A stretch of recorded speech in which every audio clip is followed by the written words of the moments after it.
Hello, how's it going? So I just ate some food real quick. What's up, Kuyo? You're antsy right now. What's going on? Oh, I like gave my parents a call and cracked a drink open, grabbed a couple Red Bull because they were on sale. So I'm gonna get to the the set review again real shortly. I'm gonna give a quick fire update overview first, and I'm gonna finish my daily Ever Crisis stuff here in the meantime. I kind of expected that the food would take me a bit more, but it was like and I was done. So I was like, okay, I guess I'll just start the stream and yap while I do this. So yeah, so far the news from the 2 from Flin has been a little bad. Not the worst, but a little bad.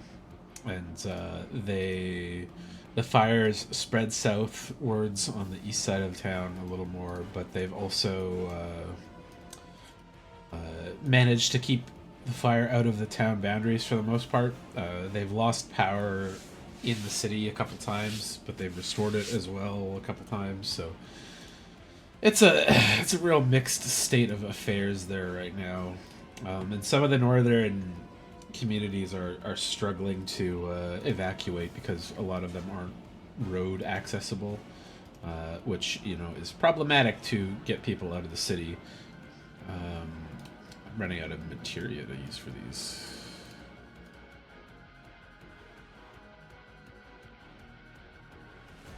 And yeah, they I'd say in general are having a pretty tough time, but they're doing their best to keep the fire back out there. Here, sorry. There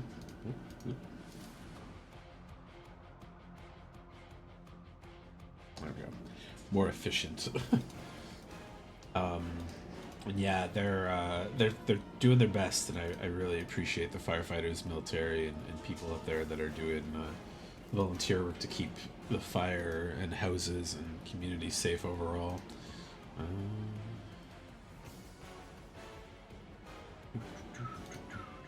I picked like the most intense stress building song to start this off on. Oh, I should probably also throw the music video up there. I've just got it on like shuffle with whatever Rebirth OST song wants to play, so. Oh my god, I don't think you have enough stuff to do it. Okay, well, those hang there till I finish upgrading them, though. Need more materia upgrade stuff.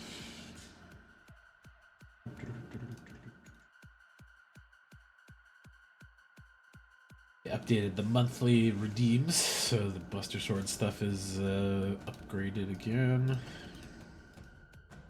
Need another Buster Sword to give to NGL.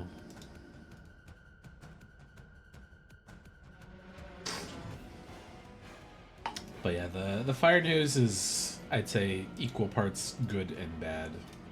Evacuations continue. They moved some of the more southern communities further down, Wanless, Cranberry Portage, stuff like that, also got evacuated now because the road is getting cut off in more places, and that's obviously bad for people that may want to leave or have a decent quality of life while they're there. It's dangerous for you to stay in a place where there's no food or anything coming in, or there's no power, running water, stuff like that. So,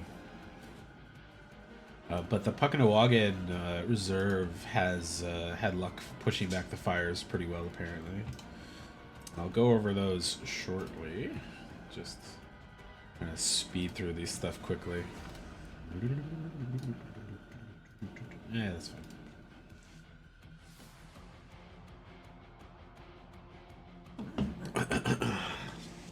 But they haven't given an update since about 9 a.m. this morning. And judging from the maps, the southward wind has done a really bad job of keeping stuff, nice for people to have some hope with that the fire is going to spare the city.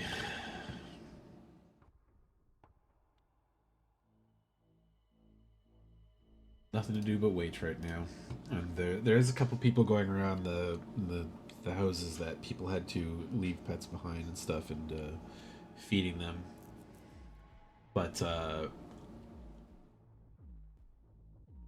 don't want to overburden him with more. But my parents are going to talk to him and maybe have them drop some food off for the one cat they weren't able to get evacuated with them in time.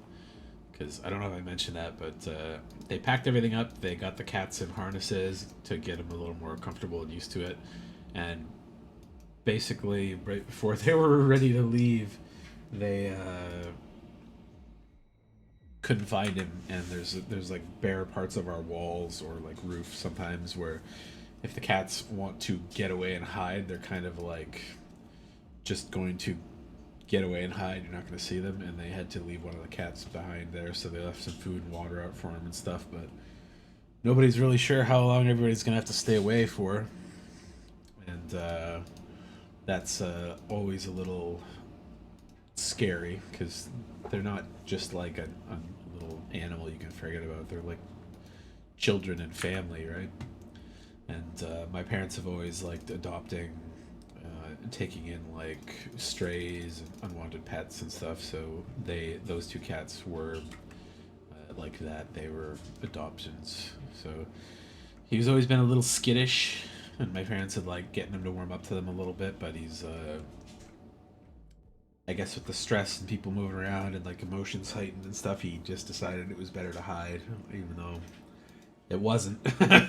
It's a bad time for the cat to decide to not want to associate with people. It always makes me really sad, so trying my best to not be too sad about it. Hugging Cleo extra tight every day. But what was a dire one? There we go. Genova! Yeah, I'll turn that down just a little bit.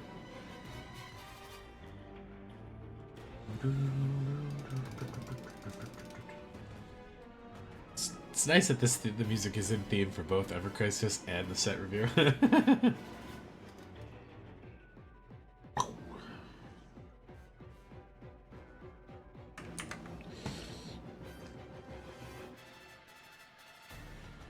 Ow, one shot. Kablah. Although I've already finished this event, I still like doing the daily stuff.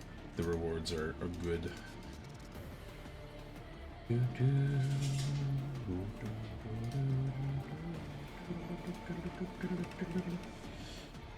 I think the guild stuff starts today. When I log off later, I'll have to go in and check my team for the guild challenge stuff. Put in my my daily attempts on those. As a guild master, I have to keep updated on it.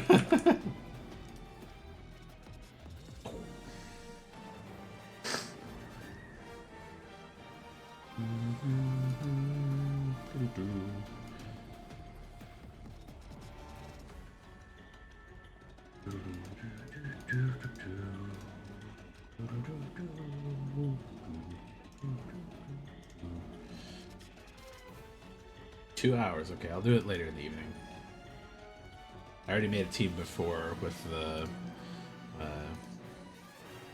you and then there, can you? Wanna come up under that? Oh, you're gonna go. Oh. Sorry, your table was too close. I bonked you. Hey, you good girl. Oh, yeah. Girl. If there's ever a fire, you're gonna come with me and be good, right? You know, when the fire alarm goes off, she panics a little bit. I wish she like panicked and came to me instead, but she like. You can go in there if you want to go down. Oh. And she like hides under the bed in the farthest corner, so I have to like take a broom and sweep her out, and then bring her back over and put her in the backpack. But once she's in the backpack, she's pretty good about it. she hangs out nicely. It is very calm, even outside with all the other pets around. Because normally when she sees like a cat up close or something, she'll just scream at it. So I'm glad when she's in the backpack outside, she like stays calm enough to not not get another cat riled up or another dog riled up at her.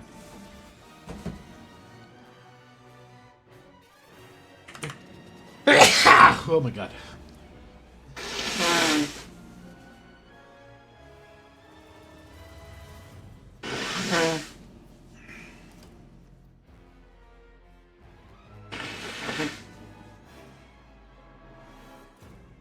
Should probably grab an allergy pill.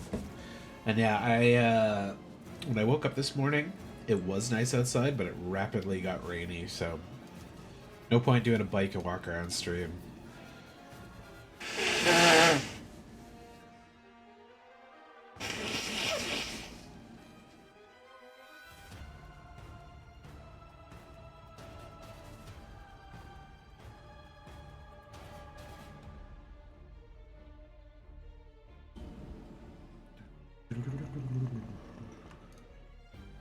I like pulled a little muscle in between my hip.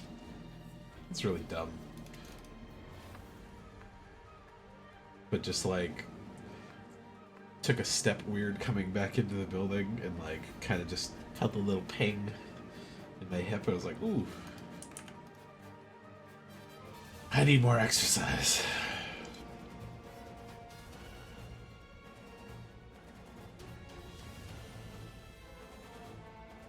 Oh, I'm gonna go collect stamina stuff.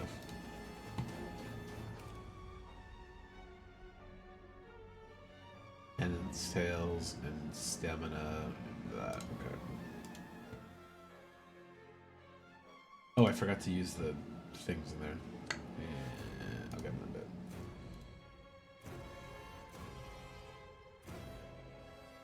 Come on. Faster.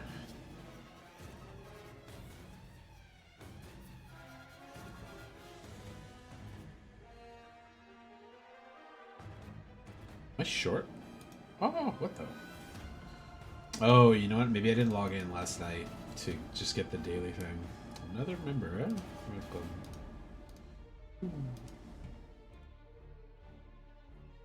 Yeah, because I have open membership stuff on my guild here.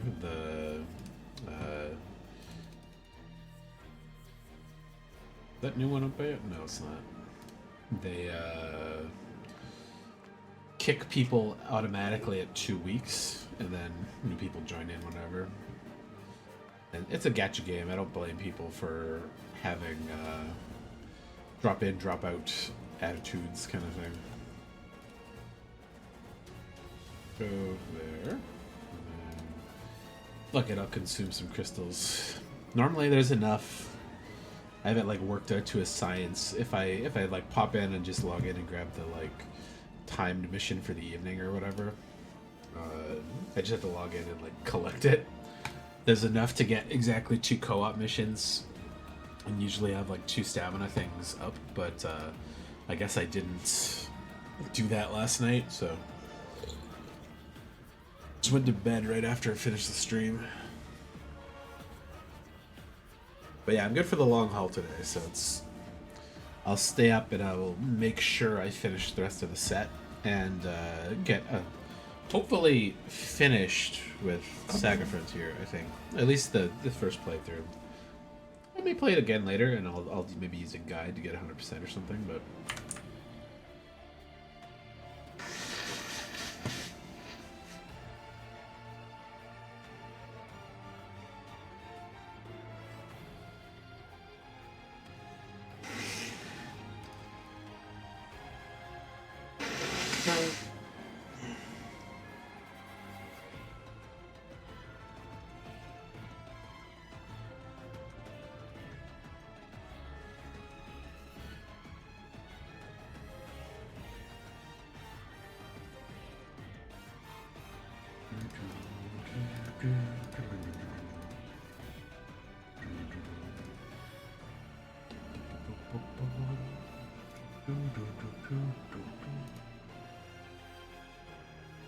They don't have that many bonus items for this this event yet,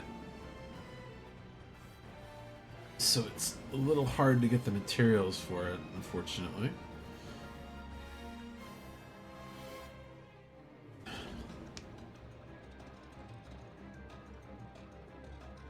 Failed. What the?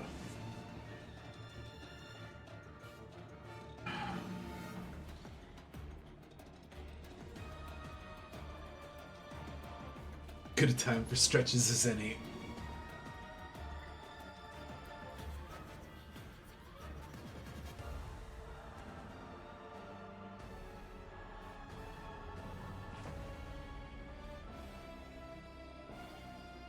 Neither of those guys have their bonuses on? What the hell?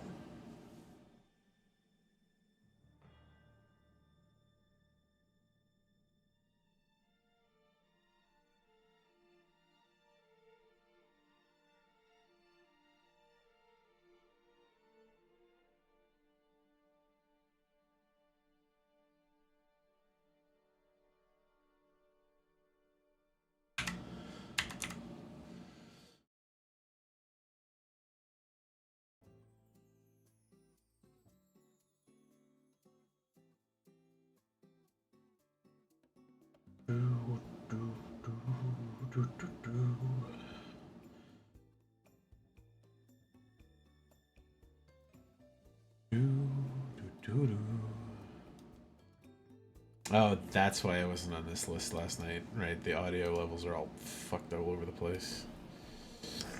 Let's go with this one.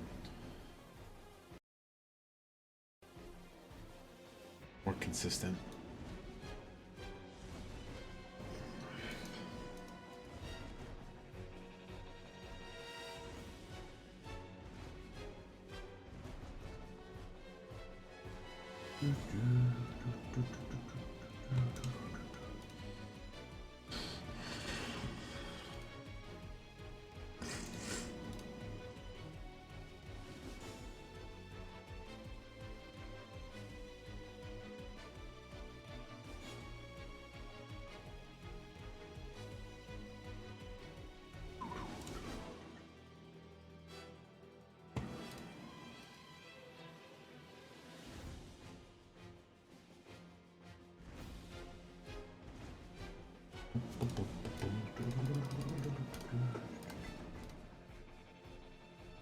What are your materials? I'll take them. Nice.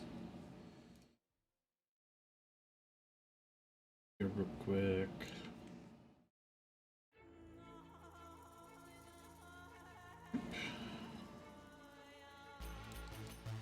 So I've basically upgraded out, I think, almost all of the non-event or non-like low-tier event weapons.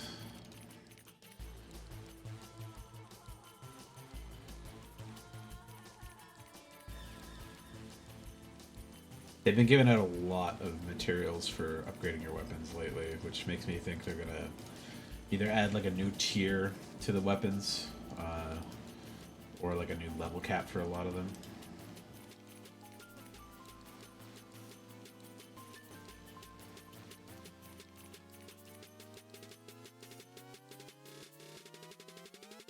Oh. That's got a bunch actually that haven't been brought up yet. Okay.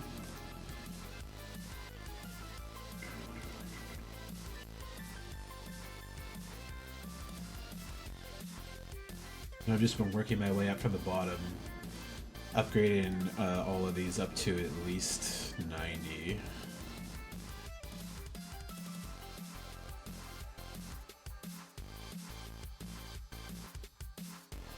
So now I've got to go through Matt and Lucia's and the last... Oh, no, I got everything there. Okay. Oh, sorry. There's still 2 event Geos left too, but... Then it's much cheaper to upgrade the rest of these to 120, except for the event items. Some of those had like missions to raise these up to 90, so I left those there, but I'm not going to raise them further, obviously. Because they're not worth it. But I'll raise all of their main weapons up to 110. I'll raise all their good weapons up to 120. First, I want to have at least like 6 per person, because there's rewards that stack when you do that. Couple, I think I need more Zax, and I need one more Glens. Did I have a Glens now? I need one more Glens to get upgraded too.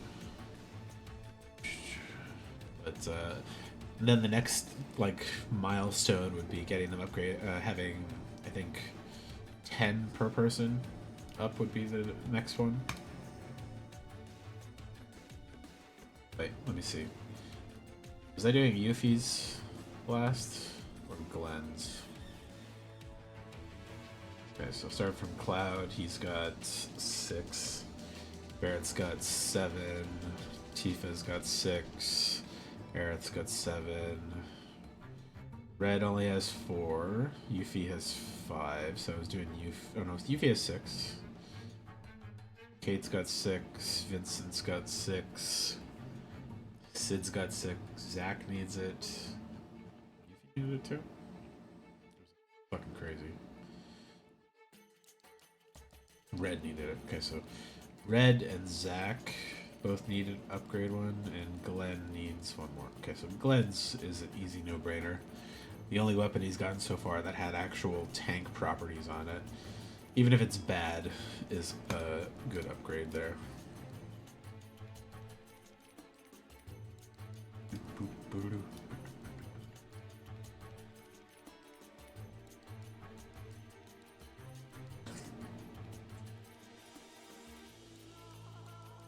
Nice. Still have an upgrade thing for him. Here, let's see what the... I've been like stocking weapon parts too, because almost all of the weapons I have are like OB 10 or whatever, and then plus a couple levels. Or sorry, I should say like rarity 10 or 15, rarity 15, and OB an X number amount. So I've been trying to save their weapon parts for stuff that isn't upgraded yet. But now they're like kind of crowding my inventory a bit. Oh, also I should check my... Got some more growth things here. Go up to there at least. Perfect. He just needs the big ones. Let's see about the attackers. Oh, I got lots. Okay.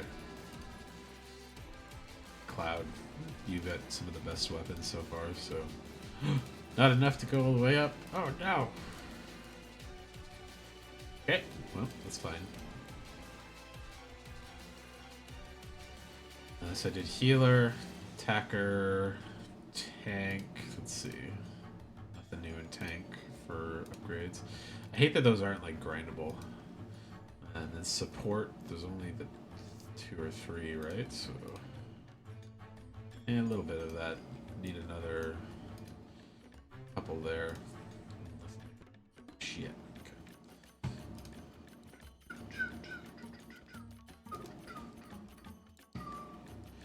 Any mission.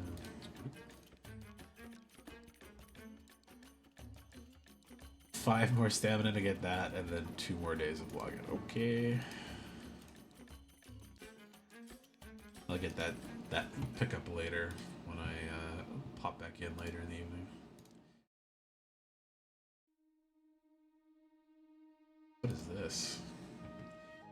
Coin? What is that? I don't know what that is. What the fuck? Oh, it's this thing. Minor Guild Medal Exchange Bonus. Minor Guild Medal Exchange Bonus level resets every month.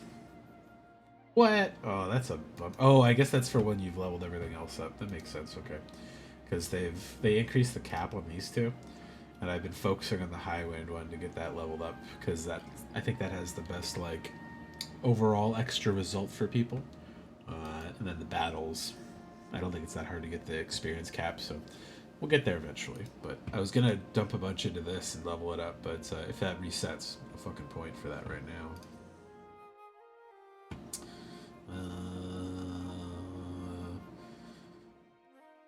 I think I'm done. Oh yeah, let's see if there's any extra tickets.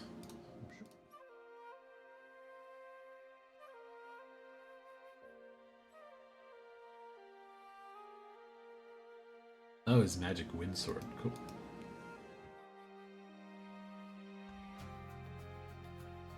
Also, I guess I'll check tomorrow for dungeons, because they said they were adding permanent dungeons.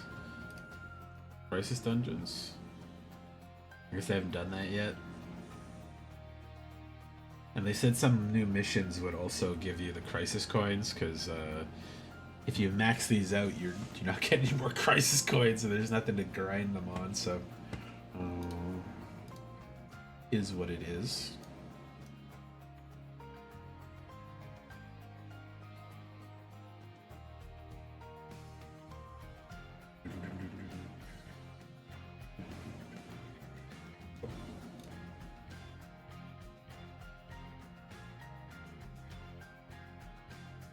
I don't mind the look of this sword. I like the look of his last holiday sword better, but like it being a wind one and magic is just like okay. Yeah, bummer.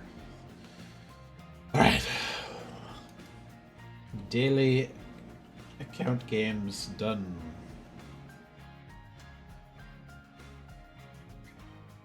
Quickly take a look at the fire stuff, and then I'll jump back into the review right away.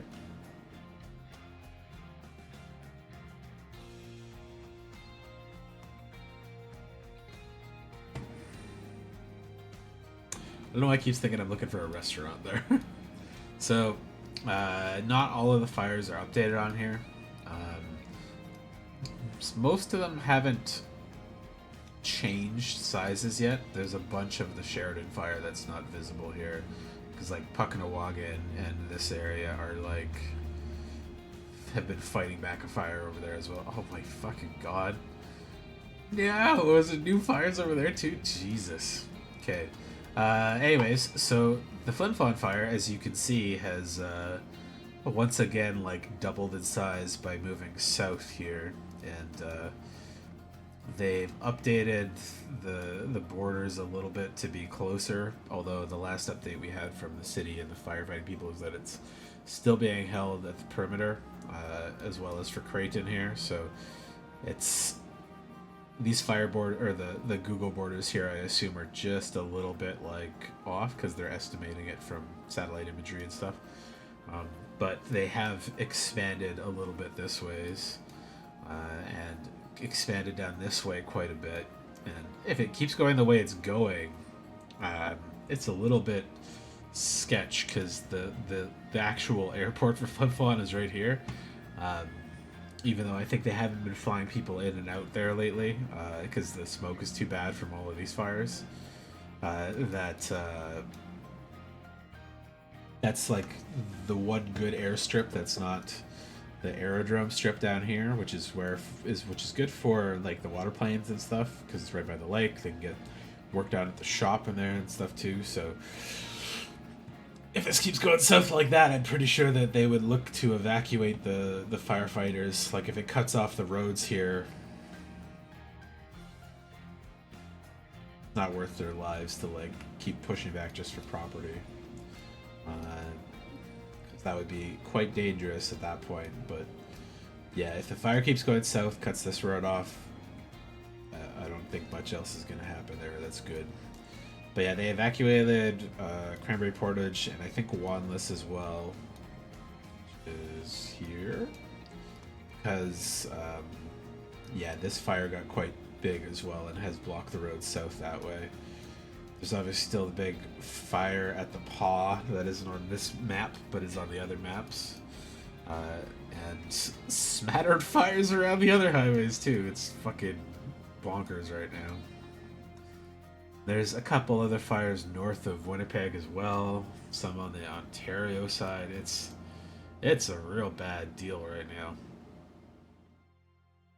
Let's take a look at the NASA ones. So yeah, that's the updated like hotspots on the NASA thing, which, as you can see, are quite close to the airport and blocking the road there.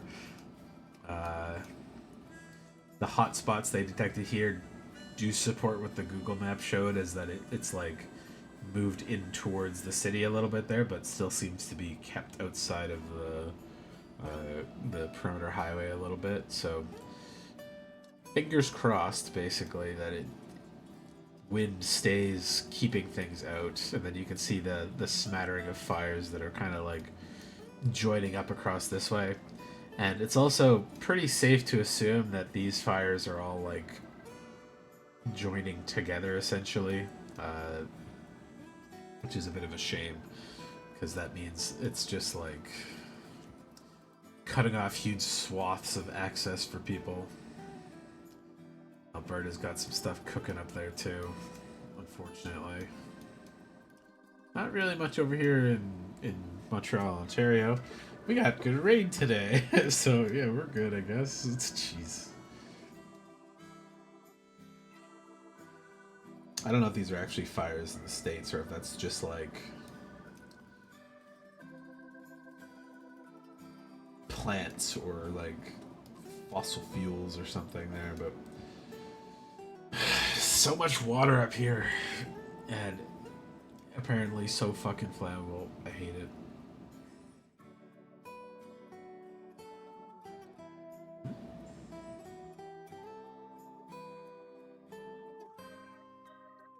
I'm still learning a lot about this website. Like, I think right now it's basically midnight UTC time.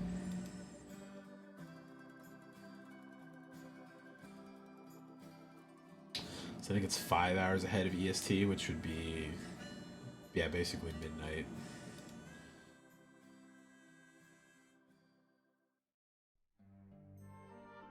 Be nice if I could just switch it to my, like, my time zone.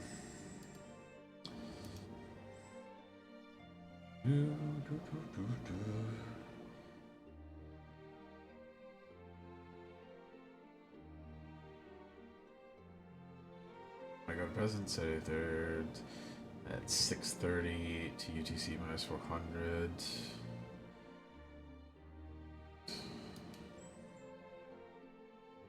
Is that new? I think it is.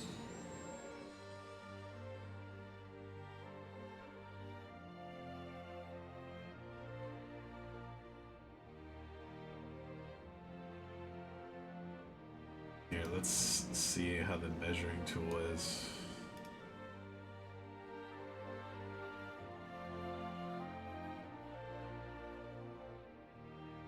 Oh, whoa, it just keeps adding polygons. Ah!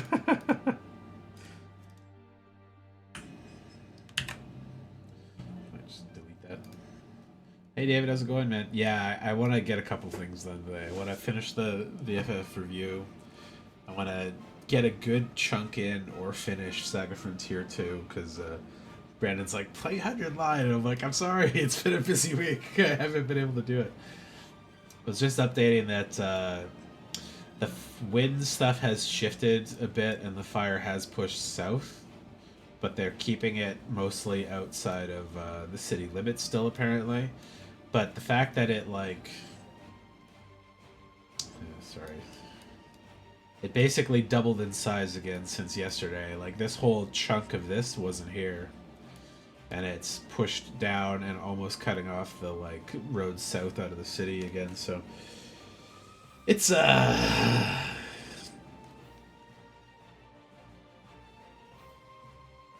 looking the best. And also, like, these Google fire lines are not the most accurate. They're, like, 500 meters, give or take. So, if the people on the ground are saying they're keeping outside the perimeter, that seems kind of like assuming this can go back a little bit. But, this chunk here was new since yesterday. Before yesterday, it was like pretty cleanly over here. So it is definitely pushing down in a lot of places and cutting off some new stuff. So first time seeing my window at daylight.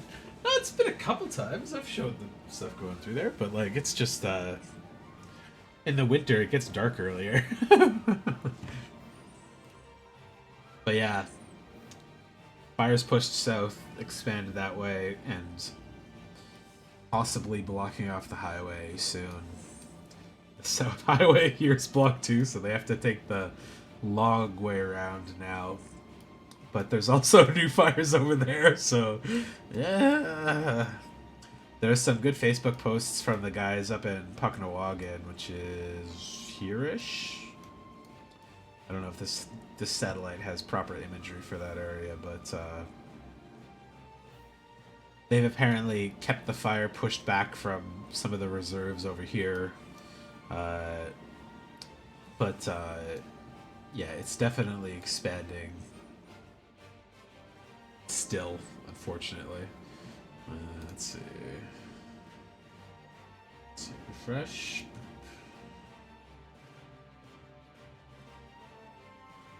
Anything new?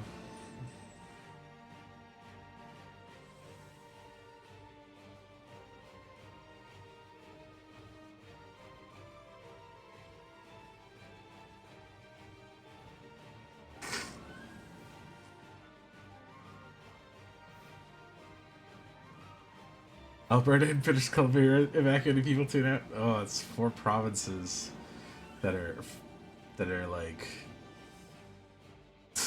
burning out of control. God damn it.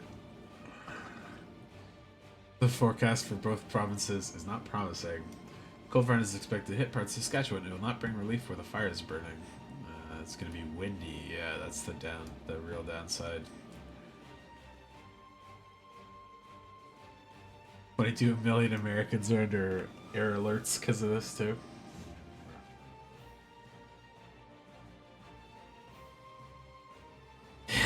Climate change. Fuck all you climate change denying pieces of shit out there. God damn it. You can't read the fucking emergency news if you're not a Globe Mail subscriber? Fuck you, Globe Mail.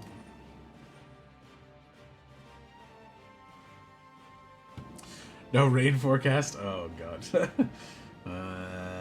Oh, there we go. There's the reminder. Live file will be updated as new information arrives. There we go. Good. I was looking for this.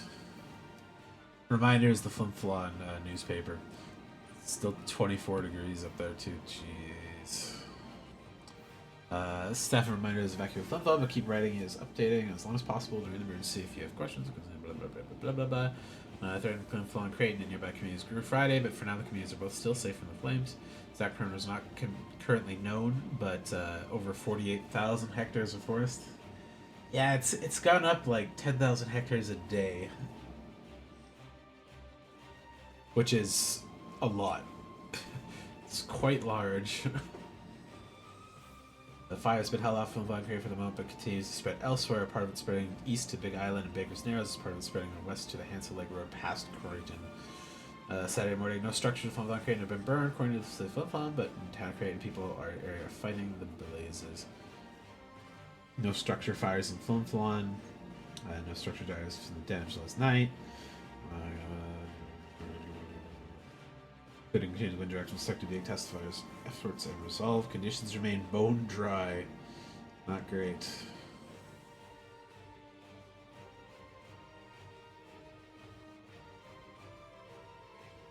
Situation there is very, very serious. We're doing everything we can. Blah, blah, blah, blah, blah. Power was cut off to the area after a transformer caught fire on Friday night. Residents from Flin Flon area have been using security camera and footage. Oh, that's actually a great idea. I should have looked at some of those. What's that site for?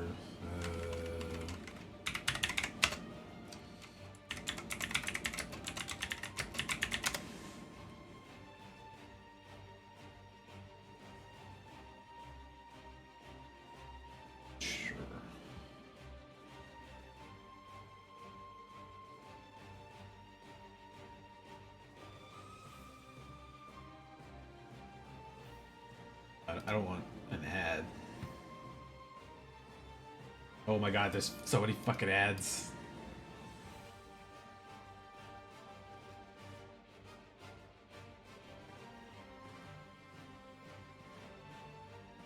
Please get the fuck out of here.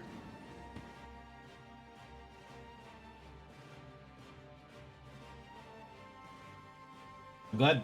I am actually very glad those aren't like fucking porn ads or something.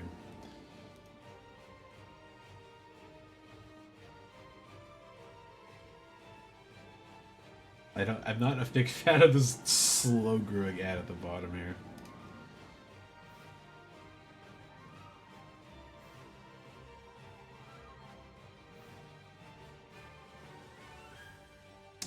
There's probably a better, less sketch site than this to do this from. Montreal.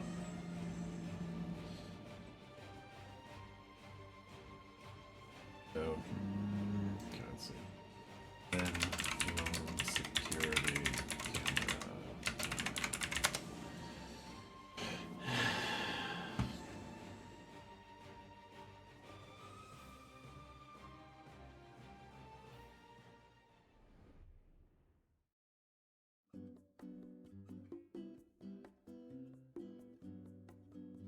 I'll have to buy them. God damn it. Okay, whatever. I'll figure that on my own, and maybe I'll show that next time to see. Because yeah, being able to check on like active security cameras and stuff would be a really interesting view of how stuff's going there. Smoke's high in the air, leading to water bombers once again being grounded. Water bombers been grounded for the parts of 3 or 4 days due to the heavy smoke. Helicopters still dropping water in certain areas, and a load of flame-retardant foam was dropped on the area near Creighton Friday night. Effort to stop the blaze from advancing into town to protect firefighters. Smoke visibility is extremely poor. Aircraft are not currently flying in the area, and the area is now almost deserted, with mostly firefighters and fire crews staying behind. Final call for evacuees to leave the community was Friday morning, with the last bus people being sent up from Flin Flon. Nothing left for non-emergency personnel to do but leave. Hotspot data from the natural resources and NASA firms show extensive fire growth to the east of Flin Flon towards Big Island and Baker's Narrows, potentially putting cabin areas, Baker's Nest Bridge Park, Flin Flon Airport, a major staging area for the firefighting effort, at risk. The weather forecast isn't providing any help with no rain and the wind coming south. The fire has caused yet another round of evacuations. Cranberry Portage, which had issued a voluntary evacuation Friday, upgraded that to a mandatory evacuation early Saturday. The community is not currently under direct threat from the fires, but the highway closure and power outages are causing issues, so they suggest it. The Manitoba Hydro determined that the power may be out in the Cranberry Portage area for multiple days. Determined that the cause of this power outage, mandatory evacuation, blah, blah, blah, blah, blah. The Cranberry Portage bus.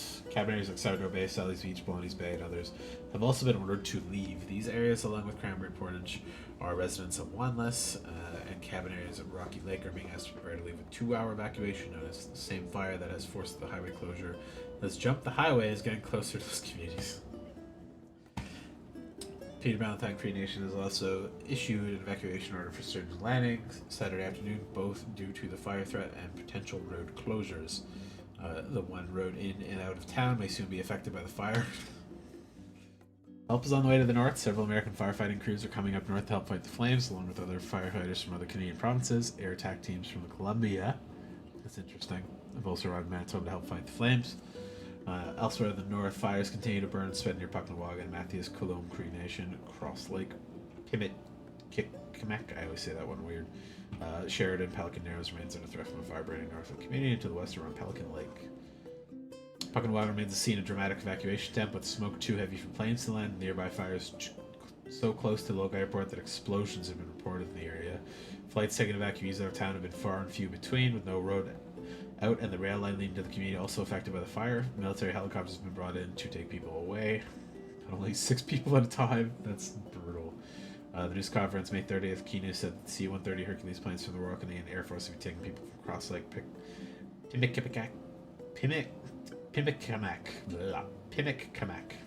and Norway House Cree Nation, where people have had to leave Cross Lake, have ended up to shelter in Winnipeg.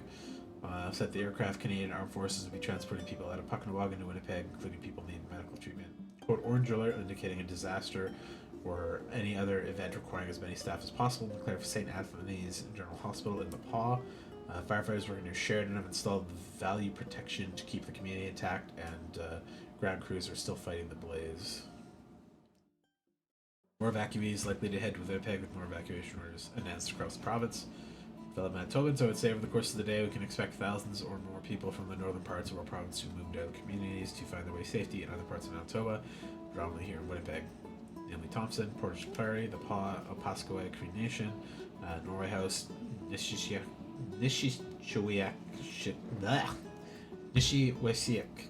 Cree Nation, Nelson House, and others. I had the opportunity to visit a recreation center here in Winnipeg, and I spoke to many folks who are back in Flin Flon as well as Creighton and Pucknawagan. I'll take a moment to commend the very compassionate and important work that civil servants for the Silver Red Cross, folks from the health authorities as well for the Shared Health are all delivering, as well as Salvation Army, to care for people during the time of need. This is a very, very scary, very tiring, very long days for people who've been on the road and in the air to need to find their way to safety, and very, very long, tiring days for the people who are delivering help. Saskatchewan, the shoe fire is still burning through Narrow Hills Provincial Park and areas near it. Burned over 300,000 hectares of land. It's even bigger. And still considered not contained. Oh, good lord.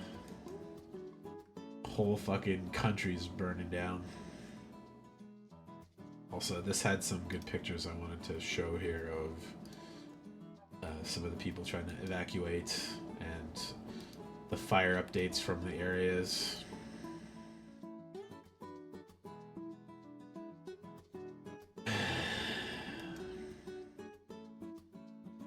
Hey, it's my hometown.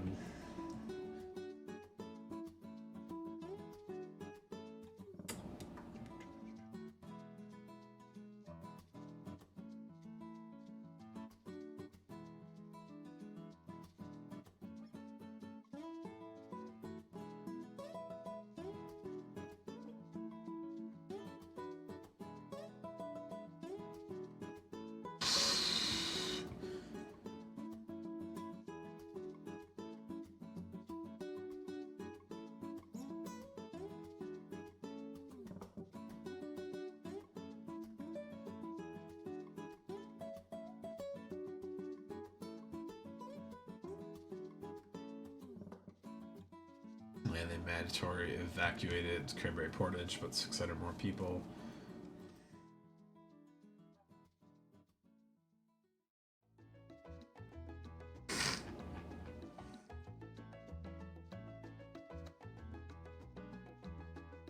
Hey, they got some larger helicopters there. Good.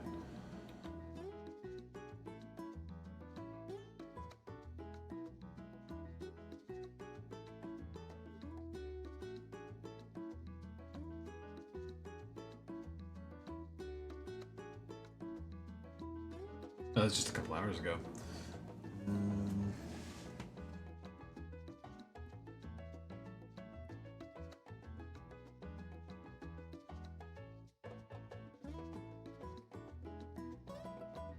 Smoke cleared enough for aircraft to land. Good. Small victories, I guess.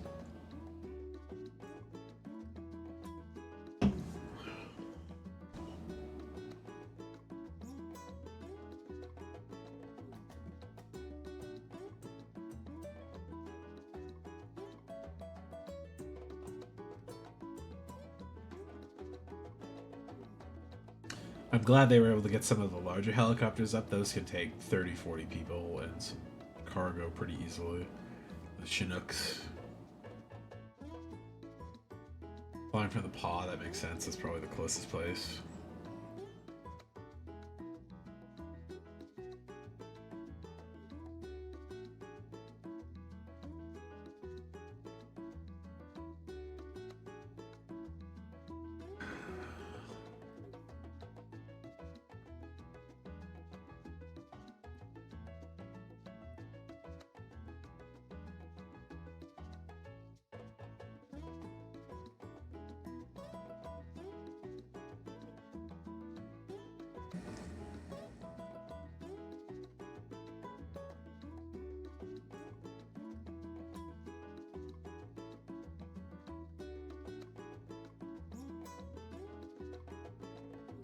It's a little dire.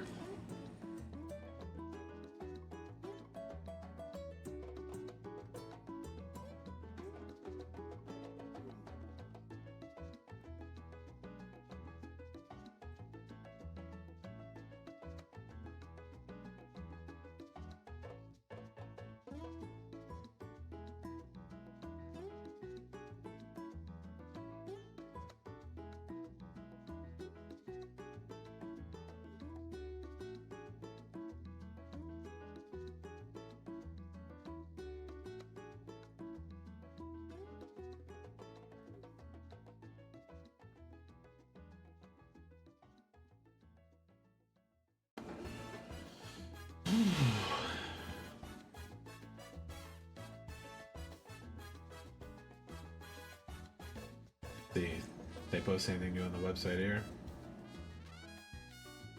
Not really. I hate that these aren't in order. It's a fucking bad website.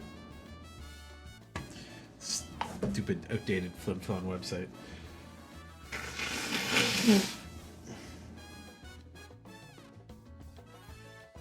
Those are not like interesting notices here. I want the wildfire news. No update after 9 a.m.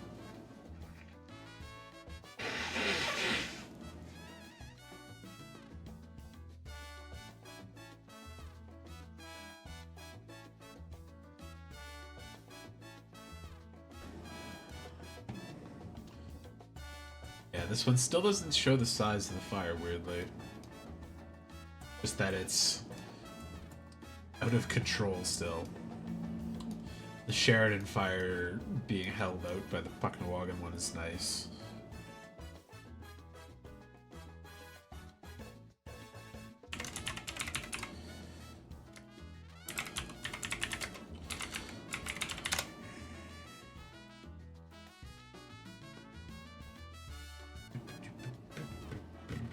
Oh wait, this needs me to fucking sign in, doesn't it? Okay, 1 second.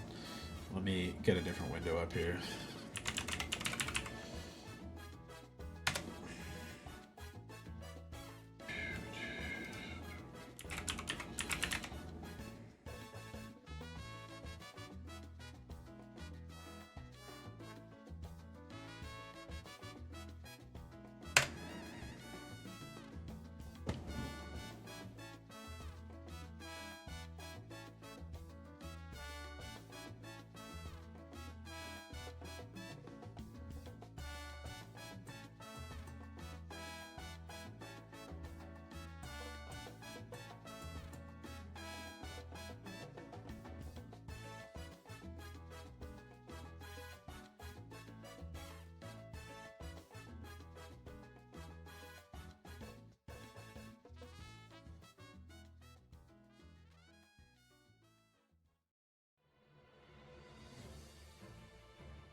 I'm still looking for the post I want to see, but I wanted to share this photo. It's fucking...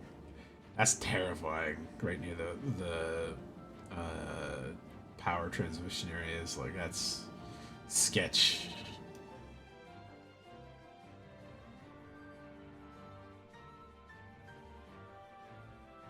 Oh, there's also this video. This is the one I was talking about with the guys of the work crews that were like having to rapidly escape from fires on the road they were working on. Pretty sketchy situations. Just hopping in the back of the truck and keeping your head down to not catch on fire there. It's a little sketchy.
real big updates here. Oh, wait, maybe there's a government one there. There we go. During wildfires, armed forces continue to support the efforts of evacuation and fighting the fires. Backcountry travel is prohibited without a travel permit. Trails and water routes are closed. Full burn ban is in place. Campfires prohibited even in approved pits. Watercraft is restricted to landing and launching at developed shorelines only. Shore lunches are prohibited. Camping is restricted to developed campgrounds only. Wayside parks are open. Lodge access. Aircraft use permitted into lakes that have developed docks or shorelines. Distal operations. Licensed fire safe. Blah, blah, blah, blah, blah, blah, blah, blah. Okay. 25 active wildfires across the province. Total of 106 wildfires this year. Well above the average.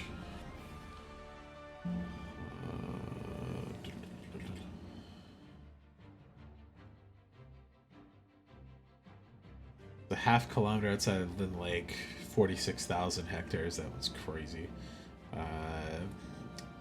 Kamak Cree Nation Cross Lake is 3,000 hectares and out of control. Mandatory evacuation alert. 5 kilometers from Cross Lake is 2,000 hectares and out of control. 2 kilometers from Waboden, 37 hectares and out of control. The 2 kilometers from Flin Flon, 38,000 hectares out of control. Ugh. And the one from Sheridan is 110,000 hectares and out of control. That is like an absurd amount of fires. It's crazy.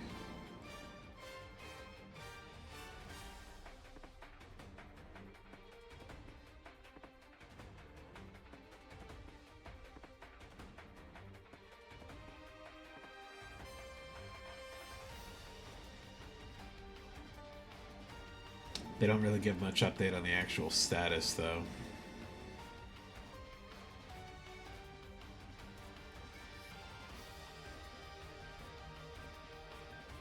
There's a guy here that's been doing really good reporting and like collating of all of the news regarding the fires, but they haven't really updated much of the perimeters lately, other than the fact that they've gone south in a couple spots because of the wind yesterday.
Yeah, here's a post of yesterday's fireboarder and today's. It's still getting bigger and bigger. It's a little dire. Can't believe you guys had one last year or the year before. Yeah, we had that big one last year. That was to the south and east. This one's to the north and west. It's like completely different side. All the stuff that didn't burn last year is like burning again. It's from the other side now. It's crazy. I was trying to look specifically to see if there was any cameras I could view. Here we go, public IP camera.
Here's a couple.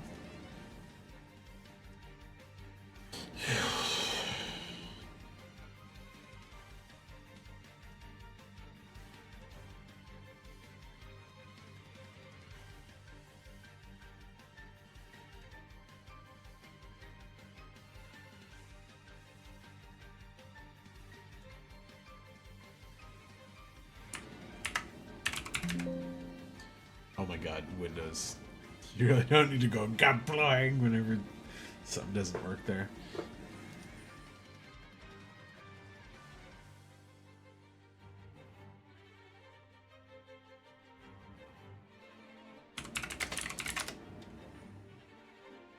Okay.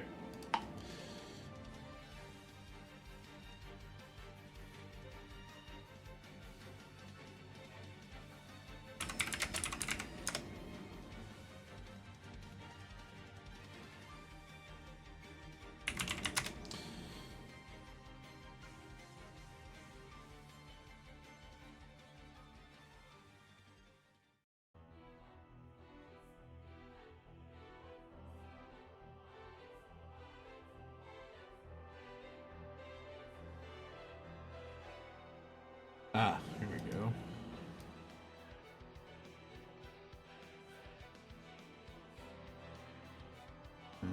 Nope, nothing. Shame.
Never mind. Don't worry about it. Sorry, it's just me wasting time here trying to look for more views. We're staying in southern Manitoba there. I'm not going to dox the exact position or anything, but yeah, it's southwestern Manitoba. My sister has some friends out there that have like an acreage that they're kind of like camping on for now. Which is good, because there's probably people with more pressing needs in the rest of that are going to Winnipeg and stuff. Oh wow! Main Street, Flin Flon, just empty. City Hall, parking lots, one of the churches, old hotel, restaurant that burned down. The main street of my hometown. Just empty.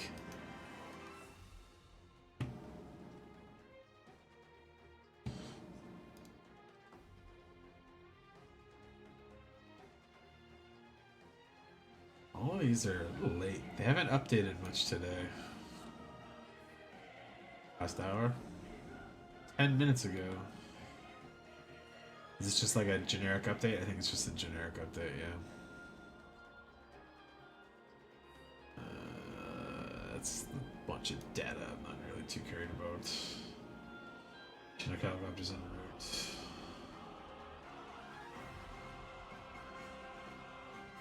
400,000 hectares? God Christ.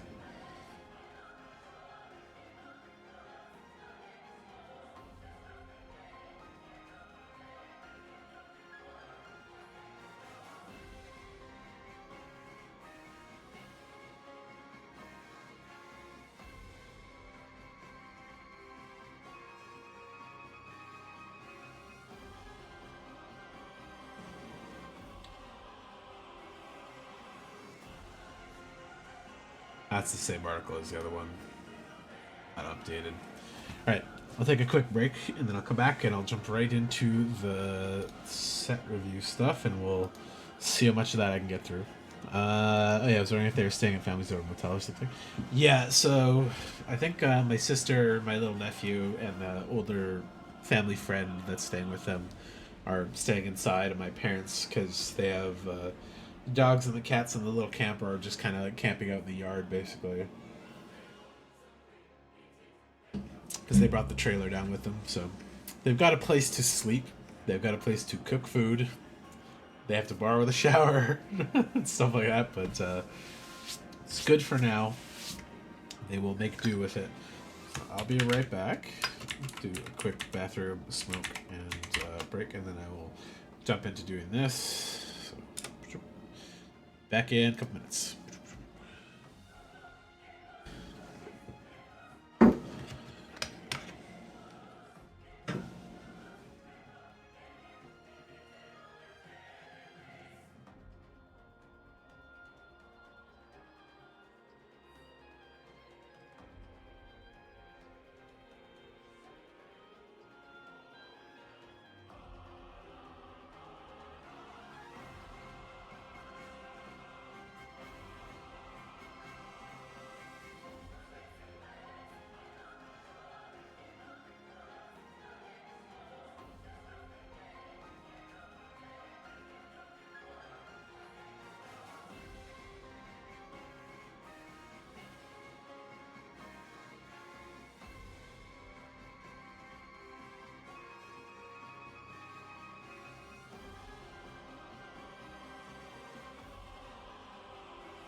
Yeah, I'll make like a daily update based on the news I get from it. That every day I stream.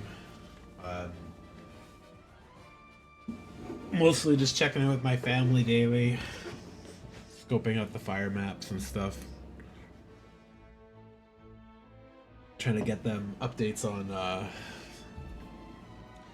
the position and if anything is safe or not.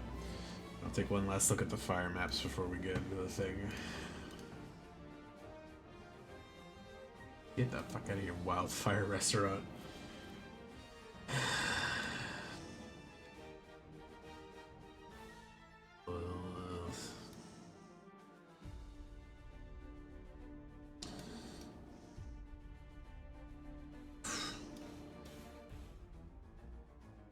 Really, really big props to the firefighters that are up there.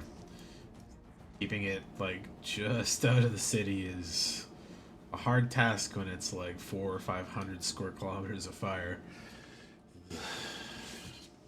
Doing good work.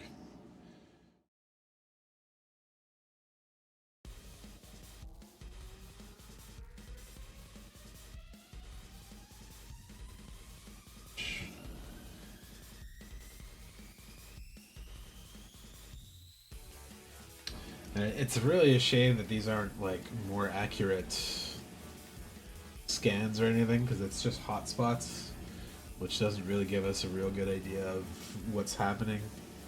Because that could be smoke, could just be real fire. Yeah. Need the eyes on the ground to report to us properly. But yeah. So pull my brain back to do some card reviewing. Continue on where I left yesterday. I finished up the black cards. So we're gonna go on to the red cards now, and we'll try to speed through the rest of these so I actually get to do some other stuff today. So we'll be starting with Lightning Security Sergeant. She's a 3 mana 2/3 legendary creature human soldier at rare for 2 and a red. She has Menace, and whenever lightning deals combat damage to a player, exile the top card of your library. You may play that card for as long as you control lightning. That's a little better than the normal exile draw cards that we get for red. Doesn't have haste, which is a little bit of a bummer, but a 3 mana 2/3 with Menace is alright. An exile draw or like an impulse draw for 1, but as long as you can play them value for her. That's weird. So is that, yeah, the creature body, not that great. Like, still, I'd call it like a C plus just for the draw. I think.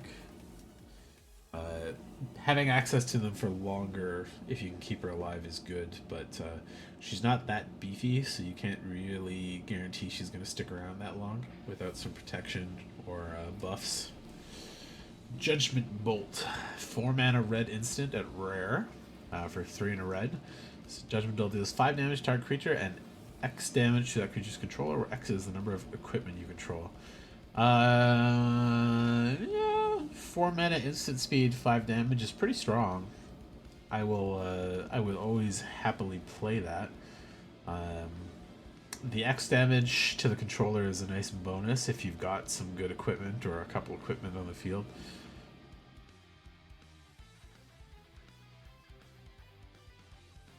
I don't think this quite goes into B minus territory for me, but solid C plus card. Zelditch, he's one of the ones that got spoiled pretty early, and I like him quite a lot. 3 mana legendary creature human monk, 0/3 at rare for 2 and a red. You play an additional land on each of your turns, and he gets +1/+0 for each land you control. At the beginning of your end step, return a land you control to its owner's hand. So you can play 2 lands a turn, and you're going to have at least 3 when you get him. He doesn't have haste or anything, unfortunately.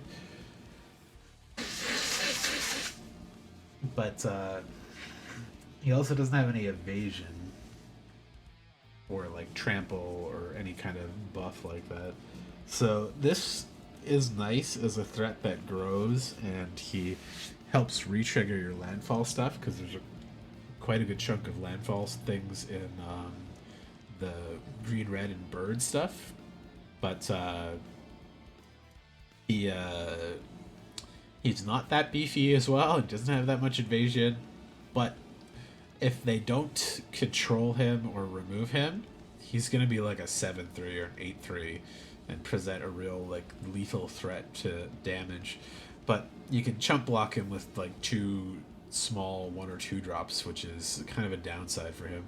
But as a landfall enabler, playing 2 a turn is really nice, and getting to bounce and replay one, assuming you've like tapped it and stuff already, is a pretty nice way to keep that thing going. I think I like him a little more than Lightning, even though they're like kind of similarly statted. Just because the double landfall trigger, which is not a thing red normally gets, and bouncing the land at the end of the turn, so once you've already like tapped stuff out, you can always make sure to bounce something that you can replay easily next turn. It's not a... I don't think it's a May trigger either. Yeah, so you have to return a land. So you have to be careful to not like lose your hand or not be able to play lands that you can actually use properly. Warrior's Sword. It's a 4 mana equipment, and it's 3 in a red with job select, so it comes in with a 1/1, and that creature gets +3/+2 and is a warrior in addition to its other types, so it is a 4/3, which is pretty good. This is one of those equipment that like you'd pretty happily play, but fingers crossed you have something that equips it for cheap or automatically equips it for free or something like that, because that'll make this become a really nice buff to some of those creatures, because you don't want to pay the equip 5, but as a 4 mana 4/3, see, that leaves an equipment behind. It had haste or menace or trample or something like that. I could give it a little more of a bump, but it's an expensive re-equip cost, but it's a really significant buff. Then Street Thief, Final Fantasy's like least popular protagonist, I'd probably say. 3 mana legendary creature human scout, and he's a 2/2 at rare for 2 in a red. Whenever one or more scouts, pirates, and or rogues you control deal combat damage to a player, exile top card of your library, or that player's library, sorry. You may cast it. If you do not, create a treasure token. Whenever you cast a spell you don't own, put a counter on each scout, pirate, and or rogue you control. So he's really good if you can get a couple hits in for free. Like either you've tapped them down, removed them, or given him evasion of some kind. He's going to be a really strong like engine for you, because like if you exile a land or something, you can't cast it obviously because it's not a spell. You'll get some treasure tokens, which allow you to cast bigger spells in your turn. Maybe put out some more pirate scouts or rogues from your side. And then whenever you do get to cast one of those spells, you're going to buff your field for those. I don't know what the breakdown is on scouts, pirates, and rogues in this set, but I know there's a couple, because there's like thieves, and a couple of these guys are considered scouts. Like I don't know if he's a soldier, warrior, soldier, assassin, warrior. They're really counted as warriors? That's weird. I've seen a couple. Haven't been like paying super close attention to all the creature types though. It's mercenary, knight, soldier, cleric, noble, knight, wizard, assassin, avatar, god, horror. Very scattered. There is a couple. I'm not gonna go look through them all for it. But on his own, 3 mana 2/2, it's like a C-. Getting to steal a card or generate some treasures is pretty strong, but since he doesn't have evasion, he needs backup. So the upsides are really good. He doesn't really have any default upsides though. Because you're almost certainly not going to get that cast a spell you don't own thing on default. Like there are a couple cards that allow you to do that, but not common, I would say. I'm gonna leave him at C, I think, because I like his upsides enough, and I think it's worth playing into. But he doesn't have a really good like upside way to get that damage through on his own. He is blockable. He does not have menace. He does not have haste or flying or trample or anything like that. So ideally, maybe you have a different scout or pirate out when you play him, and then you can get some damage through that way. Unexpected Request. 3 mana sorcery at uncommon for 2 and a red. You gain control of target creature until end of turn. Tap that creature. It gains haste until end of turn, and you may attach an equipment you control to that creature. If you do, unattach it at the beginning of the next unstep. So you get to steal one of their best things and bump it up with your best thing for 3 is pretty strong. It's like one of the better versions of this effect that they've had. If you play it right, or stack a couple of these on a turn, you can really swing a game in one turn. Taking like 2 of their best blockers or attackers for yourself and putting your best equipment on them is really good. I usually like these threaten effects, let's say like mid to high, depending a lot on their cost usually, or what their upside is. So the triple triad card, I really like the card. I hate that Squall's got his fucking gloves off there. It feels so weird to see his bare hands. So it's a red enchantment at 6. 3 red, red, red, and it's rare. At the beginning of your upkeep, each player exiles the top card of their library. Until end of turn, you may play the exiled card, or play the card you own exiled this way, and each other card exiled this way with lesser mana value than it without paying their mana costs. So it's a double free cast, assuming your card costs more. Which is kind of an interesting way to like imagine the triple triad stuff happening. Like you both flip your card, and oh, mine's a 6, yours is a 4. Cool, I get both. That's kind of what happens to triple triad. I like the theming they've done in these a lot. Triple red sucks though. It's also pretty expensive, and it's not going to do anything the turn it comes down. And it kind of relies on you having a pretty beefy deck to a little bit. Like, the nice thing is that if you hit like a 1 mana thing and they hit a land, you'll still get to play both of those. Because it's not cast, it's play, which does let you do lands and things as well. It's, I think, too expensive and too heavy costed to really rely on it a lot, but if you get it and you're really heavy in red, I don't think there's a problem with playing it and then maybe getting some value out of it. But I wouldn't say not relying on this. Too expensive, too late game for that, but it's fun. I like the idea of it a lot. Thunder Magic. 1 red instant at common. It's a tiered spell, so you can pay an additional cost to get the better version of the effect. For 1 red, you get Thunder Magic deals 2 damage to target creature, so it's a shock. If you pay 1 and 3 for 4, it deals 4 damage to target creature. I don't think that's a good value, but it does put you in that range of if you cast a 4 mana or more spell this turn, and then there's Thundaga at 7. Deals 8 damage to target creature, which will kill most things in this set that aren't indestructible. Or don't have buffs applied to them.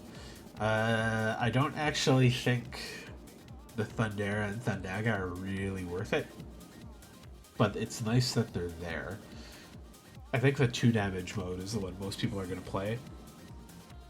And as a 1 mana instant spell, creature-based damage removal, I don't mind that. I don't mind that at all. The ability to upscale it a little bit is always something I really appreciate. I like modal spells, so the ability to upscale is going to stick it into C+ at least for me. I wish it said any target. Then I would be B tier for it. So you got Suplex. This is where Sabin suplexes the fucking ghost train. A great moment in FF6. It's 2 mana sorcery, a common, 1 in a red. Suplex deals 3 damage to target creature this turn. If that creature would die this turn, exile it instead. And then you can exile target artifacts. So it's a side grade of a braid. 3 damage is the same, and but this has exile attached rather than just destroy and damage that a braid has. I think a braid's an instant too, but yeah, 3 damage to target creature. Okay, exile is kind of relevant in this set.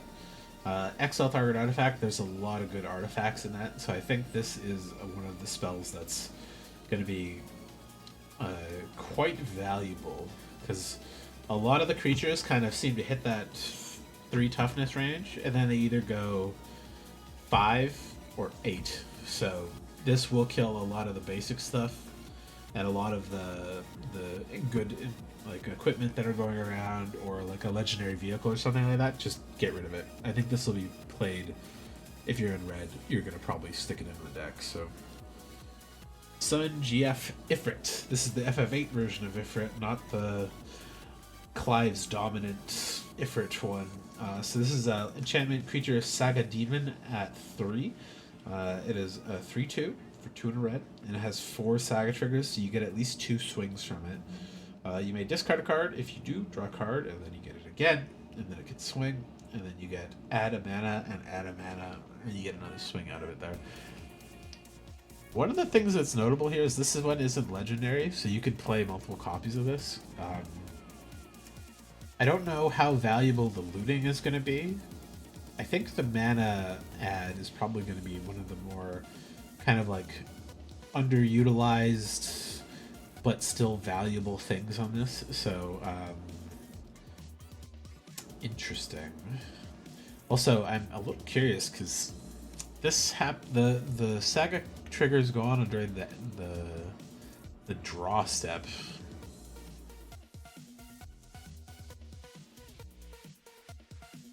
I don't know if you'd be able to use that mana in your main phase, or if it has to be like an instant. Let's see.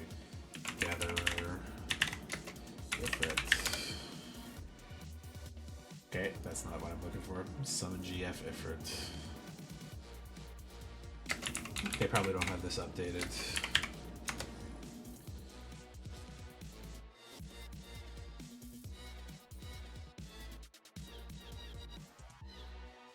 Funny Reddit.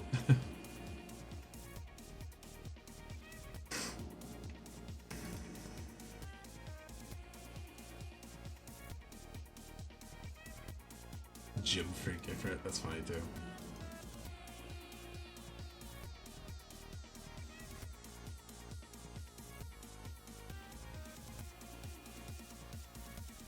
The timing question, what that's saying. Everybody's just joking about the GF thing. Maybe Scryfall's got him rolling on it. Nope, not yet. Okay. Yeah, I'm really curious about that because it doesn't say that this doesn't empty from your cleanup step or anything like that. You might not be able to use that properly for spells. If that's the case, this I think goes down quite a big jump because you'd only be able to use it on instance pre-main phase, which is kind of narrow. But red is the color to do that, and if it's like, oh, you get a mana ad and then you get to Thunder Magic something, okay. Not a huge downside, but not a great upside either. As a 3 mana 3/2 that does 2 draw instances and adds some stuff, gets a couple swing, I think I like that a lot. Summon GF Cerberus. Cerberus is another FF8 summon that I really like. 4 mana 3/3 enchantment creature, Saga Dog, at rare, not a legendary again. So his initial one is Surveil 1, and then you get double. When you next cast an instant resources spell this turn, copy it. You may choose 2 targets for the copy, and then he'll get to swing if you want. And then he gets triple. When you next cast an instant resource with the spell, copy it twice. You may choose new targets for the copy. It's a very good set of double and triple casting your spells. Because you obviously plan around this, dropping this on turn 4, and then like planning your biggest spell or your biggest removal or your best like tempo spell or pump spell, and get ready to cast it. And also because this is when you next cast it, you don't have to cast it like right away in your first main phase. You can wait till combat if it's an instant, or wait till end step if you really need to, as long as it's during that turn. So there's a lot of flexibility there. And copying a spell twice is very strong. If they don't kill him outright before you get to cast triple, then hopefully you got something good for it. Don't just cast him raw onto a table with no spells to cast, but I quite like that a lot. It's going to lead to some blowout turns for sure. Summon Esper Ramu. 4 mana enchantment creature Saga Wizard at uncommon. He is a 3/3 for 4, 2 red. He's got Judgment Bolt. This creature deals damage equal to the number of non-creature, non-land cards in your graveyard to target creature an opponent controls. So he relies a little bit either on you having discarded some stuff or cast a couple spells in the early turns. I'm gonna guess that's gonna be about maybe 2, maybe 3 if you get him a couple turns later.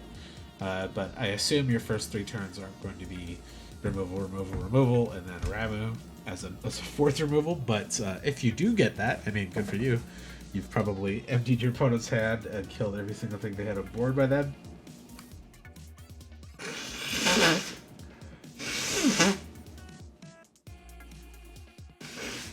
And then wizards you control get +1/+0 till end of turn. So this really pumps up the Black Mage token decks.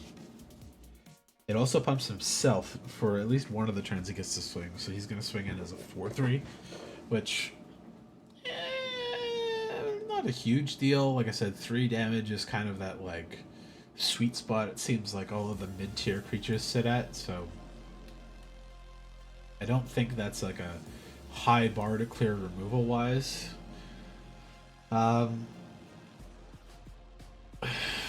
If he had better 2 and 3 triggers, I think I would probably stick him into B-, because I like having a removal onto the creature as well. But he doesn't. He just has a harder to work around removal that I don't think is going to hit a lot of things as big as you'd like it to most of the time. Actually, I think I'm going to bump him down to C. I think he's narrow, but if you can set him up right with some wizards, he's a little better. But like I said, this Judgment Bolt removal trigger is not going to be that big. It's going to be 1, 2, 3 on average to tops, I think. Unless you can enable a lot of discard or cast a lot of spells early on. He'll get better as the game goes on, though, where you're able to say, oh, turn 7 or 8 and I drop him and shoot something for like 10. Okay, that's better. And he will trigger the Black Mage pings as well. So if you're able to set up stuff at that point, yeah, better the later you get him in there. Alright, so this is Brunhilde from FF13. It's a 2 mana enchantment creature Saga Knight at rare. 1 and a red for a 2/1. And it's a 3 Saga trigger. So exile top card of your library during your turn. Any turn you put a lore counter on this Saga, you may play that card. So for 3 turns, that first card you exile is just another card in your hand.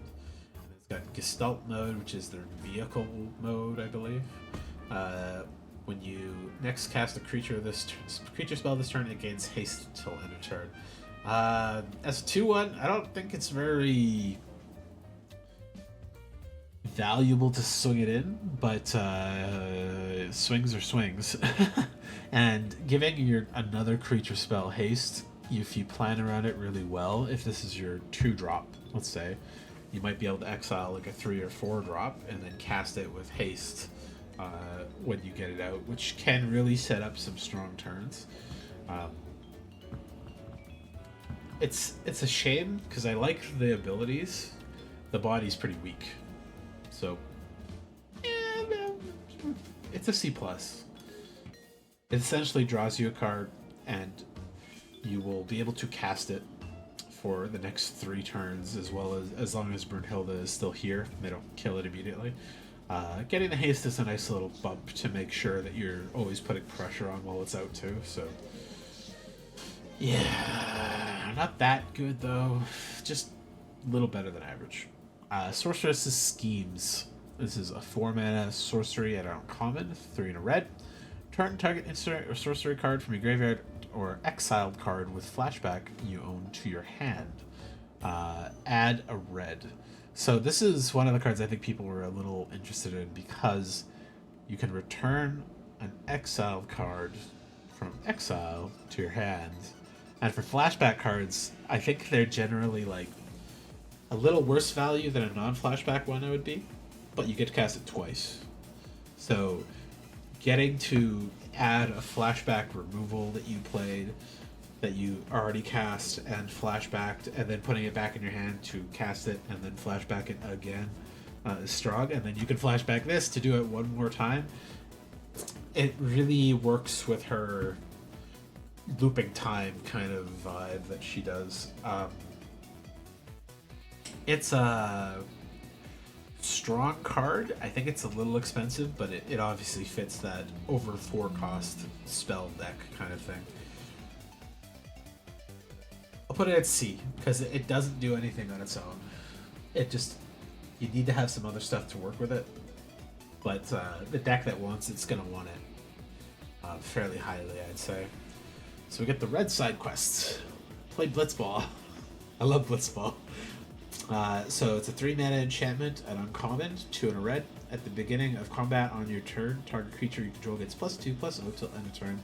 That is a great, solid enchantment that will turn a lot of your kind of middling creatures into real threats every turn that you get to swing with this. And at the end of combat on your turn, if a player was dealt 6 or more damage this turn, that includes you if you hurt yourself or your opponent hurt you for a big spell. Combat this turn, transform this and into the equipment side and attach it to a creature you control, and you get World Champion Waka's Celestial Weapon, which is really good, but is also like a big pain in the ass to get in that game. It's a legendary artifact equipment. You get Double Overdrive, which is equipped creature gets +2/+0 and has double strike, and then you can re-equip it for 3, which is actually pretty kind of cheap for that effect. But yeah, an equipped creature getting +2/+0 and double strike is really big. That will kill most things on first strike and then deal more than enough damage usually to hurt them afterwards. It's going to be really punishing when you can throw this on like a solid trample creature. Yeah, of course though, the +0 means you don't really expect whatever you're swinging to survive, but I'd be pretty happy to play this on the front side alone. 3 mana +2 every combat is pretty good as it is. And if the other player's smart, they're gonna never let you hit 6 to transform it without your own like removal or something. So, but yeah, on the 3 mana +2 each combat, I like that enough already. Those effects are always strong. Not crazy strong, but like pretty strong. Self-destruct. 2 mana instant at uncommon, 1 in a red. Target creature you control gets deals X damage to any other target and X damage to itself, where X is its power. So it's the bomb skill, but I think this is Gilgamesh in FF5 doing the explosion. But the nice thing is, if your creature has more toughness than power, it will survive this. But if you have a really beefy creature, you can shoot something for some big damage. And instant speed lets you do this in a lot of fun ways. There are going to be a lot of cases where this just straight out kills your creature, though. Because there's a lot of creatures that are also more power than toughness. So I like it. It is a little bit of a downer that you can't do it without having a creature on board, though. Because if you cast this and they remove it, I'm pretty sure it won't ping them, because I don't think it can deal damage to itself. I don't think it's a requirement of finishing, actually. I'm not sure if last line information would be valid for this one, because you wouldn't control the creature when it resolves, so it would be target creature you control, which wouldn't resolve. So yeah, be careful with when you cast it, so that your opponent can't counter it or remove your creature in response to this.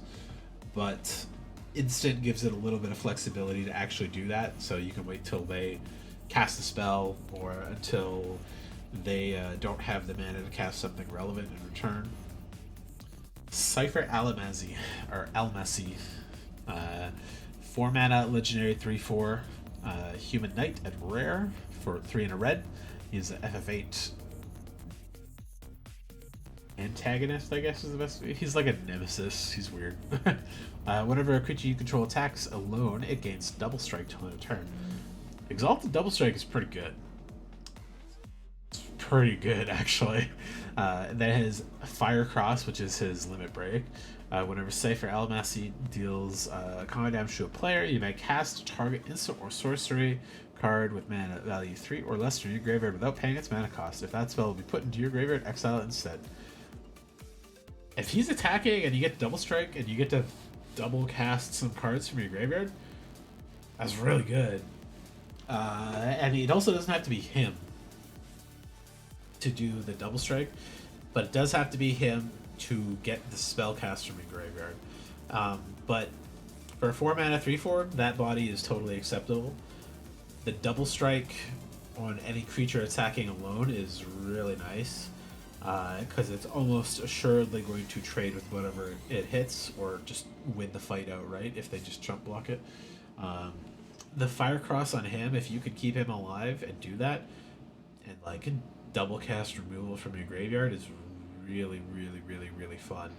I like him a lot. I think I'd even go so far to put him up into B, because even if you can't swing at him this turn, if you have another creature out, swing at them and get double strike, he's already like pumping the combat in your favor. But you can see Squall in the reflection on his sword too. That's the throne of Edea in the parade where he was defending her from Squall's assassination attempt. Good little scene there. Sandworm. Classic FF monster. 5 mana creature worm at uncommon. It is 5/4 with haste for 4 and a red, which is significant. Like that's a beefy creature that's gonna hurt some people. When this creature enters, destroy target land. Its controller may search the library for a basic land card, put on the battlefield tapped, and then shuffle. So you can use this to keep them off of a double card or double colored town or something like that, or if they've got a value land that's generating them, like making tokens or something like that, pop it up. They can only get a basic. The downside being that they are going to get a basic out of it, but I like land destruction stapled to creatures. If they've got like 3 colors of land there, and like 2 of them are on double colored lands, pop one of them, try to put them off a color. They can obviously take it back, whatever basic, if they have it in their deck, but you are limiting their options a little bit. And a 5/4 is not nothing. Like I was just talking about how most of these creatures kind of top out at 3 toughness and power on average for the mid-level creatures. This is probably going to need a double block. And it immediately gets to come in and swing too, which it's not the best, but I'm going to be very happy to play a couple of those. Samurai's Katana. 3 mana artifact equipment and uncommon with job select, so comes in with a 1/1 and this automatically equips to it. So this is one of the better ones. A 3 mana 3/3 that has trample and haste is pretty good. But because it's good, the equip cost is shit. So equip cost is 5, meaning to throw this on to something else is going to be a little sad. It's expensive, obviously, but if you could put trample and haste +2/+2 on any other creature, that's a really significant buff. So for a 3/3 trample haste, I would call that a C+. And the fact that it's leaving the equipment behind when that 3/3 dies, C. I'd call it B-, actually. I'm gonna be happy to get to like re-equip this onto like Cypher or Cloud or something. Where'd I put Cloud?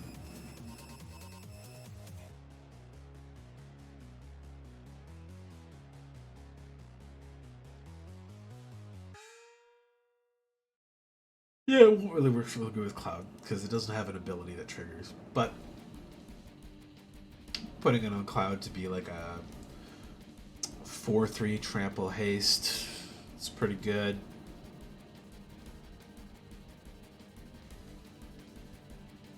Yeah, you really want it on like you want to combine Cypher's ability onto Cloud somehow. Sabotenda, the alternative Cactuar kind of thing. 2 mana, 2/1 creature plant at common with reach, which is bizarre. Landfall, whenever a land you control enters, this creature deals 1 damage to each opponent. That's really good, and it's really significant in multiplayer games like 2 at a Giant and stuff.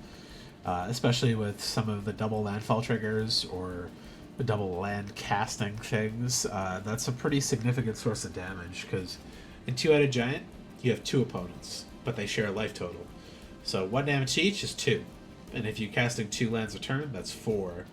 Or if you're casting some of the cards that allow you to search a land or fetch one out of your deck, up, up, up, up, up, up, up, up, up. Reach is also a little weird for a 2/1, but it's a good thing to throw under the bus, basically. You could also destroy your own land to fetch another land out, if you needed an additional way to do some more landfall triggers. I like this a lot, actually. Like a 2/1 for 2 is fine. The reach is weird. It will block some stuff. You might need to double block it to deal with some stuff like well. But the landfall trigger is kind of the really nice thing. And this at common means you might be able to get a couple multiples of this and really like put some pressure on quickly for lands, which is interesting. Red Mage's Rapier. It's a 2 mana artifact equipment at common with job select, so it comes in with a 1/1. Quick creature has whenever you cast a non-creature spell, this creature gets +2/+0 to other turn and is a wizard until other in addition to its other types. That one is a little more significant than some of these because there are a few tribal things that I think will matter for creature types a lot. Wizards and knights being the 2 big ones for types that they could gain. But this doesn't actually make a really solid creature. It's still a 1/1, even with the equipment on it. You really have to have the non-creature stuff available to buff it and add that extra damage in. But if you are able to double or triple spell in a turn, like if you have Cerebus, you could really be putting some big spell damage out. Or sorry, not big spell damage, but casting some good spells and making this like a 5/1 or something is like a threat they have to block and deal with. But it's not hard to block or deal with either, so I don't actually like that too much. I'm gonna put that in C-. It's got a place, but not something I'm stoked to play. Raban, Bull of Alamigo, 2 mana, legendary creature, human warrior. He is a 2/2 for 1 and a red, and he has ward pay life equal to Raban's power. And whenever Raban attacks, attach up to 1 target equipment you control to target attacking creature, which can be him or it can be somebody else. That word cost could be pretty significant if you're able to get his power up quite high. Throwing like the Samurai Blade or the Ninja Blade or the other one that gives him counters could make this guy really, really sketchy.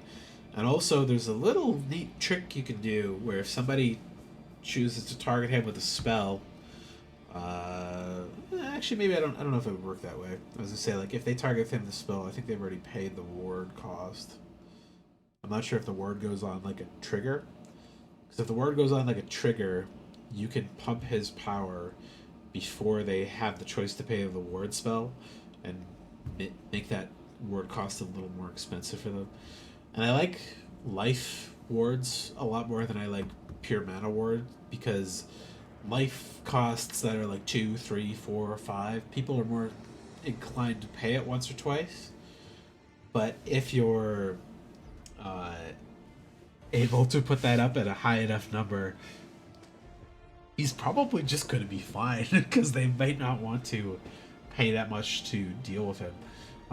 But as a 2 mana 2/2, pay 2 life to target him is not that exciting. But he could be quite high if you pump him properly.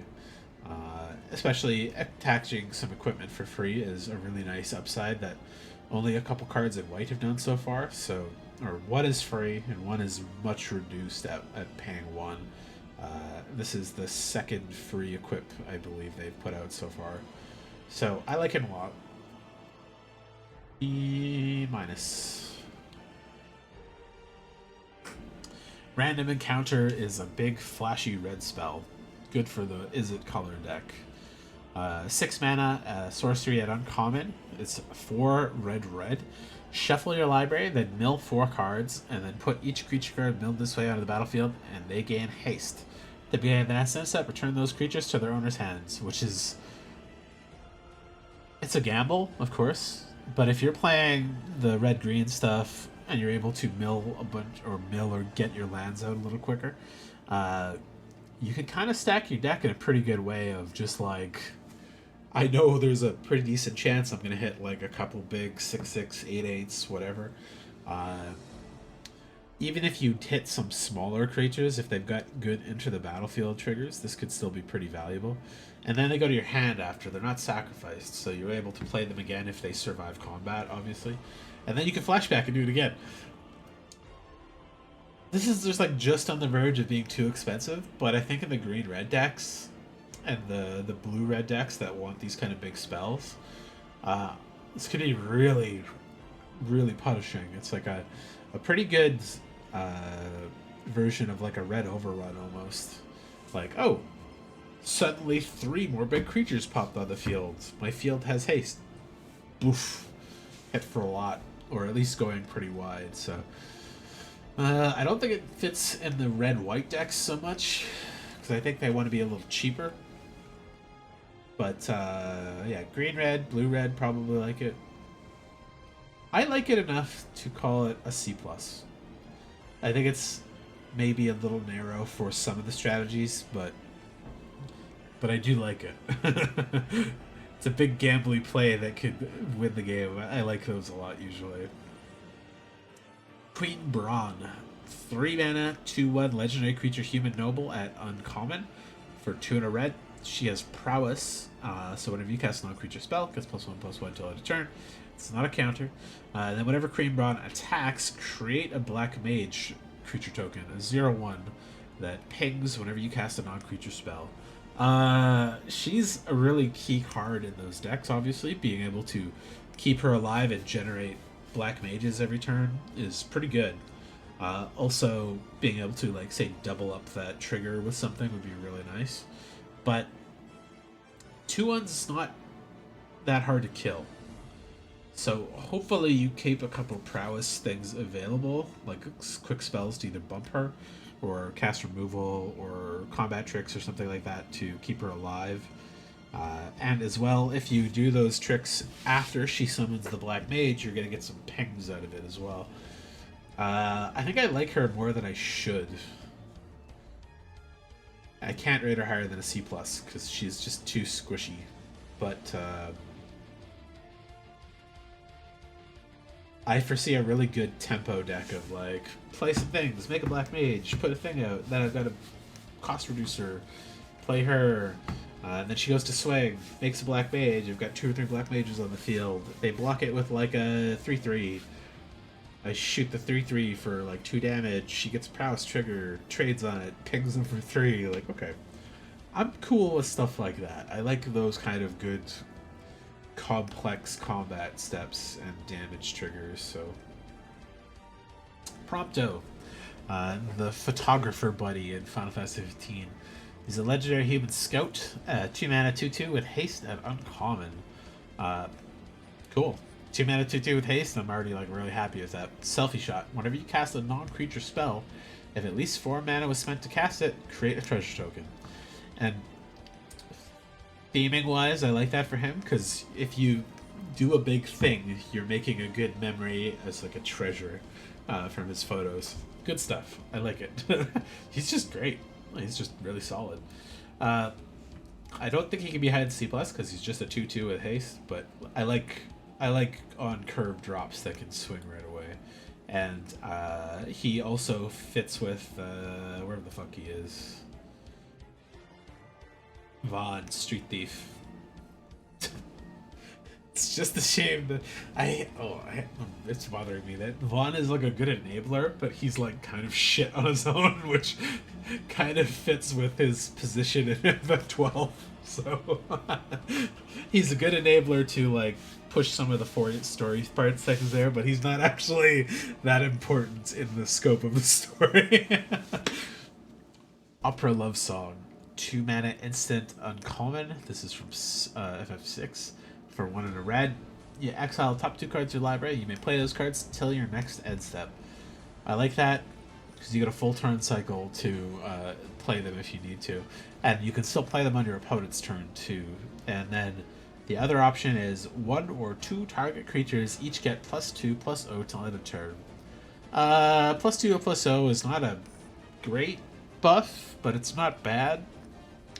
The exiling cards for some impulse draw that lasts you a turn cycle is pretty nice too. I think overall this is just a good solid modal card again. You have good different times to cast it, and they're pretty impactful to you at the very least. Like either you're gonna push through with like a strong strike, buff some of your creatures, to get better trades in combat, or you're just like, oh, end of their turn, I cast the thing to get some extra cards available, or fuel non-creature trigger spells. Like there's some good options there. I like that quite a lot. Nibelheim Aflame, 4 mana mythic sorcery for 2 red. Choose target creature you control. It deals damage equal to its power to each other creature. The spell is fast from your graveyard. Discard your hand and draw 4 cards. This is Chandra Flame thing that normally costs 5, and it would just deal damage to each other creature equal to its power. But this has flashback, and the flashback has draw 4 cards on it. It's very good. If you've got a big beefy creature that will wipe the field, this is a great spell to have. It doesn't deal damage to the opponent though, unlike the Chandra Flame does, but I'd be very happy to cast this at 4 and like wipe the field and get in with my 3/3 or 4/4 or whatever. And then casting this a couple turns later when you've emptied your hand, and like drawing 4 is big. Yeah, this is quite a good card here. Actually, I'm gonna say it's even a B+. I like pseudo board wipes. Oh, I should say the only real big downside to this is they can remove your creature when you cast it, and then it doesn't really work for it. Actually, is this worded specific enough for this?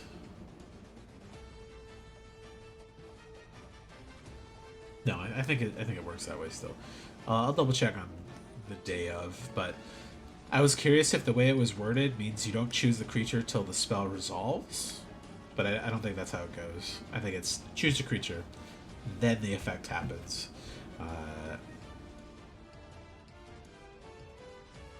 I'm curious on that one, but I don't think it works differently than I'm expecting. You thought I finished the review last night? No, I only got through 3 colors. That was like, plus the fire chat and stuff. It was a long chunk of that, so I did not get through the full review last night. Obsidian Elder, a 3 mana creature human wizard at common. It's a 1/3 for 2 and a red. When this creature enters, create a 0/1 black wizard creature token with whenever you cast a non-creature spell, this creature deals 1 damage to each opponent. He doesn't have any effect on his own other than making the black wizards, which is a bit of a downer for being a 3-cost creature. A 1/3 is not really the red stats you want to have. And paying 3 mana to get a black wizard is not really ideal. I'd happily play 2 just for the black wizard creature. But paying 3 to get this and the black wizard, it's like, yeah. This guy sucks on his own. The black wizard's okay, but the black wizard doesn't have any power, and it's an odd spot. I don't like being defensive at 3 mana and red, so I'm going to put this into C-. But that being said, if you need some more wizards, I think you could probably bump this into C range. But I think there's better cards to play to get more black mages out. How many are there? There's 320, 3 something like that in the set. Plus the Through the Ages cards, which I think add another 25. And a couple of the like special guest reprints. So maybe, yeah, it's close to 400 cards total. Not sure the exact number. There's also 16 copies of Sid Timeless Artificer, because they have one for each Sid in each game. Light of Judgment is a 5 mana instant at common. Deals 6 damage to target creature. Destroy up to 1 equipment attached to that creature. This is just good, expensive, high damage removal. So even if that creature is indestructible, you can blow the equipment up to it, which is relevant in a very heavy equipment set. It's B-. You're not going to play a lot of these. Maybe 2, maybe 1, depending on how much your deck is. But having something that blows up something for 6 is strong, because there are some bigger creatures here that will require you to blow them up. And even if they're indestructible, if they've got a good equipment or something, blowing that equipment up is valuable too, so... Fuck, my nose just keeps getting blocked here.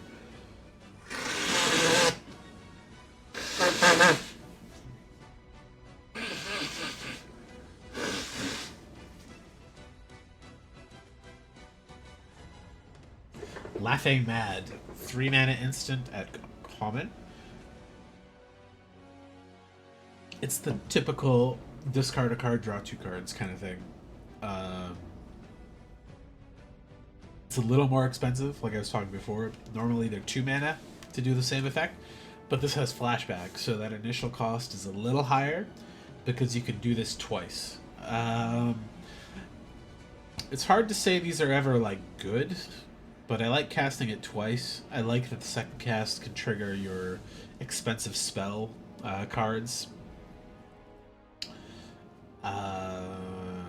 Yeah, it's like a C. Can't be better than that. Item Shopkeep. 2 mana creature human citizen at common, and it's a 2/2 for 1 and a red. So it's completely at rate. And whenever you attack, target equipped creature gains menace till the turn.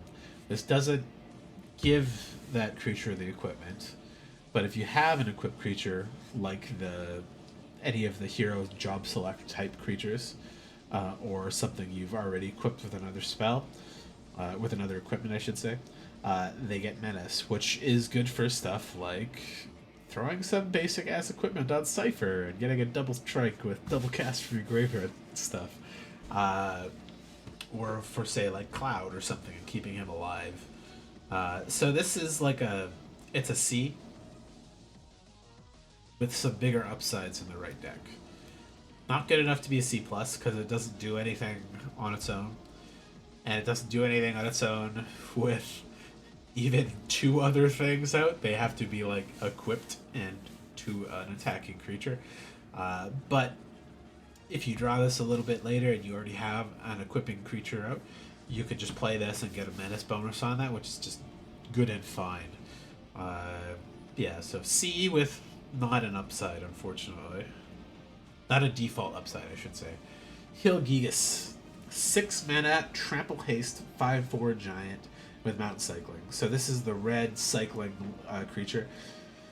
And it's about the same as the other ones. Like I said, all of these cycling creatures, I already like the body enough for what it is. Like a 6 mana, 5/4 trample haste, I'm happy to play that. It's not a fucking dinosaur 6/6 trample 6/6, or like a trample 6/6 for 6, but the nice ability of getting rid of this early to get a mountain is something I don't dislike. But Trample Haste 5/4 is pretty threatening. They'll have to deal with it eventually. I'm more than happy to pay 6 for that in red. Yeah, B minus. I like all of those quite a lot. I think I've put almost all of the cycling ones up here. Yeah, the Malboro I like, the Ice Flat I like, but I think I put the white one down here. Double check. Alright. Oh. I cannot find the white one. Where's the cycling one?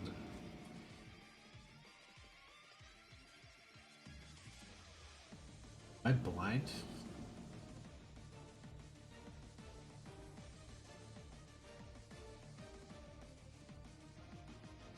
Ah, it's the Moogle.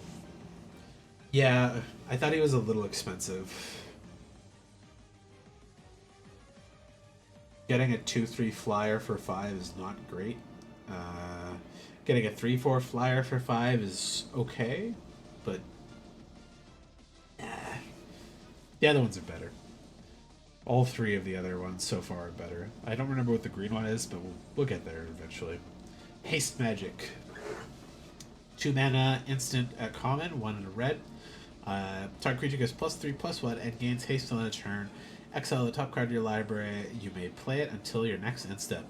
That's 2 good effects for 2 mana. Great. Like, ideally, you want to play this pre-combat so your creature can swing in. +3/+1 is not an insignificant buff to that creature. Like, that's going to make a 3/3 into a very threatening creature all of a sudden. And then having another card available to you does a good job of giving you like more stuff faster. I like the theming of the haste magic, and I like that as a combat trick as well as just a pre-combat buff.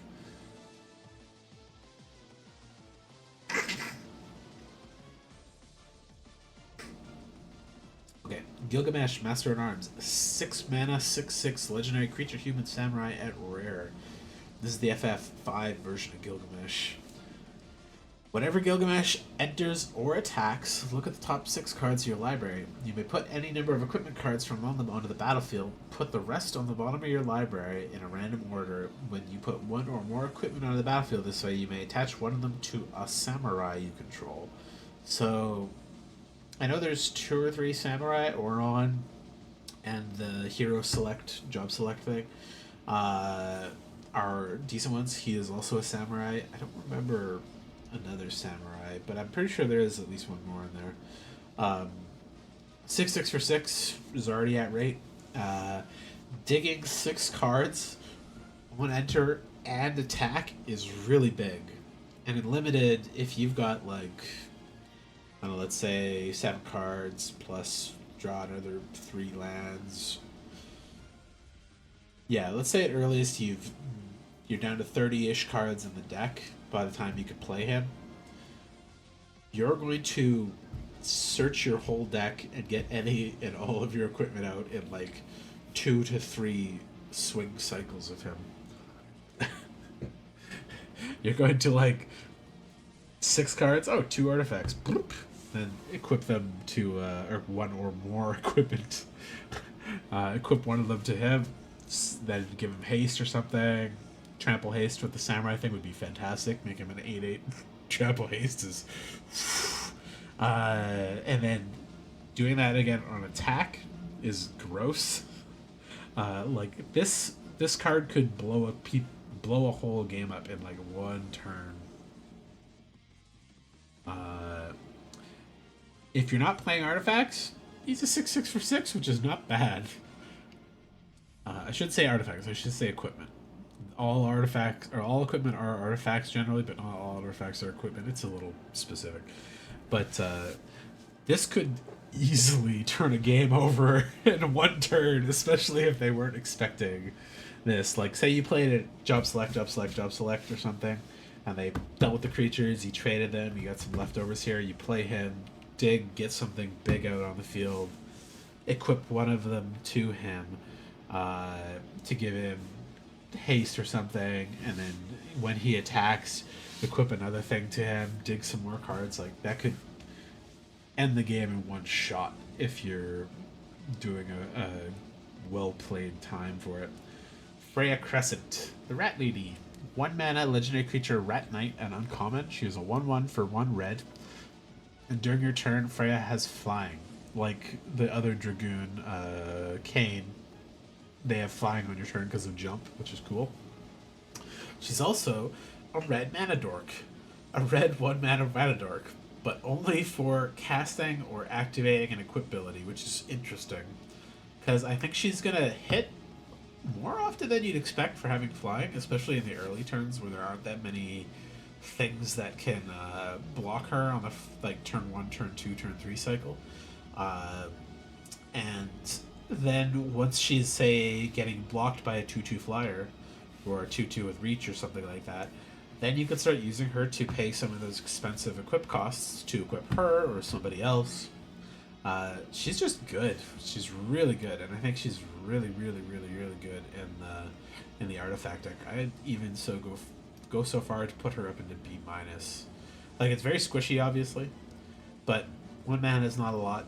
You can throw her down turn 1 and get some good damage in, and help cast your equipment and job select equipment earlier, and get a really good board presence there. Very odd, and he's got the blood sword. Wild Rose Warrior, 3 mana legendary human rebel warrior, and he's a 3/3 for 3 at rare. Equipped creatures you control have haste. Good stuff. And whenever a non-token equipment you control enters, create a token that's a copy of it, except it has this equipment's equip abilities cost 2 less to activate. Sacrifice that token at the beginning of the next instant. That's a reference to double blood swords. I don't think they made a blood sword equipment in this one, but there's some really good equipment in here and some pretty decent equipment that you can either equip for 1. Like, this is a bad one, but it's just the closest one I saw. But like the warrior sword is what, 5? Yeah, making that a decently cheaper one to equip with a really significant power toughness boost to it is going to be pretty good. And if you have him out before you cast Gilgamesh, Firion into Gilgamesh, and then equipping something to Gilgamesh is just like gross. To give him a haste. There's a lot of fun stuff in the equipment pile. I like Firion quite a lot here. I think I'd even go so far to put him in B, just because doubling your equipment enters. Some of those equipment tokens entering will be, I think, valuable for, let's see. Yeah, you're going to get an extra hero token out of them too, generally.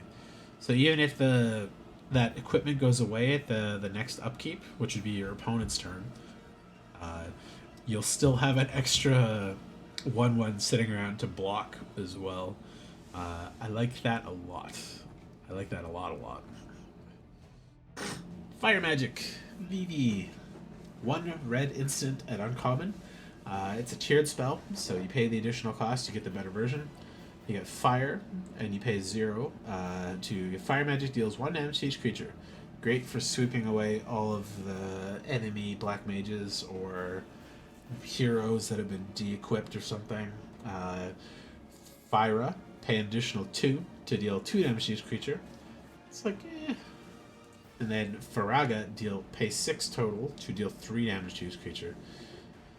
As with the rest of these, the third tier is like, I don't think worth the cost most of the time, because like Rage of the Gods or Anger of the Gods or whatever is a 3 mana spell that does that for 3 damage to each creature.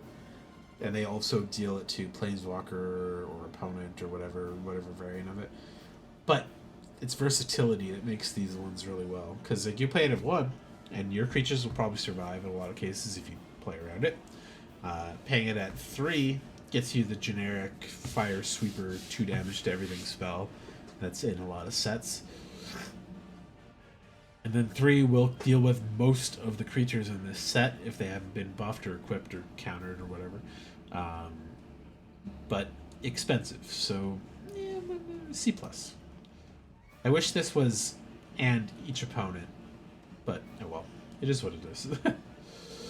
The Fire Crystal. It's the red version of the crystal so far. And it's 4 mana, legendary artifact at rare, 2 red. And just like all the other ones, it's red spells you cast cost 1 less to cast, and creatures you control have haste. So unlike the blue one and some of the other ones, this one actually has an effect immediately. And then if you pay 6 for red, tap target, create a token. It's a copy of target creature you control. Sacrifice it at the beginning of the next end step. So you get to make a copy of your best creature. It has haste. You can swing in with many of your good creatures, obviously. Pretty good. It's not as, again, impactful as the white one is, which I think is probably the best so far. Gain twice as much life, and then all creatures get flying, and lifelink is kind of crazy. Because you're going to get through, because you get the evasion, and then it doubles the life that you're gaining off of the attack. So, and then conversely, the blue is the worst one so far because there just really doesn't seem to be mill support for your opponents. There's a lot of self-mill in black and red and blue, but there are not that many cards that say mill your opponent. If you're drawing a lot in the blue, you could possibly make that work, and again, limited is a much smaller deck size, so there's a possibility that you could mill your opponents out. This does get a bit of a buff in a two-headed giant, because milling 2 people for 8+ cards a turn means that's like a 3-turn clock for just milling their whole deck out or getting rid of their best stuff. If they don't have flashback or graveyard shenanigans or whatever. The Darkness Crystal and the Fire Crystal are kind of like in the same boat, where they're like making a good version of a creature. The red one obviously is a little faster, but the black one has a lot more general versatility, where if an opponent creature, a non-token creature an opponent controls would die, exile instead. You're removing it from their graveyard. They do not have access to it anymore. And they won't be able to like recast it or flashback it or bring it back to the battlefield until you put it on your field, and then it dies after it's on your field. So the black one has like a higher ceiling, but the red one has like, I'd say, a better, faster threat, and the white one is still the best so far. The Coral Sword. This is from FF5. That's a 1-mana artifact equipment with an uncommon. It has flash. When this equipment enters, attach a target creature you control. That creature gains first strike to end of turn. Equip creature gets +1/+0. It's also equip 1. This is just good little combat trick that feeds your artifacts and feeds your equipment. It does not have job select because it's not a job weapon. It's a like actual weapon from the game. So paying 1 mana to give something first strike and +1, okay. There's enough weapon synergies or the equipment synergies to make this matter a lot more, and there are enough artifact synergies to care about it too. So I actually like that one quite a bit. And sometimes first strike, like I said, a lot of these combats are going to be like a 4/3 versus like a 3/3, or like a 5/3 versus a 3/3, or like a 3/4 versus like a 4/4. And this kind of thing is just going to be enough to put you over the top of the majority of creatures in combat. That being said, there are big things, there are indestructible things, but the vast majority of creatures that I think have been here have been like 1/1s, 2/1s, 1/2s, 2/3s, 3/2s, 3/4s, like not that big, and also just in that range of everything can trade with everything in the good or worst cases. Clive, Ifrit's Dominant. 6 mana legendary creature, human noble warrior at Mythic. 6 mana 5/5 at 4 red. Already that's pretty solid stats, but he's also got When Clive enters, you may discard your hand and then draw cards equal to your devotion to red, which is at least 2 for him, probably 4, I'm going to guess, by the time you play him, which is pretty good. Again, draw 4 is big. And then if you have 6, which would be the next turn, obviously, assuming you didn't use Treasure to cast him or something, pay 4 red, exile Clive, return to the battlefield, transform it under its owner's control, activate only as a sorcery. And like all of the other dominant versions of the creatures, they are legendary. And when they finish their saga, they flip back to the front side, which is really good for big loops. Ifrit, Warden of Inferno. Ifrit fights up to one other target creature. He is a 9/9 legendary enchantment creature, Saga Demon. He's killing 95% of the things in this set, with the exclusion of Indestructible and I think 1 creature that's bigger than him. 2 creatures that are bigger than him, toughness-wise, at least. And then he's got Brimstone on his next 2 turns, which would be add 4 red mana. If Ifrit has 3 or more lower counters on it, exile it, turn to the other side, face up. So, I like that you flip him on his like second turn, let's say, after he's swung or something, because he does not get to swing on the second side. He'll be exiled and treated as a new instance. So, play him, discard your last card or whatever in hand, draw 3 to 4 cards, or 2 to 4 cards, let's say, on average. Refill your hand, so the next turn you can play a land, cast a spell, tap him, exile it after... tap, sorry. It has to be after combat or before combat, because he will not be vigilant, unfortunately. But if you do it before combat, he's going to come in as a 9/9 and punch 1 of their things. And then on the next turn, you'll get to have 4 additional red mana to cast some of those spells that you drew with his front half.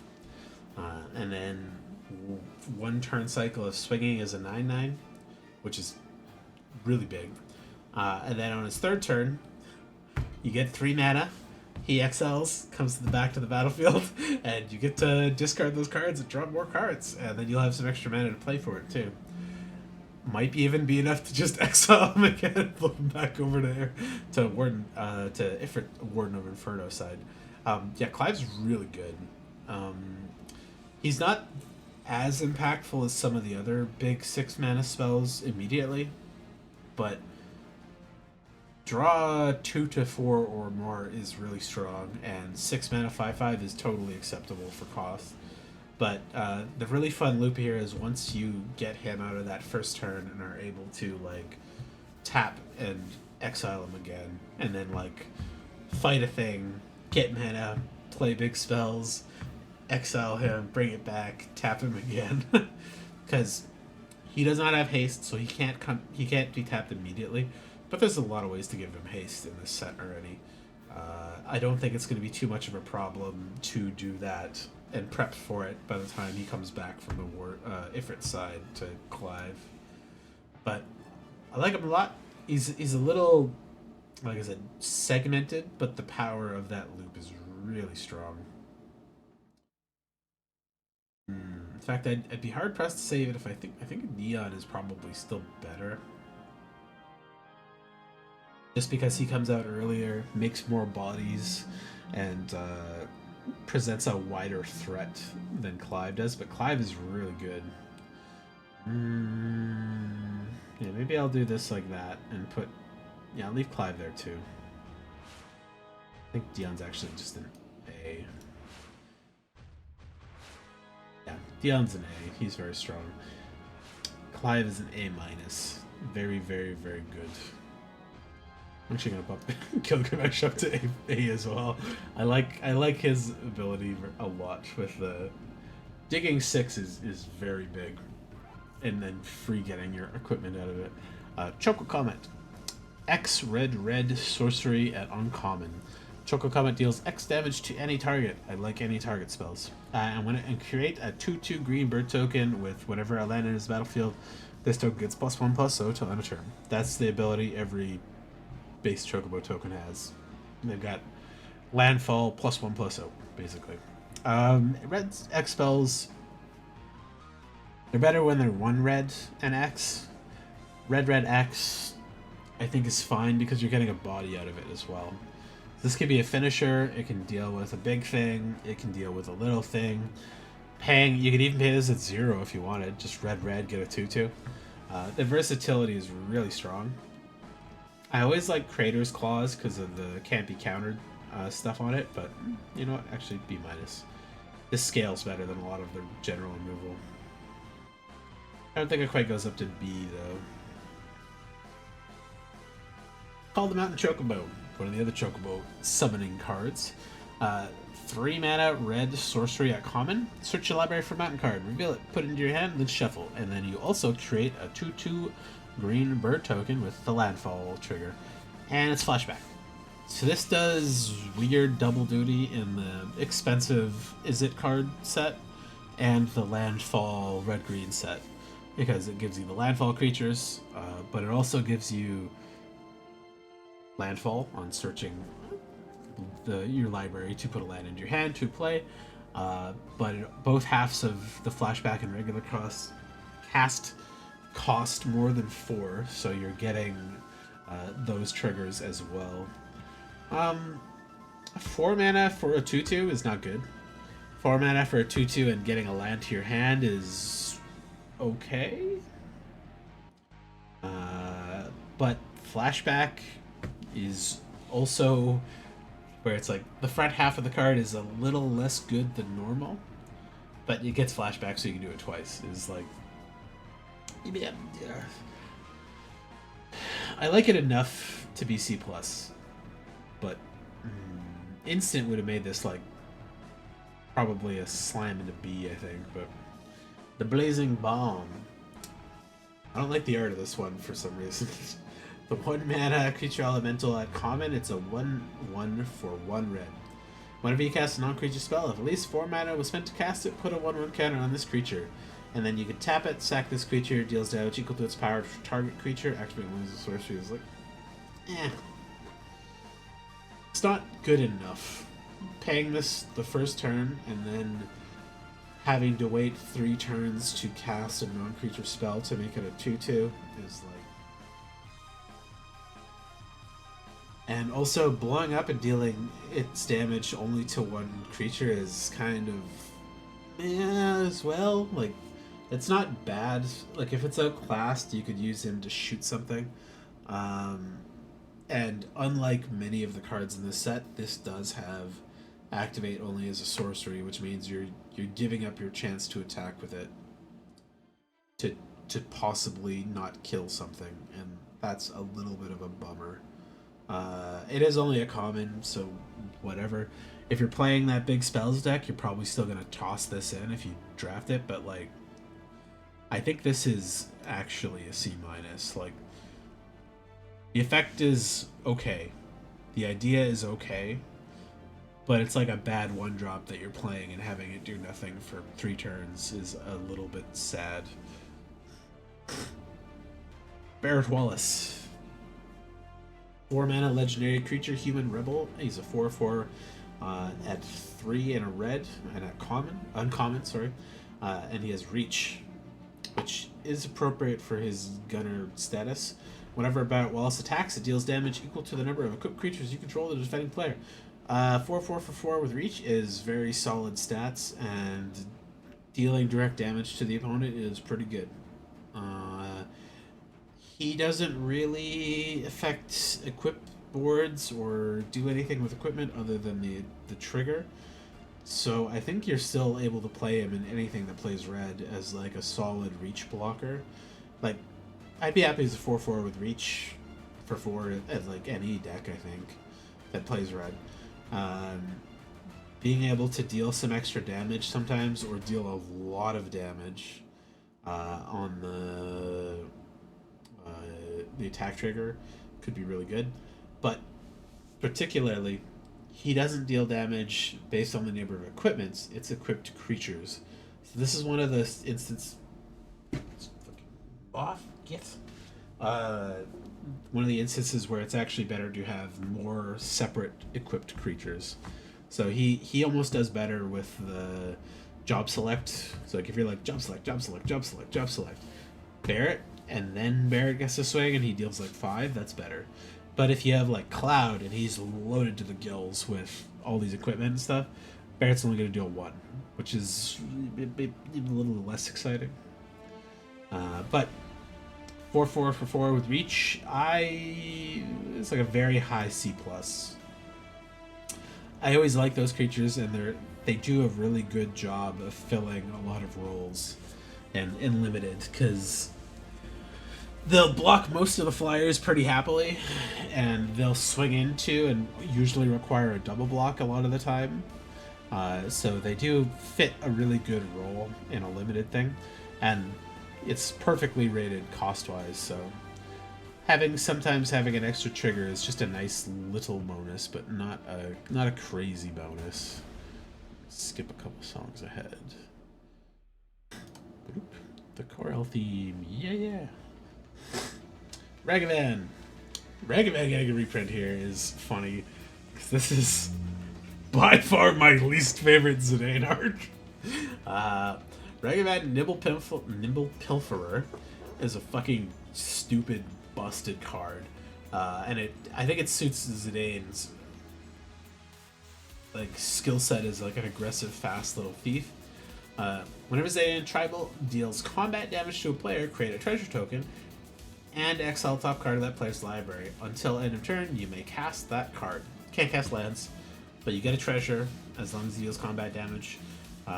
He's, I'd say, considerably weaker in limited, but in constructed, he's a house.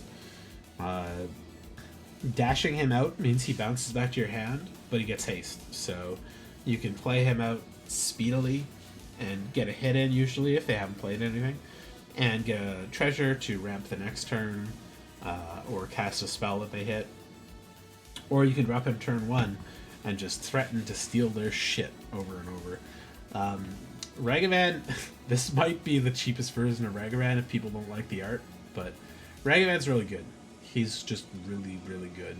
And he falls off a lot in limited, I think, because the cards that he's stealing aren't that good, and people's curves are kind of wonky, so like you might be hitting like a 5-drop and then doing nothing with it, but you're still removing it from your opponent's ability to use that spell, so it becomes really iffy whether he's going to be that able to like present a really lasting threat in limited, because he's also only got 1 toughness, so pinging him with something small or chumping him with like a 1/1 hero is not off the board.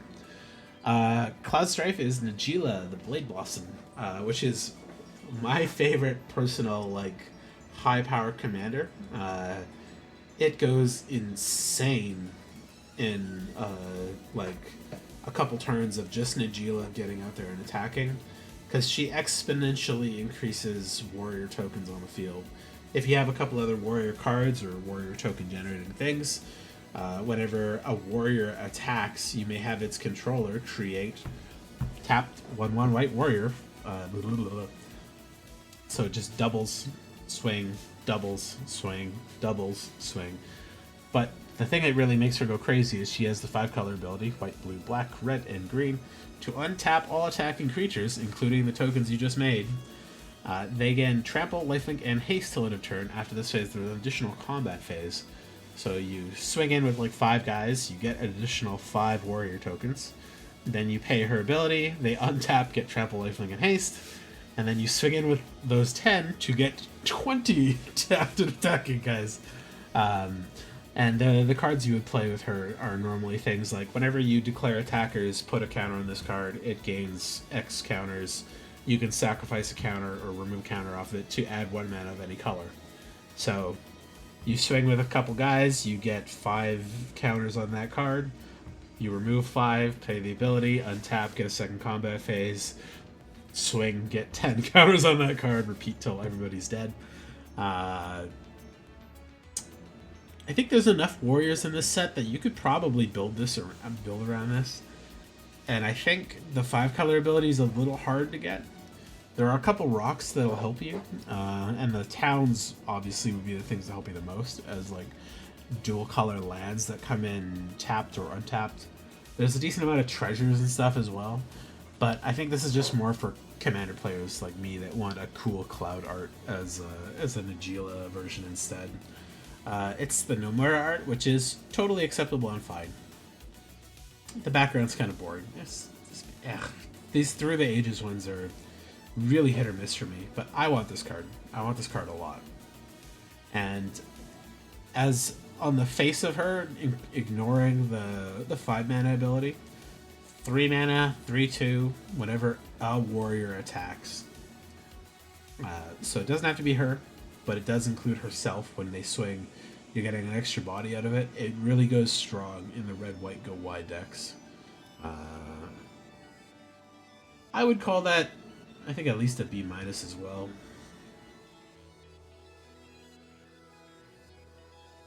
Mizik's Mastery is Dawn Warrior's Legacy. This is a very nice art by Toshitaka Matsuda. 3 mana and a red for sorcery. Exile target cards, instant, or graveyard, instant or sorcery from your graveyard. For each card exiled this way, copy it, and you may cast the copy without paying its mana cost.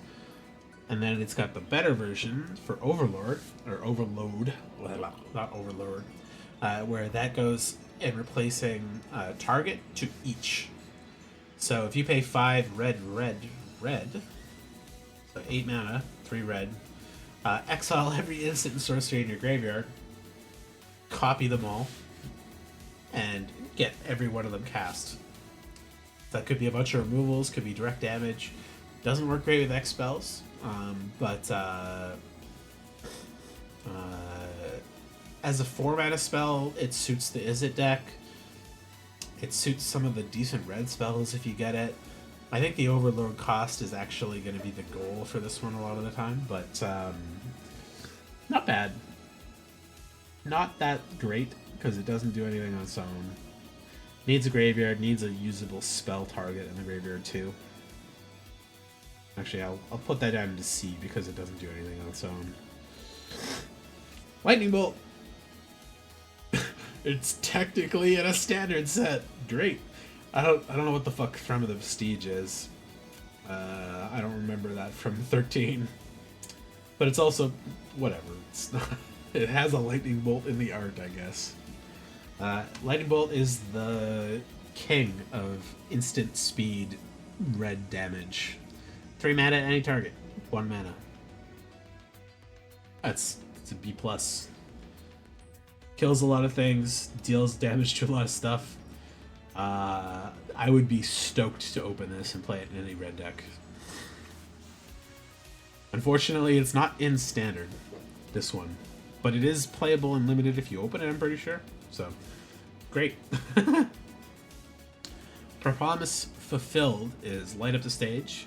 So 2 and a red for sorcery. With Spectacle, which if you don't remember is when an opponent has been dealt damage this turn. It might also say loss of life, I can't remember specifically, but you can cast it for 1 red instead of the main cost of 3. And exile the top 2 cards of your library until the end of your next turn. You may play those cards. Pretty good. Spectacle is great after attacks or something, or after a ping trigger. You can cast this for cheap and get an additional couple cards off the top of your library, and it lasts a full turn cycle. So I like Light Up the Stage quite a bit with C+. There's, I think, quite a good shell for this to be very effective and easy to cast. Captain Laddery Storm, Van's second card, Aspiring Sky Pirate. Laddery Storm is great.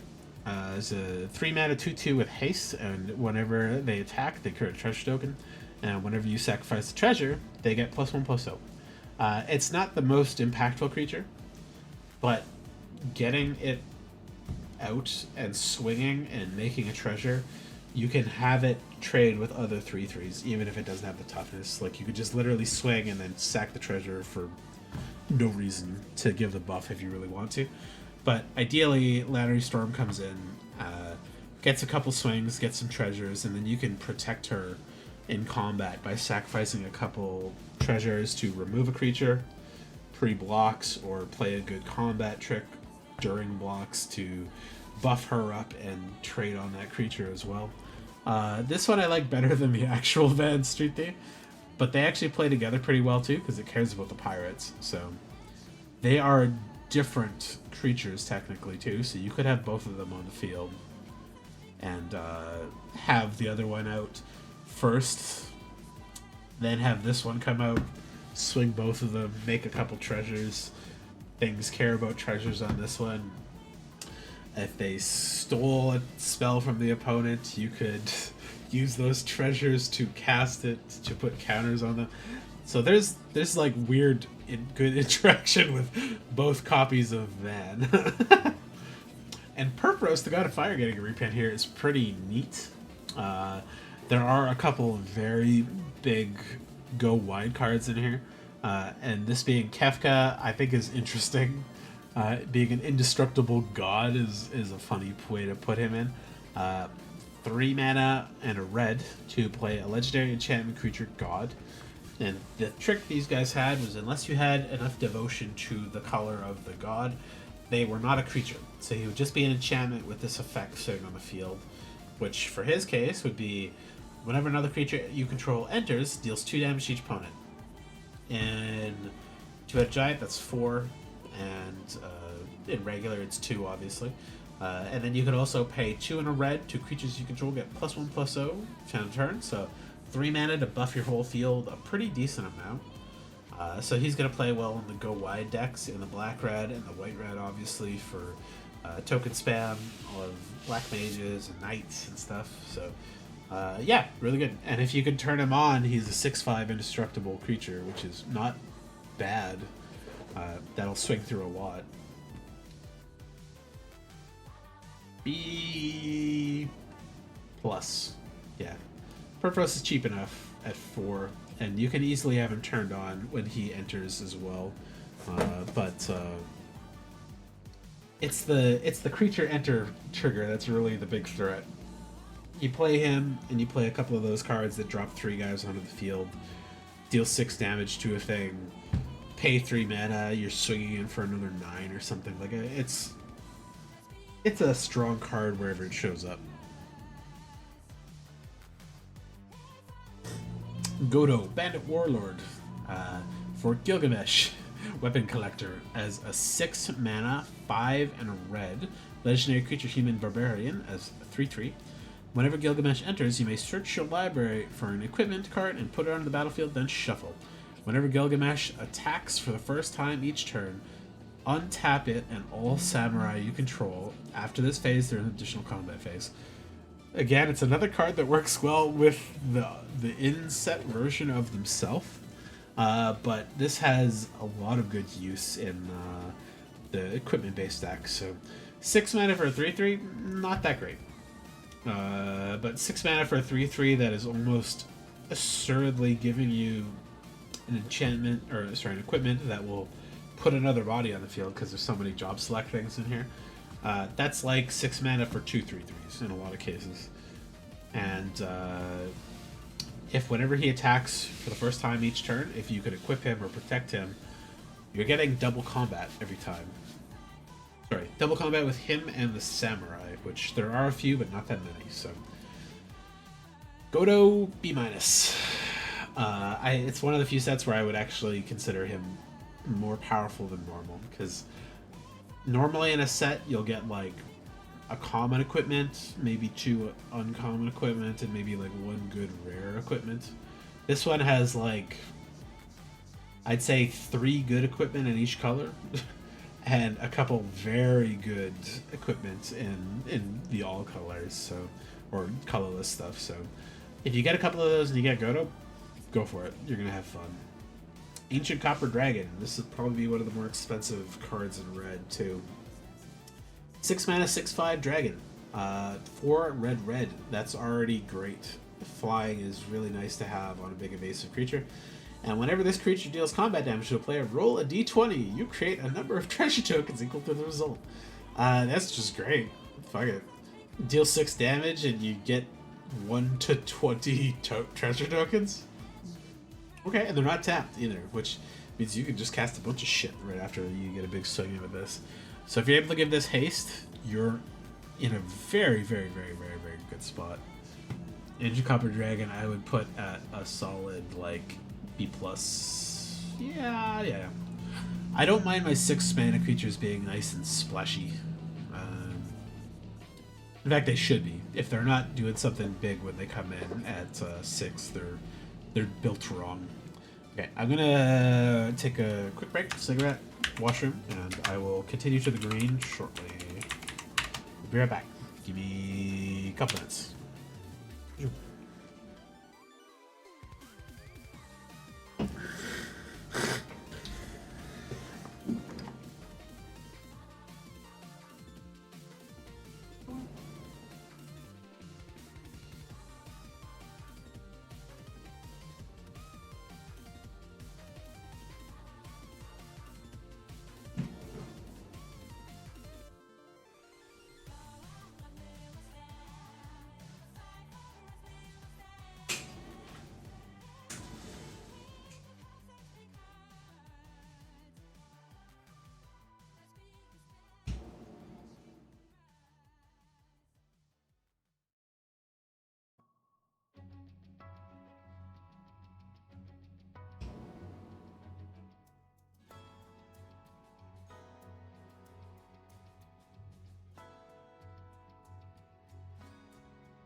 Let's continue.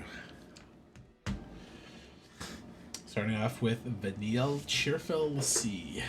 4 mana legendary human cleric at uncommon is a 3/2 for 3 and a green. When Vanille enters, mill 2 cards and return a permanent card from your graveyard to your hand. The beginning of your first main phase, if you both own and control Vanille and a creature named Fang, Fearless Sea, you may pay 5. 3 black green. If you do, exile them and then meld them into Ragnarok Divine Deliverance. And that's how you get the backside of that meld card. I like her better than Fang, but you play Fang first, then you play her. You get the removal trigger, a ping, and then ideally turn 5 you meld them. So 3, 4, 5. They have a pretty good curve if you can get them together, but I like her on her own a little more than I like Fang. Like, which is a little annoying because I like Fang game wise more. I think she's just cooler. But yeah, her ability I think hits less often, but it obviously hits better if you have Vanille because she'll trigger her thing automatically. And the meld side is obviously really strong. Traveling Chocobo, the legendary one, or sorry, not legendary, the regular Chocobo, but it is the one that is the only serial card in the set, and it's a very, very good bird as it is. So it's a non-legendary bird at Mythic for 3. It's a 3/2 for 2 and a green. You may look at the top card of your library at any time. You can play lands and cast bird spells from the top of your library. If a land or bird control entering the battlefield causes a triggered ability of a permanent you control to trigger, that ability triggers an additional time. So this is one of the only Chocobos that doesn't have the landfall trigger, but it doubles all your other landfall triggers and your other bird triggers, which are technically landfall triggers. They just don't say landfall trigger X on them. But yeah, Traveling Chocobo, 3 mana, 3/2, with some good abilities and accessing to additional source there. Real good. And obviously better in the landfall decks, especially if you have like Zell or somebody else available. You're going to be able to play a lot wider sources of your lands and birds, but it's quite solid. Good. The cereal, that'll be the bigger draw, I think, for a lot of people. Town Greeter. 2 mana, non-legendary creature, or human citizen, at common is a 1/1. When this creature enters, mill 4 cards, and you may put a land card from among them into your hand. If you put a town card into your hand, this way you gain 2 life. Yeah, it's okay. I've had a card like this in Tarkir, but that had put a counter on it, and I think that's a little more valuable than a life. But this one matters when you pull back, so it's only an upside for you to pull it back.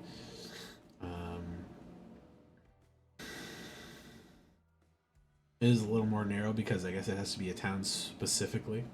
But this guy's not that great of a body on his own. A 2 mana 1/1, not that exciting. But for the self mill, graveyard, landfall decks, this guy might be a decent little filler. I still think I'd only put him at C or C minus. Probably C minus because I don't like the stats on him. If he was at least a 2/2, I'd be a little more okay with it. But another self-mill card that blue does not affect. Torgal, a fine hound, the doggo from FS16. 2 mana, legendary creature, wolf. Uncommon is 2/2 for 1 and a green. Whenever you cast your first human creature spell each turn, that creature enters with an additional +1/+1 counter on it for each dog and or wolf you control. And he's a mana tapper. Torgal's great. Torgal's really good. 1 mana of any color is relevant because there aren't that many sources that allow you to do any color. There are a couple, but not that many. And him buffing like almost all of the legendary creatures in the set with an additional counter is really strong.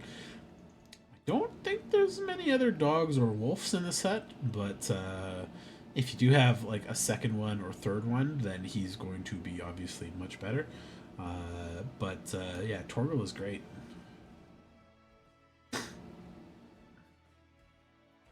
I don't think I can put him above C plus because he's just a 2/2 mana dork for the most parts.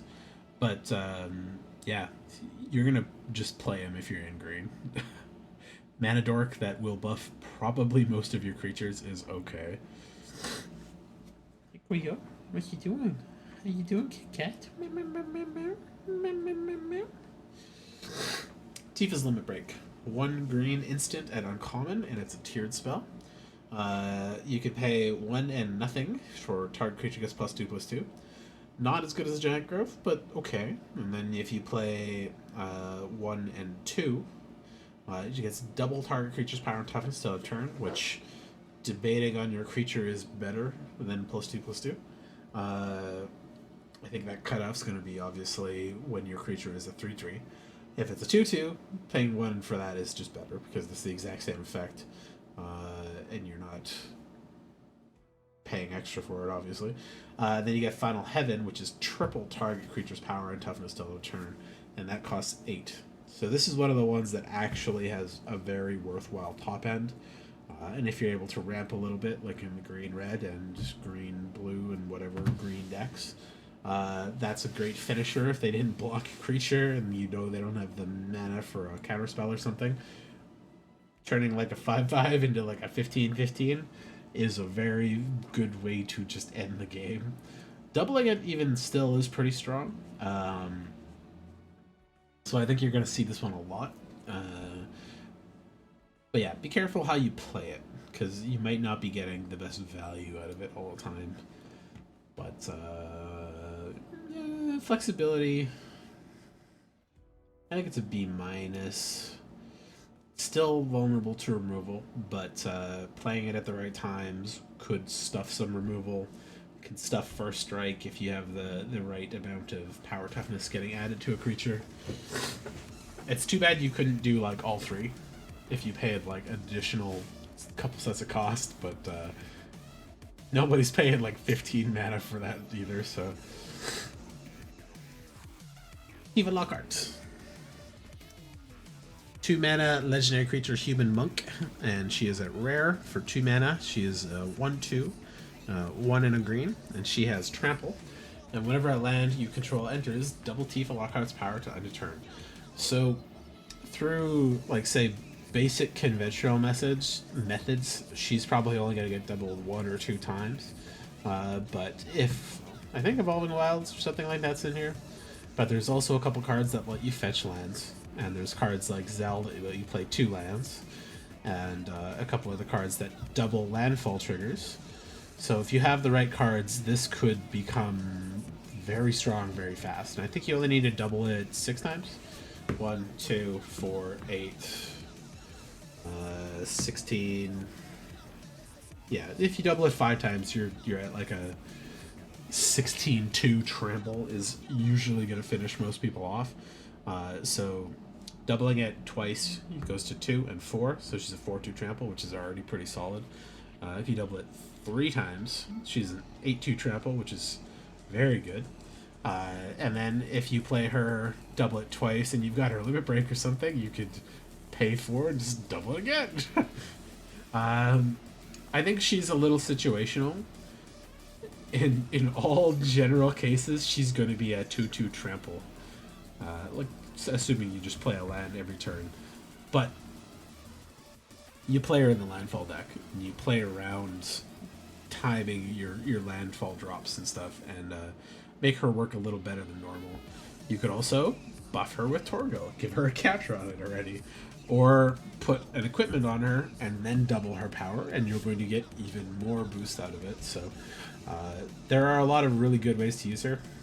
I think I've talked myself into putting her like even up into B, because like throwing a good equipment on her and then doubling her power is going to make her very strong very fast. Summoner's Grimoire. It's a job select. It's a non-legendary equipment at rare for 3 and a green. So it makes a 1/1 when it comes in. This automatically becomes equipped. The equipped creature is a shaman in addition to its other types, and it has whenever this creature attacks, you may put a creature card from your hand onto the battlefield. If that creature is an enchantment card, it enters tapped and attacking. So this cheats shit out. And if it's a summon, it comes in attacking, which is like pretty good. 4 mana for that, and it's still 1/1 is a little squishy.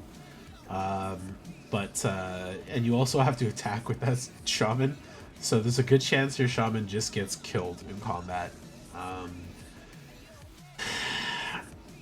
At least the equipment cost is not that high, and you can cheat out some really big dumb creatures that you normally wouldn't be able to get out at a pretty decent cost if you're able to maybe ramp a little bit or get this out early. So I think this is good, but it's also going to be better in like not limited, where you have access to a wider range of more impactful creatures or more impactful enchantment creatures to do some spicy things with. Summon Titan, classic Titan. I think that's the FF15 version of Titan. Yeah, because he's standing over tiny trees. So it's a 5 mana enchantment creature, Saga Giant, and it's a 7/7 reach trample. Mills 5 cards when it enters. Okay. Whatever. Not really super impactful there. Return all land cards from your graveyard to the battlefield tap. That's pretty good. That could trigger some good stuff. Is Fang additional cards or one? Yeah, one or more. That's a bummer. So she would only ping once when you return every card from your graveyard. And then until end of turn, another target creature you control gains trample and gets X plus X, where X is the number of lands you control. That final buff is a pretty good one. He'll at least block really nicely. He'll block most to everything that you're going to see, like 99% of the things you're going to see. Especially because the flyers don't really go above 6 usually. I think there's like 188 flyer, but I think that might be a backside of something too. He'll block a lot of stuff pretty well, because he's got reach and trample and he's huge. So 5 mana for a 7/7 that'll block really well the first turn, and then we'll probably add, let's say, assuming you didn't have any stuff in the graveyard yet, 2 to 3 lands to the battlefield, and on the third turn after having him, you might have 7 to 10 lands on the battlefield with his effect. +10/+10 or around there, and trample to something is a game-ending threat. So he's really good. I'd be happy to play him even if I wasn't playing like Landfall Green or something like that, and it was just like, I just got green stuff. You'd still be pretty happy to play him. Like if you're playing him on curve, you got 5 lands out. He might hit 2 or 3 out of those 5 cards if you're lucky, and then the next turn you maybe play another land, so you're at 6, and then put those 2 or 3 cards back on the battlefield, and then maybe on the next one you're getting, let's say 8 to 11 is a good range for that part there. Ideally, that'll do it a lot of times. So Titan's pretty good. Titan, I think, is actually quite good. I'll put him up in B-. Summon Fenrir. He is a 3 mana enchantment creature, Saga Wolf. Is one of the other wolves that's available in the set. So it's a 3/2 for 2 and a green. And he's got Crescent Fang. Search your library for basic land and put it on the battlefield, tap, and then shuffle. That's pretty good for 3. I'd be happy to play that on its own. And then you have, when he can attack him, when you next cast a creature spell this turn, that creature enters with an additional 1/1 counter on it. So if you were playing Torgal and then this, that creature would enter with 3 counters on it, assuming it was a human. And then you have on his third Saga turn, draw a card if you control the creature with the greatest power or tied for the greatest power. Which, if you put 3 counters on something last turn, or at least 1, you might have a pretty solidly large creature there. And also, good green ramp stapled to a creature is pretty strong. I also think that's a B+, or B... Yeah, B-. Okay. Summon Fat Chocobo. Enchantment creature, Saga Bird. It's a 4/4 for 5 at 4 and a green. Work. Trait, 2/2 green bird, blah blah blah blah blah, landfall trigger, and then Kerplunk, 3 turns in a row. Creatures you control gain trample to end a turn. He's part of that bird tribal. Put some more birds out, get some landfall triggers, give him some +1/+Os, and then give him trample. Okay. It also includes himself in that. A 5 mana 4/4 is okay. It's a little overcosted, but he's also giving you a 2/2 by default, so he's a little undercosted. I like spreading it out. The landfall triggers are pretty relevant, and then every turn he can attack, you're already giving the rest of the creatures trample too, so it's like C+. Just kind of not B-. Pretty close, though. Side quest, raise Chocobo. Chocobo breeding quest, let's go. 2 mana enchantment and uncommon, it's a 1 and a green. When this enchantment enters, create a bird, blah blah blah blah blah, same landfall triggers. At the beginning of your first main phase, if you control 4 or more birds, transform this enchantment. So, if you don't have at least a couple of the other Chocobo spells, the only way you're going to do that is by playing this one and flickering it or something. But if you have 4 more birds, you get the black Chocobo on the other side, which is a 2/2. Creature bird. When this permanent transforms into black Chocobo, search your library for a land card, put on the battlefield, tapped, and then shuffle. Which is a little unfortunate because it does trigger the landfall stuff, but it doesn't work for himself because he doesn't have haste. But for the other 4 birds you assumedly have, it does put +1/+0 on all of those birds. Assuming those are all the regular token Chocobos. However, what I would like to say is I would love like 3 or 4 copies of this one. I would happily play 2-drop enchantment that makes me a 2/2, 2-drop enchantment that makes me a 2/2, 2-drop enchantment that makes me a 2/2, 2-drop enchantment that makes me a 2/2, and then the next phase, all of them flip over, turn into 4 black Chocobos, fetch 4 lands, swing in for 6/2s on a bunch of my things. I would be stoked to do that. This one's a little weird because if you're in the landfall deck, it's really good. If you're in the bird deck, it's even better. But on its own, it's a 2/2 for 2 that has a landfall trigger. That's what it equates to.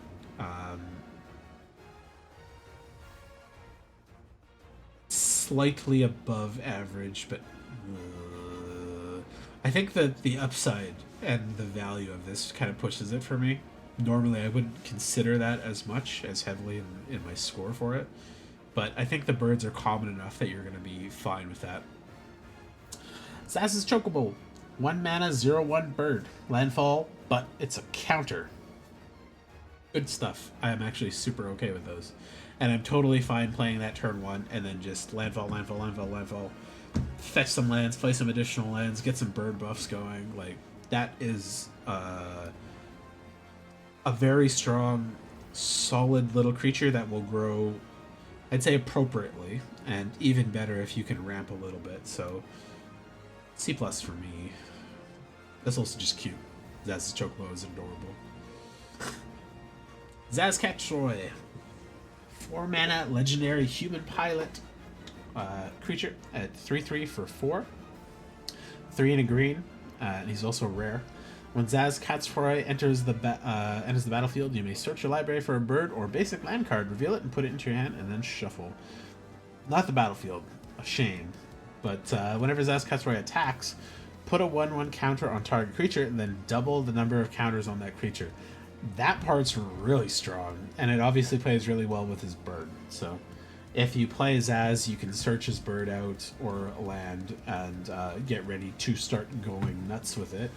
Like if you're playing, assuming you have the bird out first, turn 1 bird, land, land, land to get to Zaz, that would be 3/4 bird, and then you play Zaz, get another land out of your library, and then next turn when he attacks, assuming you played a land, that bird would be a 4/5, he would be a 3/3.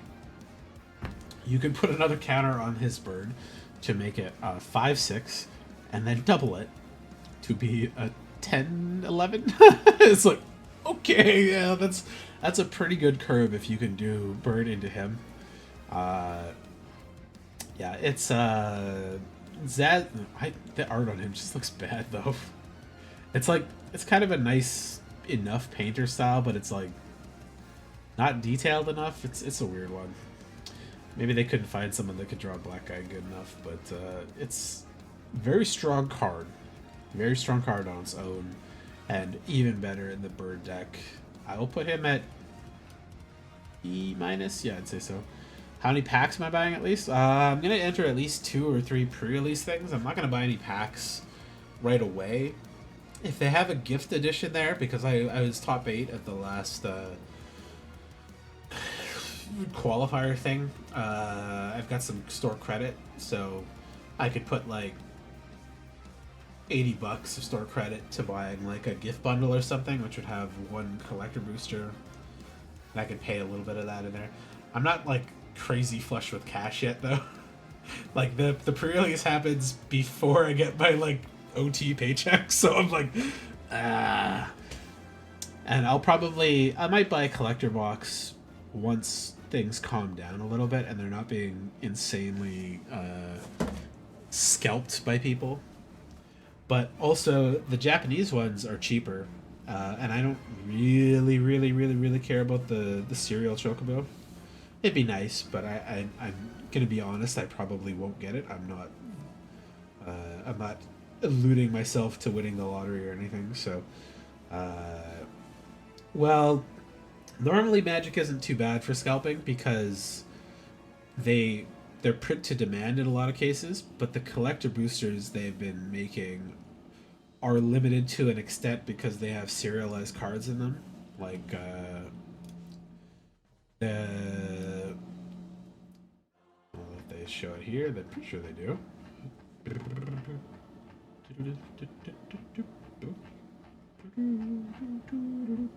There we go. So this traveling chocobo gold shiny foil is limited to 77 in all English packs. If you get number 1, number 7, number 69, and number 77, I'm pretty sure those are going to be by far the most expensive versions of those cards. I would easily kind of estimate them to go up into the $5,000 to $10,000 range is going to be my guess. Could be less, could be more. But it's also quite playable, but I think it's also extremely collectible. I think that will be a very expensive card. And I think that's the reason the English packs are getting scalped so heavily. Because I think most of the fans of Final Fantasy, if they're just looking to collect these, they wouldn't care about it being Japanese packs as much. Because they'd be like, oh, I just got the Buster Sword. It's Japanese, cool art. Stick it in a sleeve, keep it on the shelf or something. Yeah, we'll see how the costs shake out. I'll probably buy like 1 or 2 collector packs, but I'm not going to buy a collector booster box. That's like $1,200 to $1,500 Canadian is too much. I'm not that gambly. I'm also not opening like hundreds like some of the stores will be. So I'm not eluding myself to getting one of those extremely few cards that's worth a lot of money. You have a friend that works at the Best Buy in Maine, the most random state, and the city of middle of nowhere, said he gets people coming in every week asking about Magic Pokemon cards.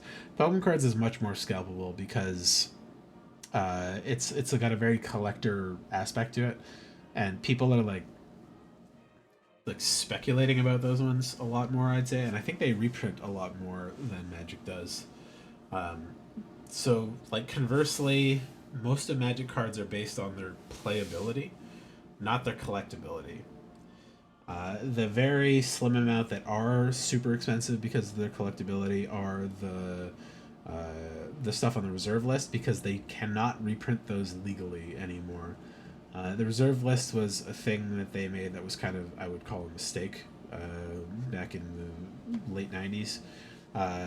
Maybe early 2000s when it happened, but they were going to do reprints of these cards because they were obviously good cards that people wanted to play with. But the collectors that had been hoarding those cards, like the Black Lotus, the Power 9, the Moxes, etc., are like, no, you sold these to us as a collector product. They were very limited print runs, and we are collecting them. And they sued and won, I guess, to WotC to say like, you cannot print these cards again without either paying us a lot of money or doing whatever. But I think the way WotC's going right now, I feel like they could easily just repeal the reserve list and reprint those, because they're like, no, we want more money, we want more people to buy these. But because of that, the way they're getting around stuff now is by doing these very limited art runs of X number of cards available in a certain set. Obviously, the one that peaked that was the One Ring in Lord of the Rings, which Post Malone paid the guy who pulled it like $2.5 million or something like that, and signed it, gave him a collector commander deck that he signed all the cards on and stuff. So that would be the peak of it. I don't think any cards are ever going to approach that again, because they only had a 1/1 Lord of the Rings card written in Elven with the custom art on it and stuff. Cards like this are just going to drive up the prices of those boxes, but most people won't care, because the people who want to play these cards, all these people opening hundreds and hundreds of these packs, are going to drive the prices down on a lot of these cards, because they're not going to play them and they're just going to sell them or whatever, and they're not going to hoard like 10 copies of Esper Vegelmardla or whatever the fuck that is.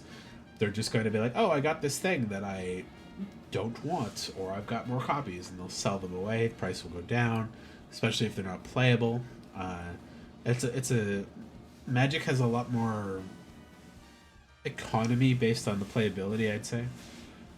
The only time where they don't have that is regarding the secret layers, which are like they do it stupid, and I hate it every single time they do it, because they always fuck it up. But like, they'll have a set like this. You could buy these 5 cards and this bonus card for $40 from them. But they'll announce it and they'll say, okay, there's a 24-hour period where you can purchase this card, and then you'll sign up for a queue, and you'll also hit that queue with like 1,000, tens of thousands of other people, and it fucking crashes, and then the scalpers will buy 46 copies of this. Because they know it's cards that people might buy, actually, and they're fairly limited. And then the day hands are like, hey, look, we sold out of these things that are pre-orders that we were printing to demand, basically. But then there's hundreds of thousands of people that are just like, we didn't get the fucking cards. It happened with the SpongeBob set, happened with the Avengers set, happened with a bunch of the other limited print stuff that they've done this on. And every single time they do it with a bad system that ends up being like manipulated and crashed by scalpers that use bots to buy up a bunch of these at the same time. The way they should do this, if they wanted actual people to get these, would be like, open the pre-orders for like a week, and then you say, I want this, I want this, I want this, I want this, and then you pay your money, and then they say, okay, cool, we've got 500,000 orders for these, we'll just print them to demand. And then the scalpers aren't going to fuck over the people that actually want these cards, because so many of those secret layers that got announced, either the commander decks that were done as secret layers with like the whole deck being done in fancy art, or particularly special stuff like the Avengers Marvel cards and stuff, they were showing up on eBay in the thousands before the queue even ended. People were just selling pre-orders that they might not have even gotten themselves. Like, that hurts, and I hope they fix that, because this is just like the most abusable system for the stuff that people actually want to get for like collection's sake. But the actual set of this is not going to be like that. It's not going to be speculatively expensive, because all of these regular versions of the cards, they're in print for the next 2 years. Print to demand. So as long as people are buying these, they're going to print more of these. The regular versions. The regular versions specifically. The collector versions are a little bit particular, where they may not continue to print those after they've run out of their initial bundle of these guys. But I think they're going to look at the demand for this and print a lot more than they normally would, because people will buy them up probably still. And that being said, even after these are all collected, they may still reprint more of the collector boosters. So I don't think it's gonna hold I think the scalpers are just getting the people that really want to buy into it super early, and that's where they're at. But Pokemon cards, it's like, oh, it's kind of a limited print run. So a tin of cards that's like $20 at Walmart when it launches is suddenly $1,000 because there's a chance you could pull a foil Charizard that was only printed once in that one set or whatever, and people really like the art of it. Too crazy. Pokemon cards are badly run, but it's good for the players because when people sell all of those things out, there's only like one or two cards in the set that are worth any kind of money. So people that want to play Pokemon can just buy 90% of their deck for like $1, and then they're good to play. But in Magic, a good card is always going to be expensive because a good card is always playable, unlike a lot of how the Pokemon ones tend to work. So it's different. Things get different for different reasons in Magic and Pokemon.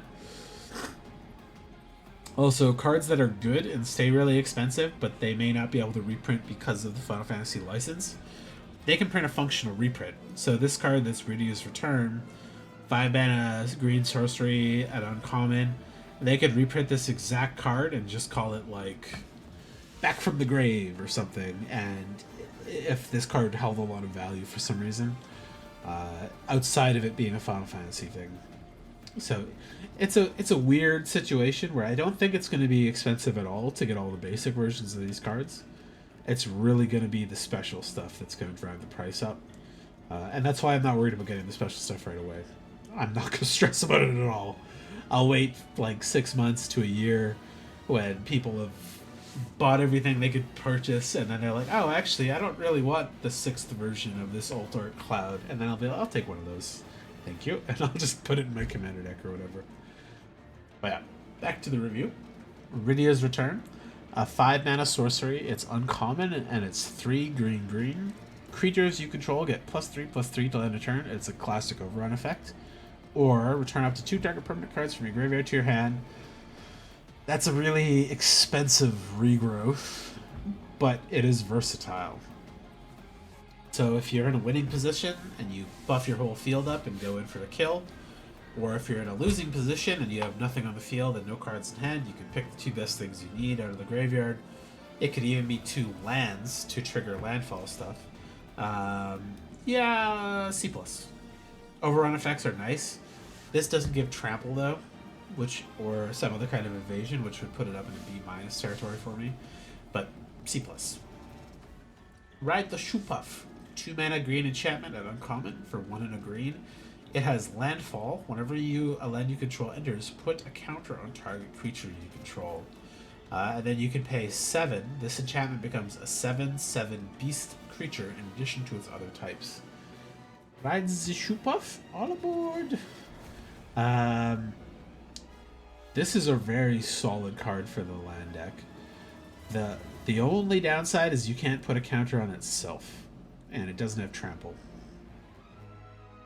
So if you play this and then they blow up your only creature and then you play a land, okay, your counters are gonna go nowhere.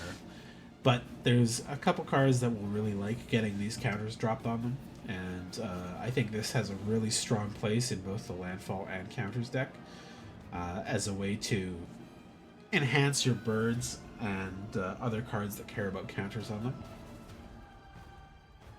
Also, I like a good mana sink. Playing this turn 2, and then later turn 7 after you've played a couple lands, having a 7/7 on the field is pretty strong. Realm Reborn, Final Fantasy 14 card. 6 mana green enchantment at rare, 4 green. Other permanents you control have add 1 mana of any color. This is dog shit. This is unplayable in limited. Sorry, I shouldn't say unplayable. It is very rarely going to be worth it in limited, because when you get to turn 6, if you don't have the mana you need to cast all the shit you have, this is probably not going to help you that much because you're going to have to tap creatures and artifacts and stuff as well to get that extra mana. This is like a commander card on its own. If the rare instance you need this because you're playing some 5-color jank pod, maybe you get it there, but this is like a D. It's like so narrow and poor that I don't think it's helping you a lot of the time. But it is the rebirth of Final Fantasy XIV after it was fucked up and then it got good. Reach the Horizon, a 4-mana uncommon sorcery for 3 and a green. Search your library for up to 2 basic land cards and or 2 town cards with different names and put them on the battlefield tapped and then shuffle. Great. That is a double landfall trigger, and it is a town fetcher, which is really relevant in this set. So much so that I think I'd even put this at a B minus. 2 basic lands at turn 4 is not crazy, but it is pretty good. And there is some nice value in getting 2 good towns that have either good colors or good effects on them. Quina, Ku Gourmet. This is from FF9. She's the weird creature that eats frogs. 3-mana legendary creature Ku, uncommon 2/3 for 2 and a green. If one or more tokens you've created under your control, those tokens plus a green frog creature token are created instead. So, an interesting sort of token doubler. And if you sacrifice a frog, you put a counter on Quina. Okay. Wait till somebody swings in, throw a frog under the bus, sacrifice it, stuff the block, make Quina bigger. Is probably the ideal way to go, and then you play stuff that makes birds or knights or black mages. Black mages is kind of out of her colors, but it's pretty good. Solid body with a pretty relevant effect. Yeah. A little narrow because you need something else to make the tokens, but a 3-mana 3/2 that can sacrifice stuff to make counters is okay. Prisha's Wanderings, 3-mana common instant, 2 and a green. Search basic library. Search your library for basic land card or town card. Put it on the battlefield, then shuffle. And then when you search the library this way, put a counter on target creature you control. This is like almost better than Reach the Horizon. It's an instant, which is relevant. It costs 1 less, which is relevant. But it only gets you 1. But it also gives your creatures a counter. It's really, really good. I think, especially with like Tifa or something, like if you're like, play Tifa, play Prisha's Wanderings, you get the land doubler, you put a counter on her, and then next turn you play Reach of the Horizons, put 2 more lands out, double again. And if you've got Ride the Shupa, if you put another counter on her, she's swinging in like a truck. Okay. Loprit Scout, 3-mana creature rabbit scout. Whenever another creature you control enters, this creature gets +1/+1 till end of turn. A 3-mana 3/2 that is often a 4/3 is pretty solid. And rarely, but not that rarely, I think this will also be a 6/5 or a 5/4. For 3, I'm pretty happy with that, actually. Like a 3-mana 3/2's at rate. I don't think this is a hard thing to turn on easy. A hard thing to turn on very easily. It's going to be very often swinging in as a 4/3 for 3, which is really good. Jumbo Cactuar. I want one of these bad boys because I want to kill somebody with 10,000 damage. 7-mana creature plant at rare. It's a 1/7 for 5 green, which is really big. But if they don't block it, it will end the game. Whenever this creature attacks, it gets plus 9,999 attack. Plus 0 time turn. Not trampled, but that is obviously a reference to its 10,000 Needles attacks, which would deal you 10,000 instances of 1 damage to always kill you, because you only have 9,999 health. Jumbo Cactuar, it's kind of a joke, but it's a pretty good joke. Like, it's just strong. If you can give it trample, you're just winning, like, on the spot if they can't kill it. Having 7 toughness means Not a lot of things trade up to it directly. Double block in a lot of cases might get to it, maybe triple block in some cases. And because it doesn't have trample, they are pretty safe just to chump block it for a while. But if you can give it trample, that's a fun card, especially if you can give it trample via like a combat trick or something. Isle Greens. This is actually pretty good art. I don't know why they use the FF11 art, but whatever. 2 mana sorcery at common. Create a green bird creature token with blah blah blah blah blah with flashback. So this is one of the ones that's actually great because on its face, 2/2 for 2 with a landfall trigger. Okay, that's good. And then you can do it again later for 7, which is too expensive, but it's nice to have those available. I think I put, yeah, right. This is basically gonna, sorry, resizing when I click it is annoying. This is as good as SideQuest Raise a Chocobo. And obviously this helps this a little bit to have 4 more birds to breed for the Black Chocobo.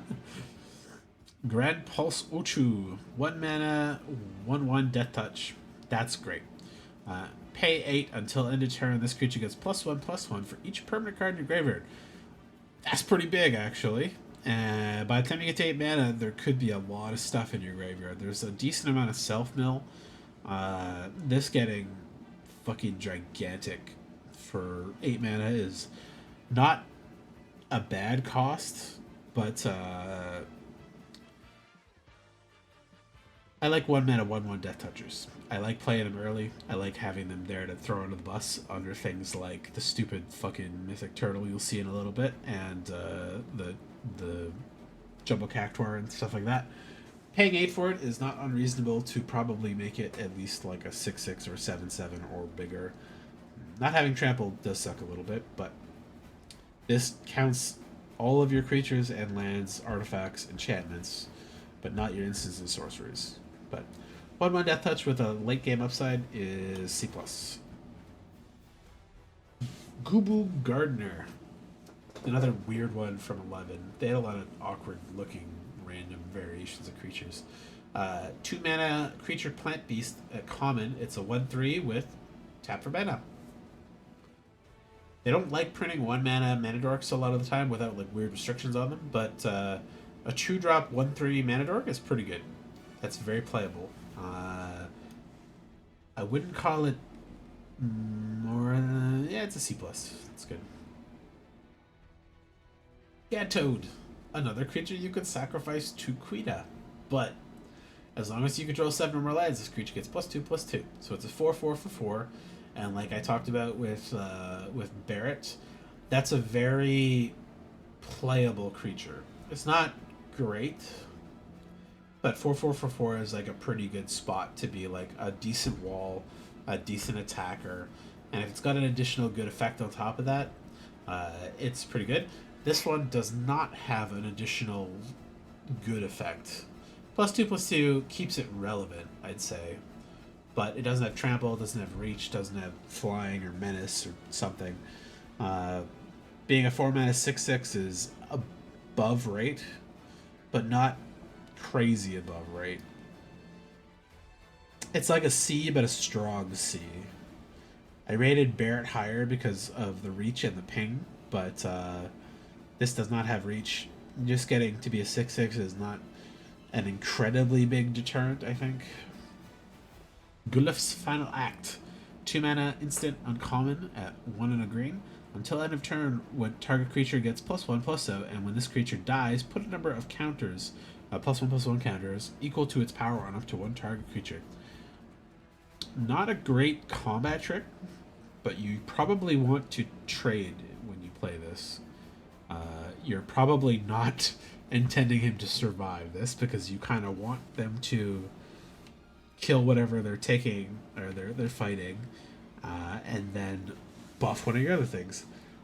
And also another great spell to play on Tifa when she swings in as like a 16/2, and they're absolutely going to kill her in the trade.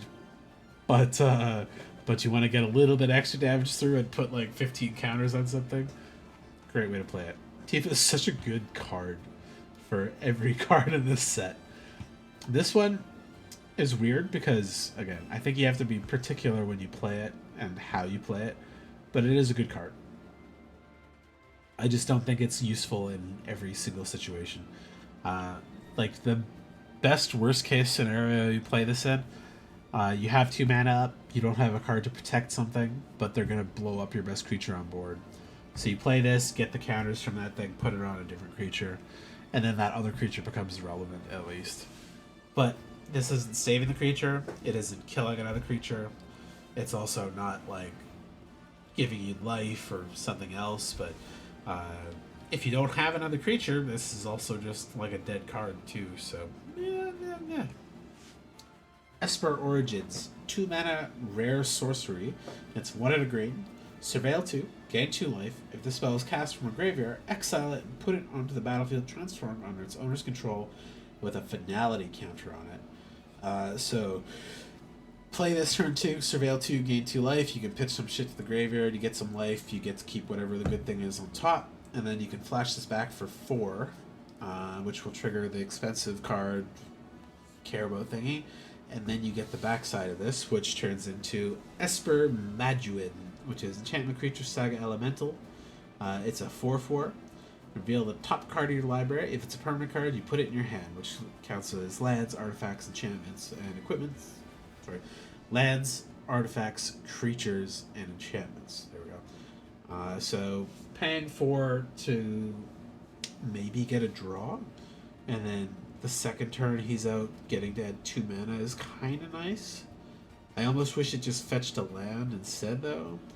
A 4/4 is okay, but not great at that part of the game. And then on his turn 3, other creatures you control get +2/+2 and trampled on the turn. So another good, relevant trample ability. Also, the frontside spell is not irrelevant. I think in the graveyard deck and the landfall deck, you're both going to be pretty happy to like dig 2, gain a bit of life, and put a thing you want where you want it, either the graveyard or top of the deck. I think it's a B-. There's a lot of value here in the first cast and the second cast and the backside, but it's not that valuable. It's a hard way to put it. Earth Crystal, we're finally there, the last of the elemental crystals. It's a legendary artifact, and it's 2 green, and it's a rare. Green spells you cast will cost 1 less to cast. I would say in green, that is the most effective part of that compared to the other colors, because white tends to be quite cheap, blue can be cheap or expensive, red can be cheap or expensive, black can be cheap or expensive. It's always good to have that little cost reduction, but it's probably the best used in green because you get the biggest, dumbest, pay 15 to get a 15/15 creature or something in green. And paying 1 less than 15 is significant. So if 1 or more counters are put on a creature you control, twice that many counters are put on that creature instead. That's a very relevant thing to have on that, but I think you also have to have enough cards to really build that effect into it. But you also have pay 6, tap to distribute 2 1/1 counters among 1 or 2 target creatures you control. So you're going to put 2 counters on 2 creatures. That automatically gives 2 counters to 2 creatures.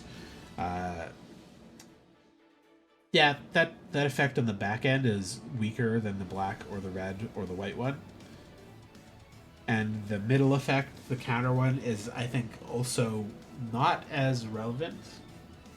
There's a lot of cards that don't put counters on things. There's a good amount that do, though. So, unlike the blue one being, like, almost not supported at all, I think this one has a place in the B- tier. But it's not as good as the black, the red, and the white one. The white one is a B straight up.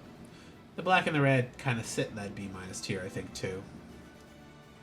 The black might actually go up to B- too. Because I like the extra gaining life there, and the exile. Those are both relevant.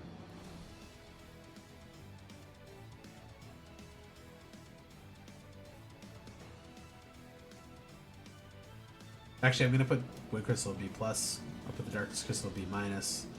I think the Fire Crystal and the Earth Crystal can both stay in B minus territory. I think that fits better. Diamond Weapon.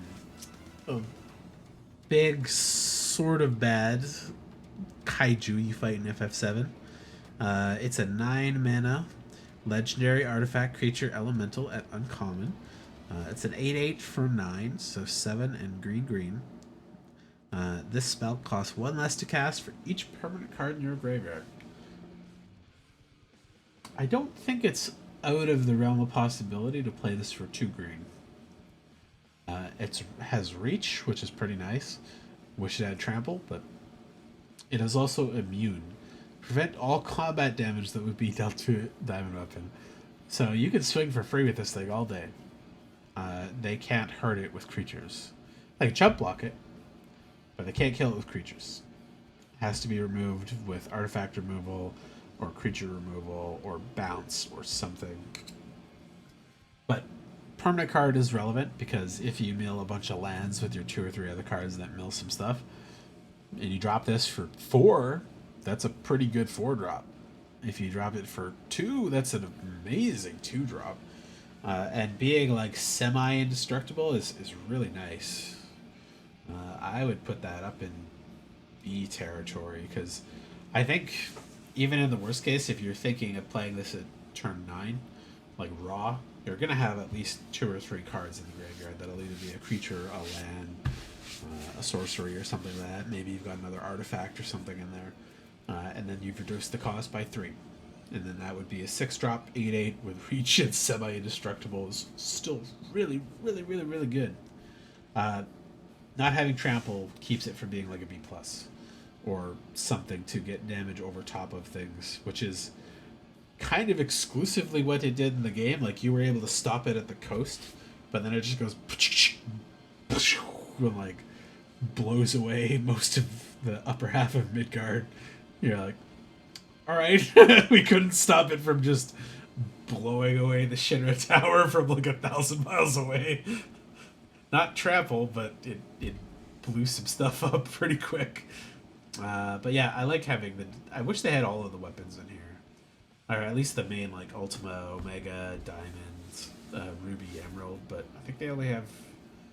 They have Ultima Weapon as a sword, but not the weapon itself.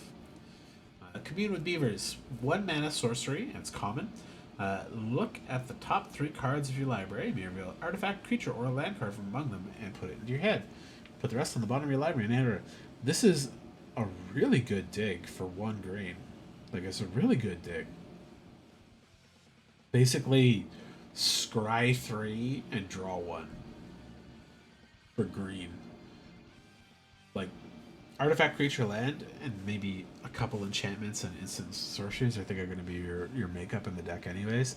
But you're going to be mostly wanting the creature or land anyways. And like, I'll happily stick 1 of these or 2 of these in every deck if I have them. And drop that almost whenever you get it, because like, you get this on turn 1, you're going to fix yourself for the next couple turns. If you get this on turn 5, you've still got other mana to maybe play that creature, or another mana to replace the cost of this thing being played. You could drop another land, or play a job select, or something. I think that's cheap enough and versatile enough on its dig to be very solid there. Colosseum Behemoth. The good old Behemoth. 7 mana, creature beast, uncommon. It's a 7/7 for 7, which is okay. It costs 5 green green. It has trample, and when this creature enters, choose 1. Destroy target artifact or draw a card. Or sorry, enchantment or artifact and draw a card. That's just good. This is like really good. This is a strictly better 6/6 trample dinosaur. Costs 7, which is a little more, but even more versatility, and it's a 7/7 for 7. Okay, great, cool. Happily stuff that into everything. And there are plenty of artifacts and enchantments, so this could be a very good hit on those every time. And if they don't have one, you just draw a card. Great, cool. 7/7 for 7 that draws me a card is very good. Oh, also has trample. Clash of the Icons. 1 mana sorcery. Uncommon. Choose one or more, so you can choose all 3. Target creature you control fights target creature an opponent controls. Remove a lore counter for target saga you control. Removing the lore counter doesn't cause chapter abilities to trigger, but when you get an extra turn out of your sagas and summons, and then you can also choose put a lore counter on target saga you control, which can either blow up your saga if it's the last trigger that you're putting on it, because as soon as you put that last counter, the effect goes on the stack and you sacrifice the saga, which if you're playing one of those summons that only has 3 counters and it's on its attack turn when you play this, putting another lore counter on it would like kill it basically. But because of these cards go in the order of the effects printed on the card, you can choose target creature that your opponent choose a creature you control fights target creature your opponent controls. So you can have a creature fight a thing, and then you can remove a lore counter from it, which doesn't do anything, but then you can re-trigger that ability by putting that same lore counter on the same creature. This is just a very versatile little card in this set. And I like it, and I think there's a lot of creatures that are going to be really funky with this. Like I'm thinking of Clive, and on his backside having the like fight a creature when he enters, and then you play this and have him fight another creature, remove a lore counter, put another thing on it, and have him fight a third creature. Or you fought a creature the first turn he got out, and the second turn he adds 4 mana. You have him fight another creature, remove that lore counter, add another 4 mana back to him, and then you play 8 red mana something. Like, there's a lot of versatility to this card. I would put it up in B-, because also, at worst case, 1 mana fight target creature opponent controls is totally playable. Very, very playable card. Juggalo Racetrack. 5 mana artifact. It's uncommon. 3 green, and it has landfall. Whenever whenever a land you control enters, make a chocobo with landfall trigger. Great. It's expensive. I think it's too expensive for me. I don't actually like that one that much. I think that's a C-. As it is obviously something you want to play with the chocobo birds and trigger landfall triggers, but turn 5's late for that, like really late for that. If this was a 1 mana rare, I think that would have been okay. But by turn 5, maybe you get to play another 2 or 3 lands before the game ends. Making a couple birds then is not the end of the world, but gonna need like a rare that comes out on turn 6 that like pulls every single land out of your deck to trigger this or something. Chocobo Kick. 2 mana sorcery. Common. Return a land you control to its owner's hand, which is very good for the landfall decks. Target creature you control deals damage equal to its power to target creature an opponent controls. If this spell is kicked, the creature you control deals twice that much damage instead. Good stuff, and I like Kicker on a kick card. It makes sense. Kick to get twice the damage instead. It's a good card. It's not that crazy, but it's also not that bad, and it'll be more relevant in the landfall decks. Being able to replay your lands is something that is quite relevant, but this not being instant makes it a downtick, because if this was an instant, this is something you could do in response to stuff, bounce things in response to stuff, get a fight out of a creature before it dies, do it during combat, etc., etc. You got Cactuar. Creature plant, an uncommon. It's a 1 mana 3/3 trample. At the beginning of your end step, if this creature did not enter the battlefield this turn, return it to its owner's hand. So you get a 1-drop and a 3/3 trampler, which is above rate by a good chunk. Uh, and then it will not bounce to your turn that turn. But the next turn, after you swing, it'll bounce back to your hand. Okay. I don't mind that because it's 1 mana, so you could probably just play it again right after that. And it would be fine to swing again the next turn. It's like slow dash is what this is. I think this probably should have just had only a dash cost. Like, it costs nothing, but you can only play it as a dash creature or something would be fine. But maybe a hasty 3/3 with trample is too good to have dash out. So they went this way instead, which is like you play it, it's a little slow, then it gets to attack, then it bounces.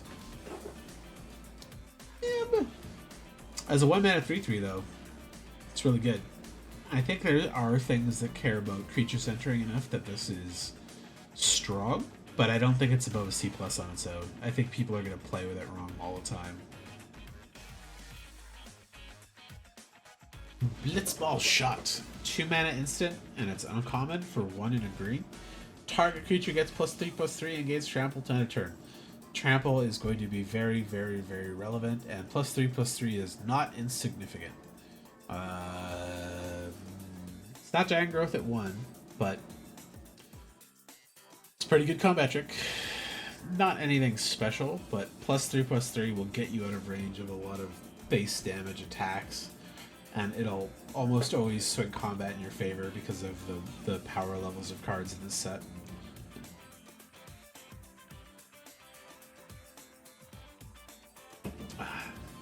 Bart's and Boko. 5 mana legendary creature human bird. At rare, it is a 4/3 for 5 with 3 green. Affinity for birds. This spell costs 1 less to cast for each bird you control. When Bart's and Boko enter, each other bird you control deals damage equal to its power to target creature and opponent controls.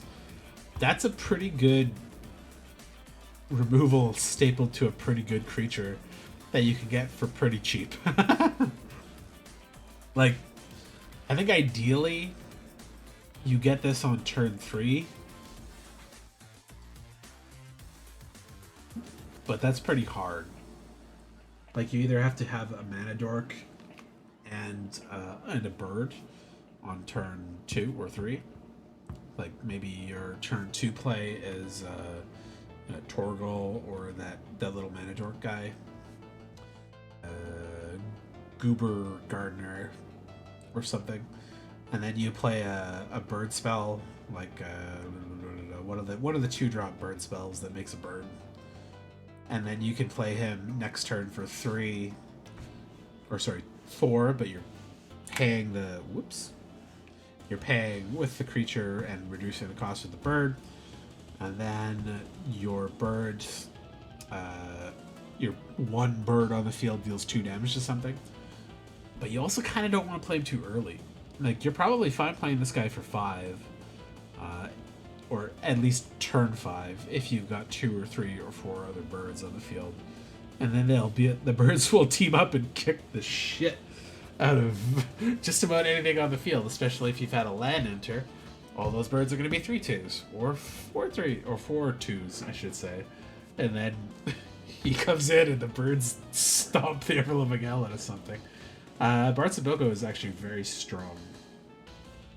I put him in a solid B, because the cost can get reduced enough that you're paying 2 mana to have him come in and have all of your creatures kick the ever-loving hell out of something.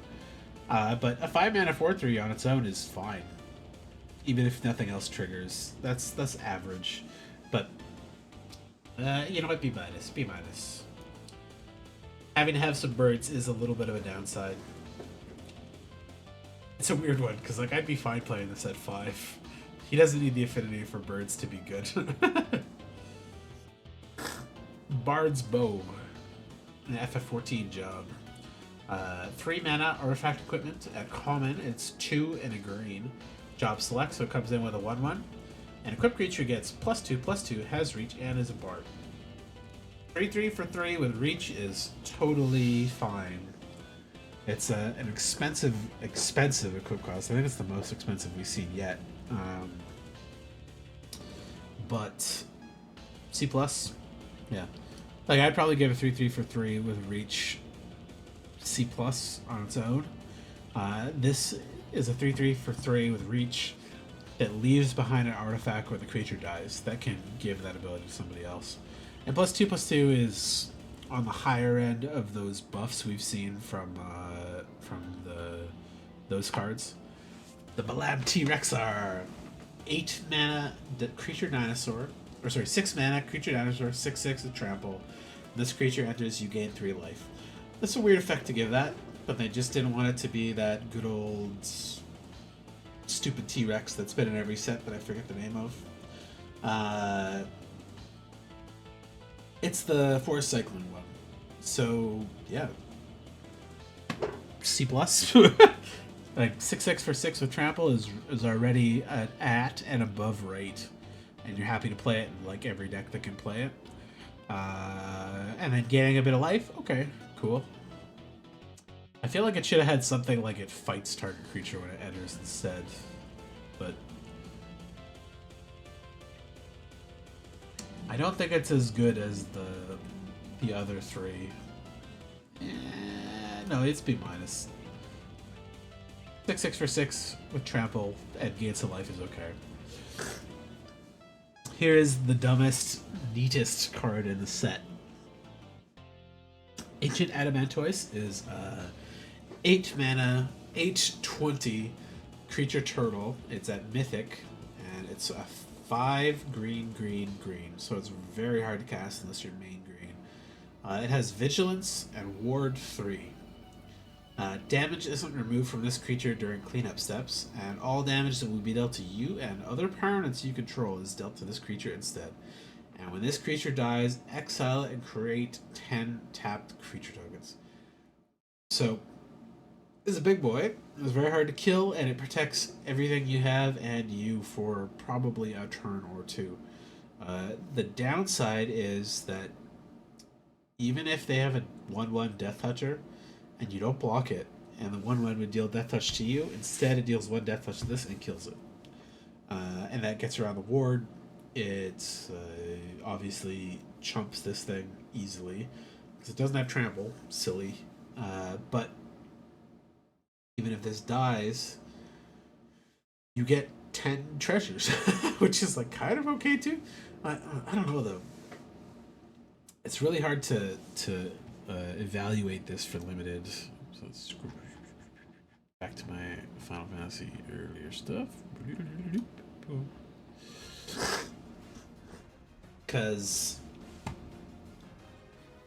an 8 mana creature is not out of the realm of possibility in limited. 8 mana triple green is pretty hard in limited. But an 8/20 is a big boy, and that will swing through just about everything in this whole set pretty happily for a couple turns. Even if they have like a 9/9 and they block it and chump it, that still won't kill it within 3 swings. And so you could swing with this thing as an 8/20, they chump it with a 1/1. That 1 damage goes onto it here. Anything else you have can swing, and any damage that would be dealt to them gets dealt to this guy instead. So you're pretty safe to swing with everything, have blockers, and your creatures won't die in combat. And then even if they fully swing out at this, and they swing out at you for, let's say, 9,999 damage with a Jumbo Cactuar, and you don't block it, it only deals 9,999 damage to this thing. But this thing could also just trade with the Cactuar, and it wouldn't be fine. This would die. But the Cactuar would die too, and you'd still be totally safe even if it had trample. It's a beast card. It's just bananas. But it's also like really kind of squishy.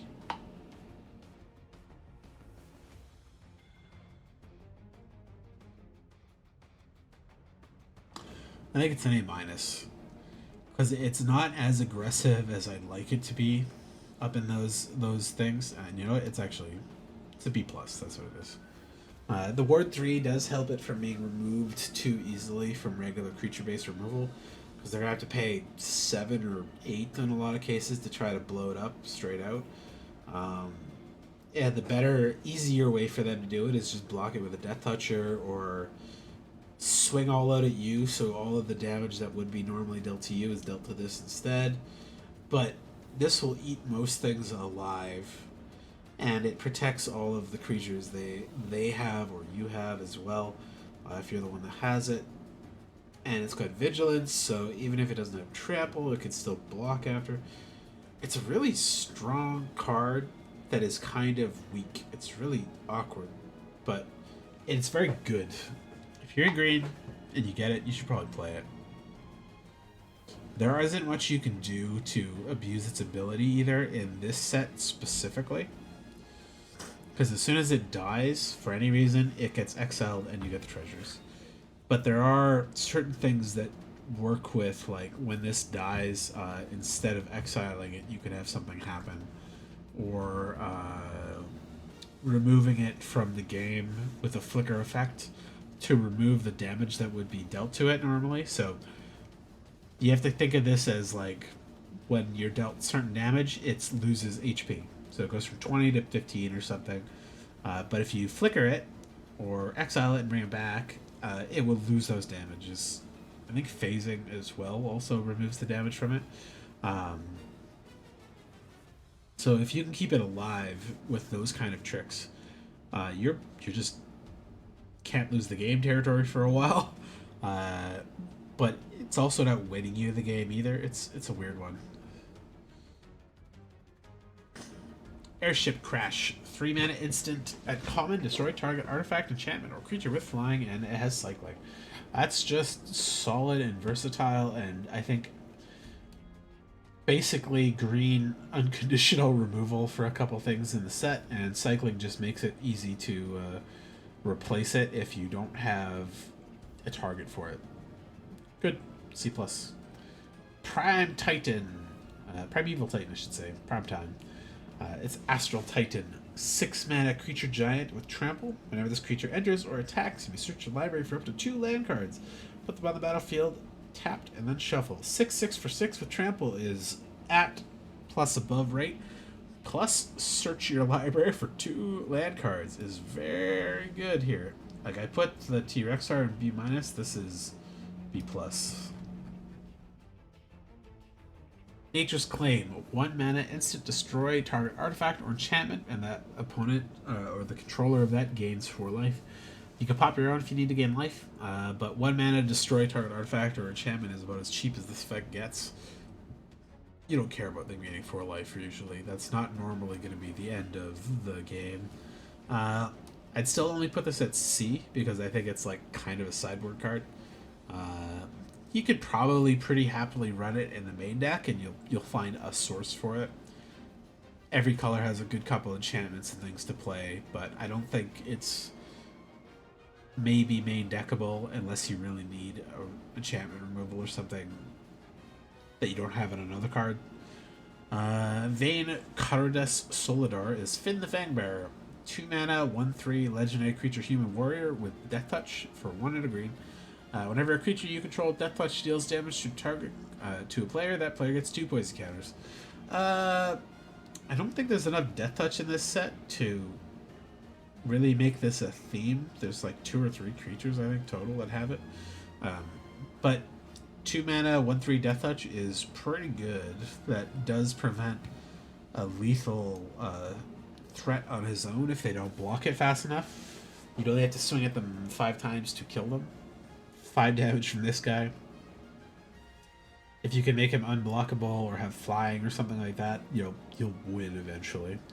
Farseek. It's a good card to have, actually. Great art for it too, actually. Newfound Adventure. 2 mana sorcery, 1 and a green. Search your library for a plains, island, swamp, or mountain card.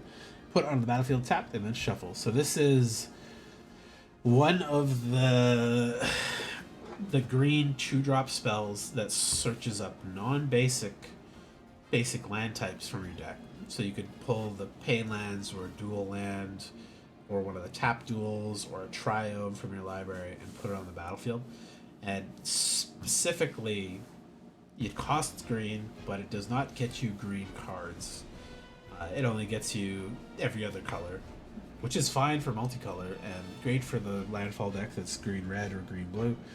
I don't think there's any shocks or triomes in this set, even as any of the other colors, or like guest cards, but you're probably going to be a two-color deck in this set anyways. I think you'd be pretty happy to play this and get whatever color you need if your green is your base color.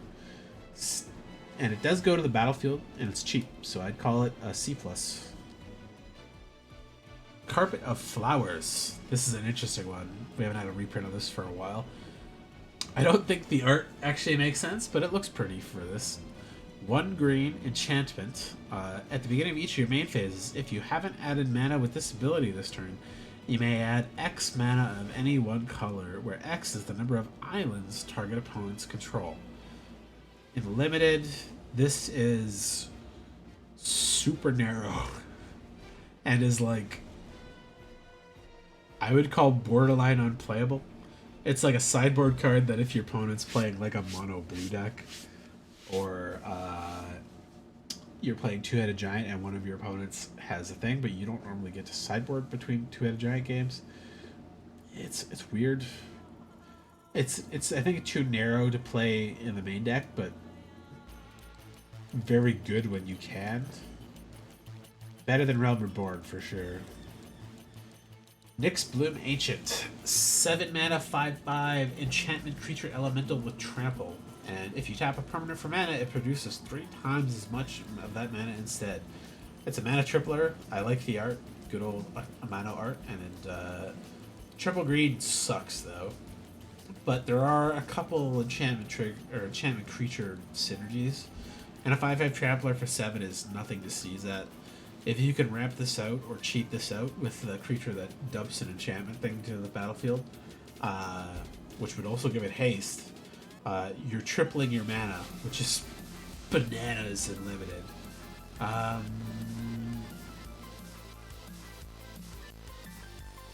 Call that a B. I call it a B. Souza Lost But Seeking, the classic land ramper.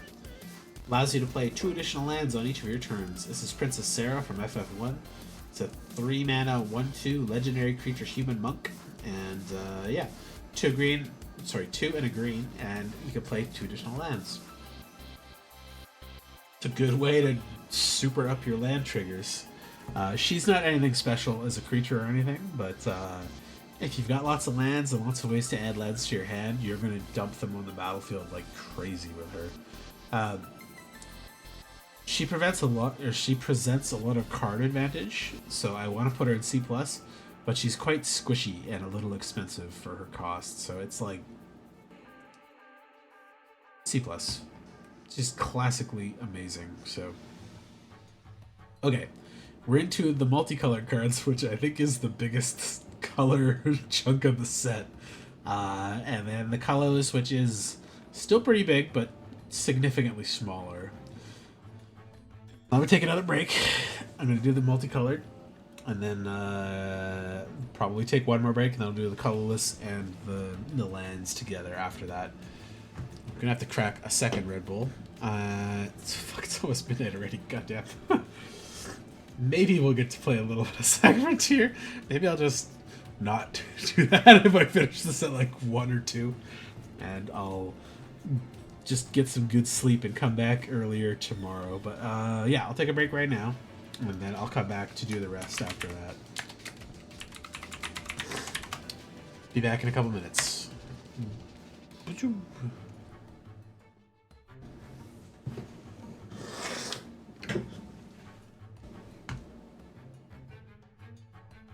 Good, Cleo. Sleepy, sleepy.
instead of another Red Bull, I grabbed Soda Stream juice and a wrap.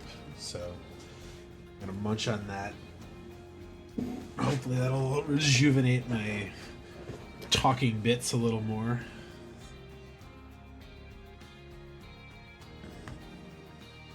I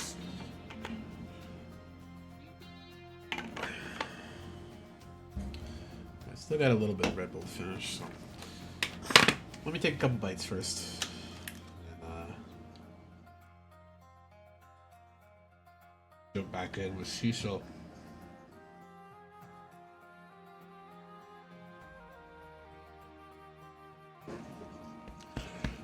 Oh, that was too big of a bite. Almost choked myself there. Oh, god damn it.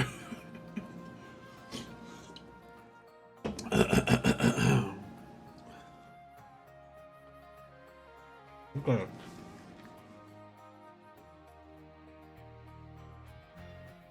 And yeah, David, this is a huge set.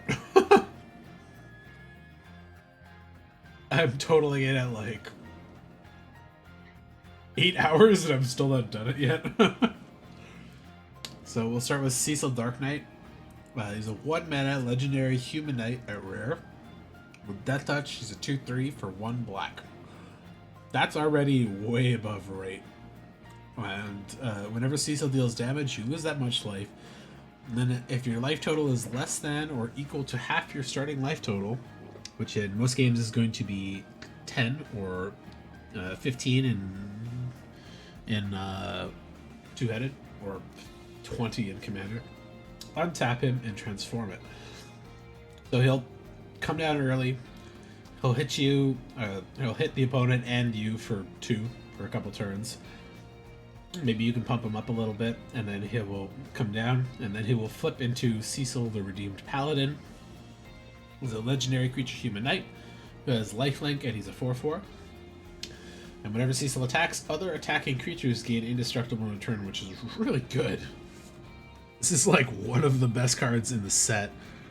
I don't think it should count as a multicolor because it doesn't have any white cost in it at all, even though the backside is a white card. What are you doing, Cleo? She's running around my legs. Wants some of my wrap. And, yeah, very, very, very good. 1 mana 2/3 Death Touch will swing or block all day as you need it, and then swinging into a thing that protects the rest of your field and gives you the life back you lost is really strong. I don't think it's impactful enough to go up into the A plus tier, but I think it floats right around here.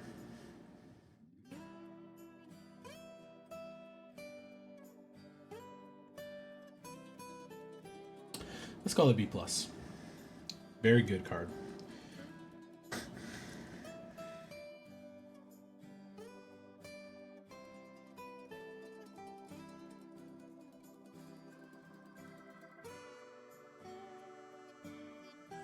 Zande, Dark Mage.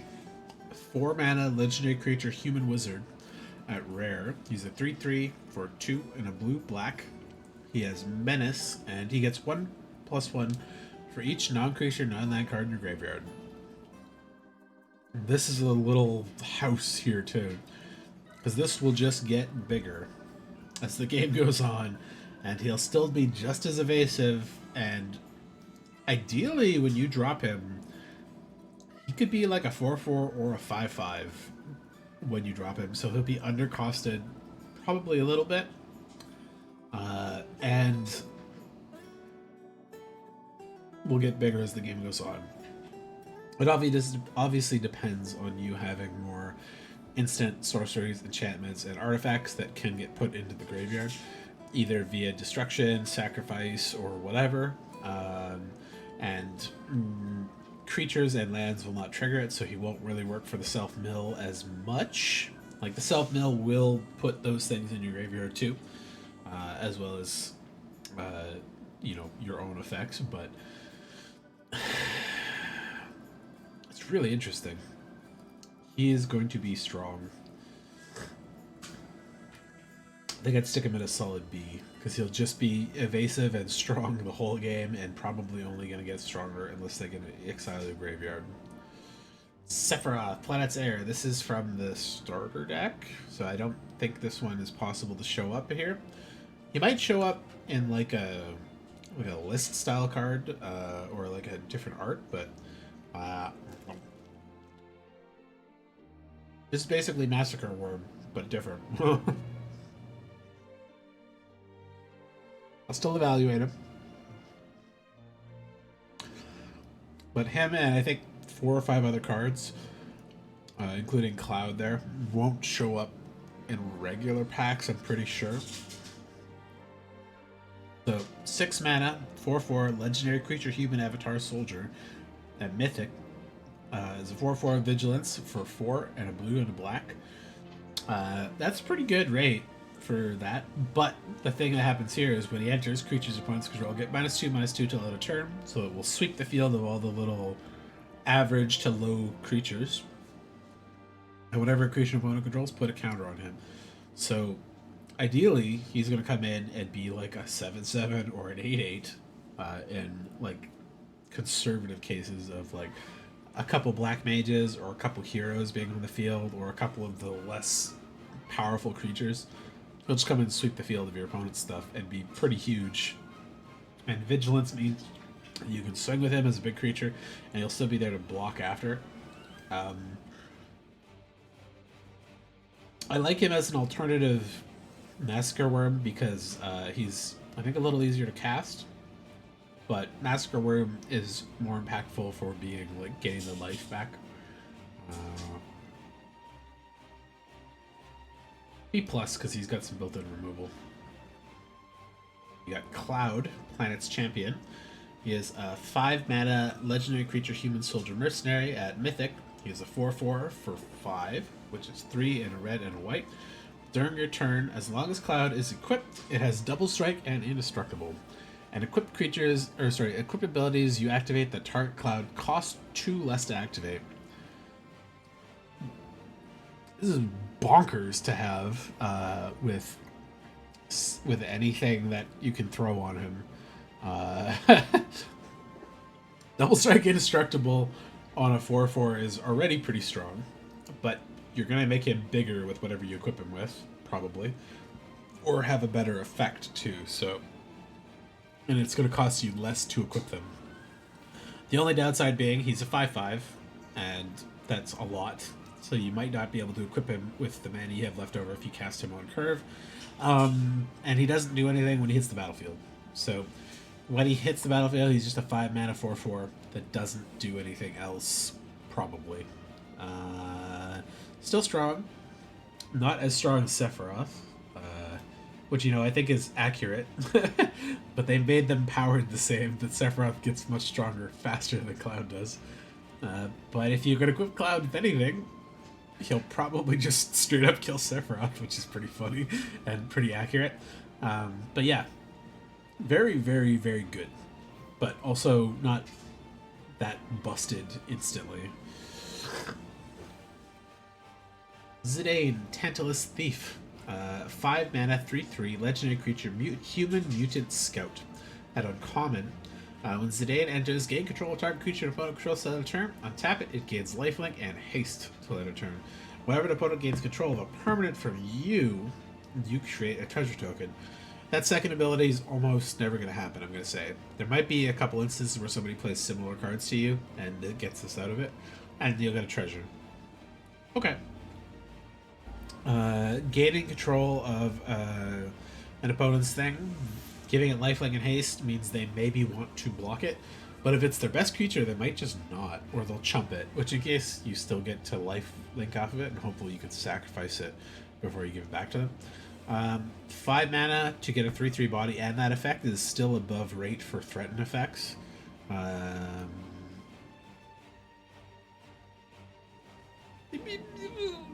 C+? Yeah, C+, I think is good. He's not that great of a body on his own, especially once his effect is done.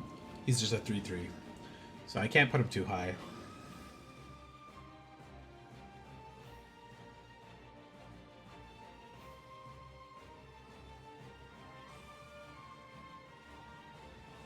Yuna, Hope of Spira. 5 mana legendary creature, human cleric at Mythic. She is a 3/5 for 3 green white. During your turn, Yuna and equipment creature or enchantment creatures you control have trample and lifelink and ward 2. She is a summoner, and she can overboost the summons in the game. So it makes sense that she makes summons in this set way better. At the beginning of your end step, return up to 1 target enchantment card from your graveyard to the battlefield with a finality counter on it.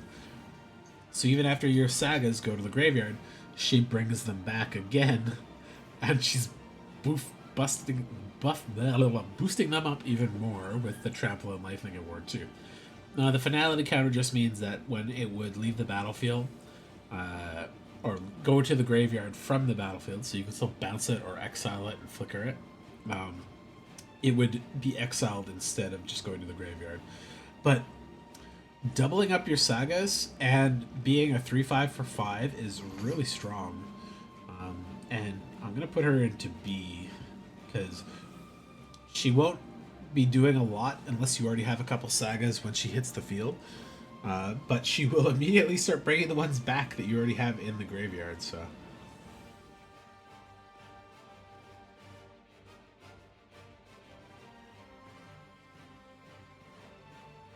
This is the Yoshi P insert card for Final Fantasy XIV.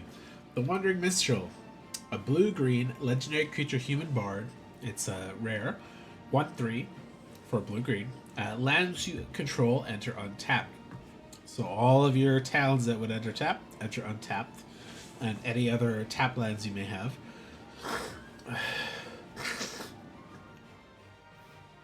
And he has a 5-color ability.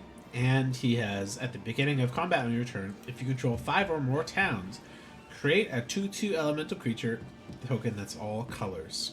And then you have 3 white, blue, black, red, green.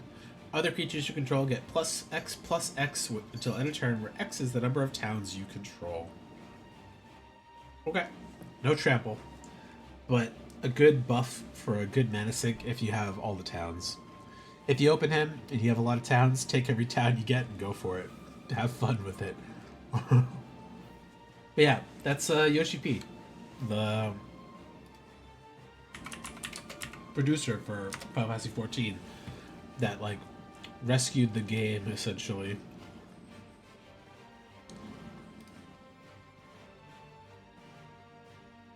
And this is the self-insert that they made for him. If you can't see the resemblance. And that's why he's listed as a 14 card. He might actually be a character in game. I don't know 14 well enough to do it, but to know why he's there. But it's a very good card. It does a lot of things. It's not that tough, but it does a lot of things. And if you build for him, obviously he's very strong. Unless you had to add sub 514 yesterday was your last game. Oh, hey, go back to it later. That's the good thing with FF14. You just come back once every couple months and play for a couple weeks or a month or whatever, and then go back into it. Oh.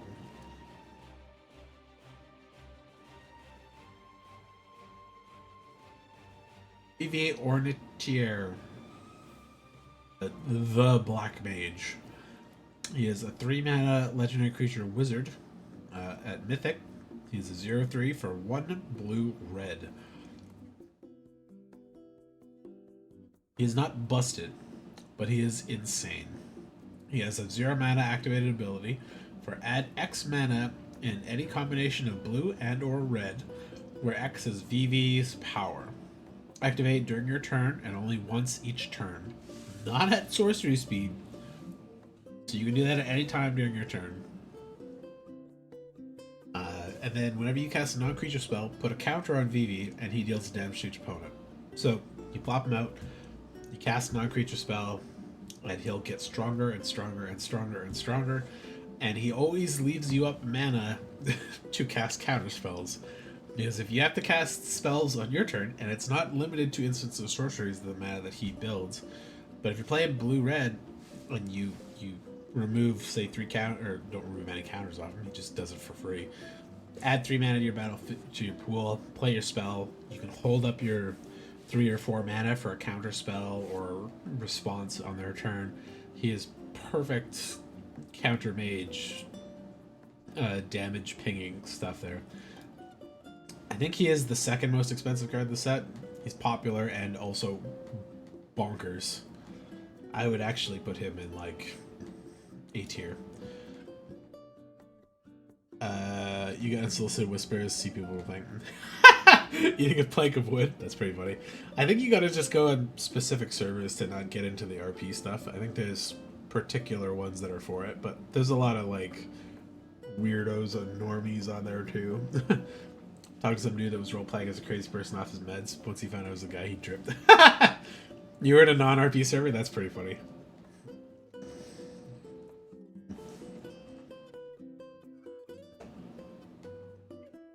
It's very heavy in that game, yeah. Ultimisia, Time Sorceress. So she is a 5 mana legendary creature, human warlock at uncommon. She's a 4/5 for 3 and a blue and a black. Whenever Ultimisia enters or attacks, surveil 2. That's a pretty decent end of the battlefield ability for 5 for 4/5 surveil 2. Getting it on her attack triggers is pretty strong as well. Multiple instances of that will pay for her over time, I'd say. At the beginning of the end step, you can pay 8 mana for blue, black, and exile 8 cards from your graveyard. If you do, she transforms into Ultimisia Omnipotent, legendary creature Nightmare Warlock, and that is a 7/7 menace with time compression. When this creature transforms into Ultimisia, take an extra turn. Just, I think they don't do that effect very often, but that is a pretty decently hard thing to activate on her. 8 mana is a lot, even if you're already at 5 when you cast her. But surveilling helps you get there. And 4/5 is, like I said, not that easy to kill in this set. A lot of the creatures will either have to double block her or have strict creature removal. So I think it's more like if they don't kill her, it's inevitable you're going to get this on the other side. And then having her be the other side on it is going to be very strong. And she does not exile and flip, she just flips. So she can attack immediately if you... oh, sorry, you can't attack immediately because this happens on your end step. You can attack immediately the next turn you have for her. The only downside is it's not that scary on the other side. A 7/7 menace is not that big compared to some of the other transforming creatures in this set. But an extra turn is still good. So if you have the mana, get to your end step, you activate it. Go to your end step, get a complete full new turn with a better creature out. I call her B-. Can't imagine what the RP service would be like. Yeah. Titus, Blitzball Star. 3 mana legendary creature human warrior at uncommon. Use a 2/1 for 1 white blue. Whenever an artifact you control enters, put a counter on Titus. Whenever Titus attacks, tap target creature and opponent controls. So they've done cards like this before that didn't have the +1/+1 counter. Just had the tap attack target creature and opponent controls. Is like really cracked and limited because it's great tempo and you take their best creature out and you probably hold up like combat buffs so you can save your thing if they do block into it. Normally they're not 2/1s. They're normally like a 2/3 or 2/4 or something to like kind of offset that ability being a little bit good. So then that kind of creature becomes a little bit less impactful, but is harder to kill. That being said, there's a lot of artifacts in the set and a lot of ways to turn him on and make him bigger and just like constantly be a pain in the ass, hitting them more and more each turn, tapping their best thing down, and he'll probably continue to get bigger as you go. He's great.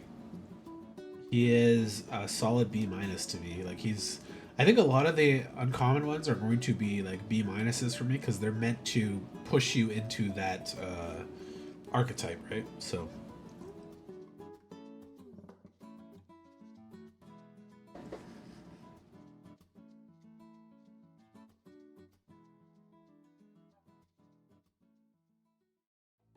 Cleo. You can't have my rap. No, no, no.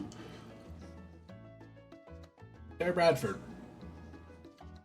the FF6 main character. Tara, Magical Adept, is a 3-mana legendary creature, human wizard warrior.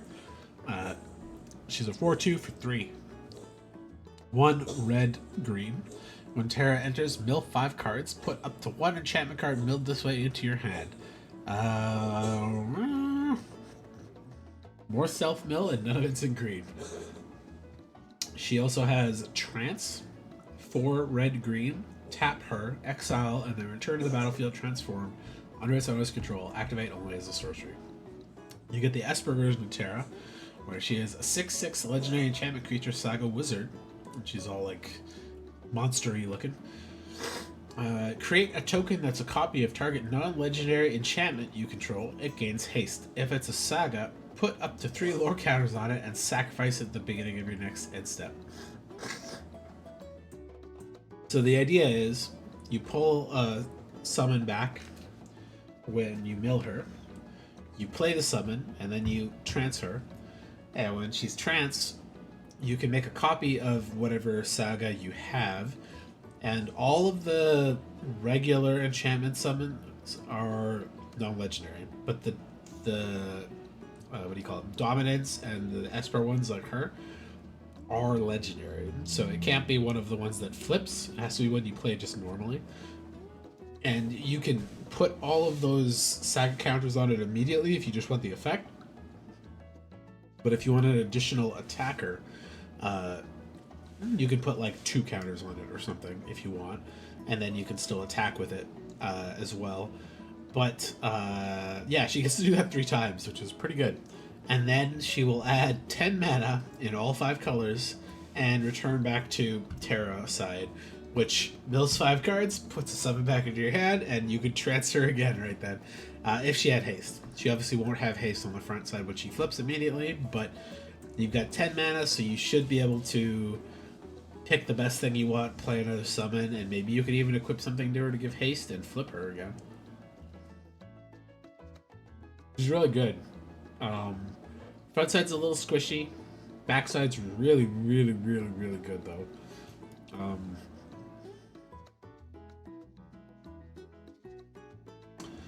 I call her like an A minus. If you can successfully do her thing, you're just running away with the game at that point. Tella, Great Sage. The Spoony Bard.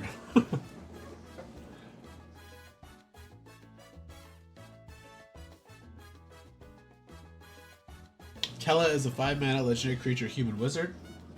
He's a rare. He's a 3/3 for 3 and a blue and a red. Whenever you cast a non-creature spell, create a 1/1 colorless hero creature token. If 4 mana was spent to cast that spell, draw 2 cards. If 8 mana was spent to cast that spell, sacrifice Tella and it deals that much damage to each opponent. Yeah, so that's his meteor summon that he does. Which kills him. But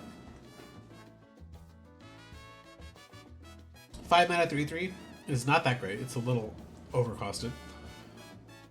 But creating a 1/1 every time you cast a non-creature spell is really good. And then if you cast 4 more mana, draw 2 cards is really, really good. Because there's a lot of decent 4 mana spells in this set, and you're restocking every time you do that. There are, I think all of the tiered magics cost 8 to cast. Like all of the big ones, like I don't know where I put them all. But oh.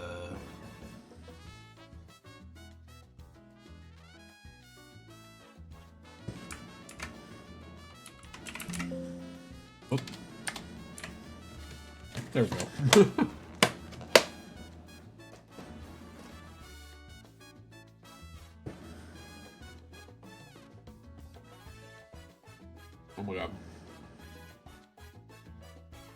That one costs 7. That one costs 6. Ice Magic costs 8. There we go. Restoration Magic costs 5. Never mind. Maybe there's not that many that actually cast for it.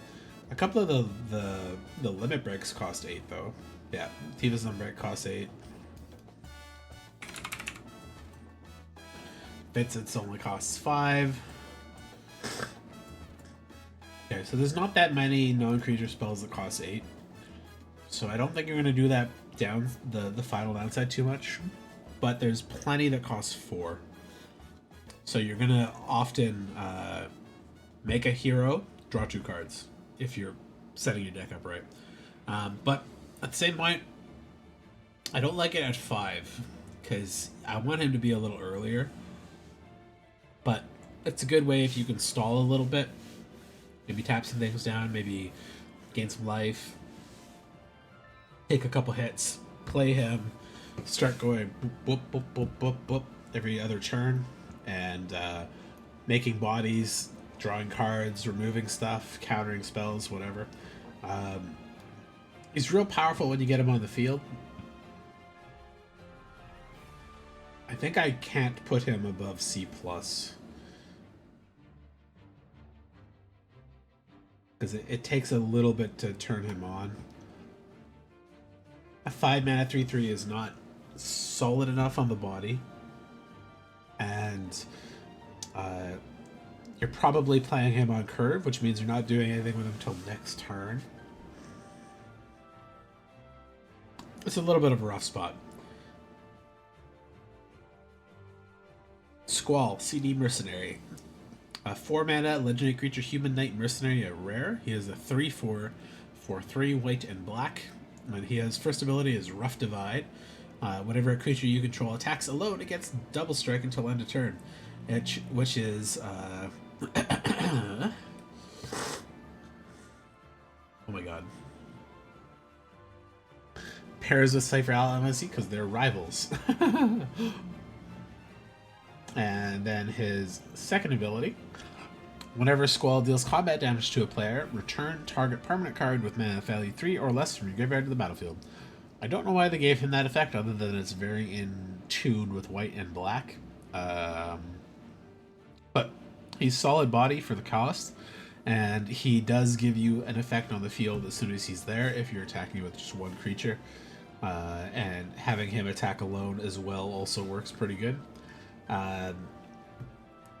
If he deals combat damage to a player with double strike, he will do that twice, so you get to return 2 things back to your battlefield.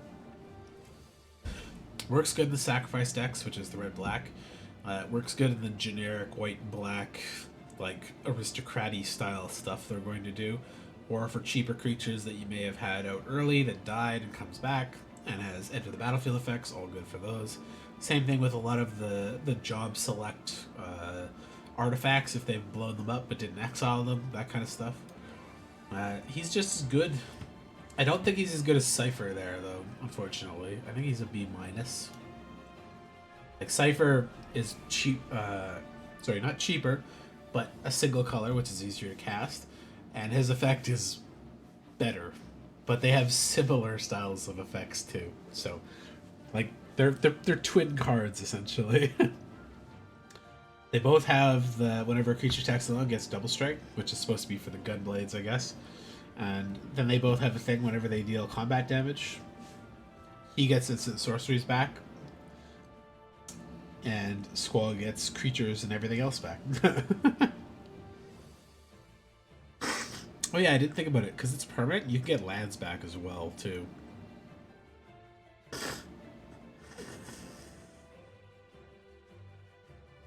Sin, Spear's Punishment. Big, splashy, triple color creature. He's a 7 mana legendary creature, Leviathan Avatar. Rare, he's a 7/7 and he's flying for 4 black, green, blue. Whenever Sin enters or attacks, exile a permanent card from your graveyard at random, and then create a tapped token that's a copy of that card. If the exile card is a land card, repeat that process. so weird. And permanent card, there's gonna be, if you're playing him, you're gonna have to like sort your graveyard, pull all the instant sorceries out, shuffle, shuffle, shuffle, have them grab one at random, and make a copy of that. So just keep in mind what it is, or put that there with a little mark on it or something, or like a token on it. That when it dies, it does not go back to the graveyard. It is just exiled. And if it's a land, you get to do it again. So if you've been playing the blue, black, or green self-mill land stuff, you could just go land, land, land, land, if you're lucky, and ramp out a bit.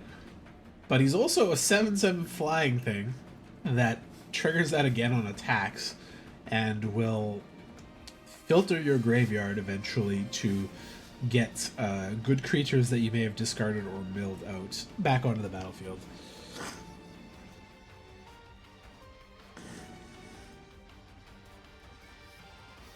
It's like a B+. It's pretty hard to cast, but really strong effects when he's there. He also works a little bit with Leviathan, I think, in blue. Where's Leviathan?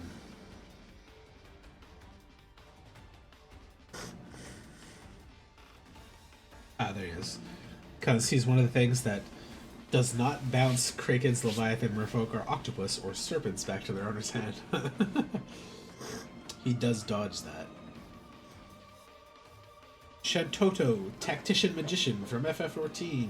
Or FF11, sorry, not FF14. He is a legendary dwarf wizard for 3, and at uncommon is a 0/4. Whenever you cast a non-creature spell, Shantoto gets +X+O till end of turn, where X is the amount of mana spent to cast that spell. If X is 4 or more, draw a card. That's a very good, pretty aggressive little 3-drop spell slinger guy. I don't mind paying 3 mana for a 0/4 if it's got a good effect for it. You'd really do have to load up on those spells to make that count, though. I think that's the thing with Spellslinger decks in Limited a lot, is that you're always kind of like, oh, I grabbed 10 creatures, and maybe like 10 bad spells. These being some of your only creatures aren't going to beat a straight aggro deck with like good buffs on them and stuff if your spells don't count to snuff too. They require a little more thought and synergy than the generic decks do here. But if you get him and you've got a bunch of those spells that cost 4 mana and can do the thing you need them to do, being 4 mana or more, especially some of the flashback ones, drawing a card is a great thing to get him refilling your hand. He curves into it nicely, but yeah, I'm always a little iffy on the Spellslinger like signposts, unless they're really cheap or really good for what they are. Okay, Saga Frontier from FF13, 3 mana legendary creature human citizen at rare. She is a 2/2 for 1 green and white. The first legendary creature spell you cast each turn costs 2 less to cast. There's a lot of legendaries in this set, and a lot of legendary artifacts and things, so all of those can be reduced once each turn, essentially. Or if you have flash, you can do it on your opponent's turn too. At the beginning of combat on your turn, if you control 2 or more other legendary creatures, you transform her into Crystallized Sarah. There's a legendary artifact which has the same effect of first legendary creature spell you cast each turn costs 2 less to cast. And she gives a lord effect to legendary creatures you control get +2/+2. Yeah, it's pretty good. Both sides, I think. The backside is a little harder to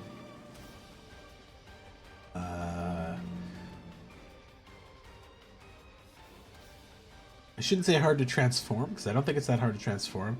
I just think it's harder to ensure that you're going to have enough legendary creatures, because ideally when you're in like a 2-color thing, you end up wanting some of the same effects, but if you have, say, like 2 lightning or something, or 2 Sarahs, you can't play the second one. Or you can once the first one transforms, but goes here. But if you transform the second one, then one of them is going to die anyways. It's a little rough for legendary matters, but in limited, might not be so bad. Could be overthinking it a little bit. Might be really easy to do. But yeah. It's a little sad too. I'm thinking of somebody transforming her, she turns into a crystal, and then somebody destroys target artifact and just blows her up. It's very, very dark feeling, but 3 mana 2/2 is the effect is pretty good though.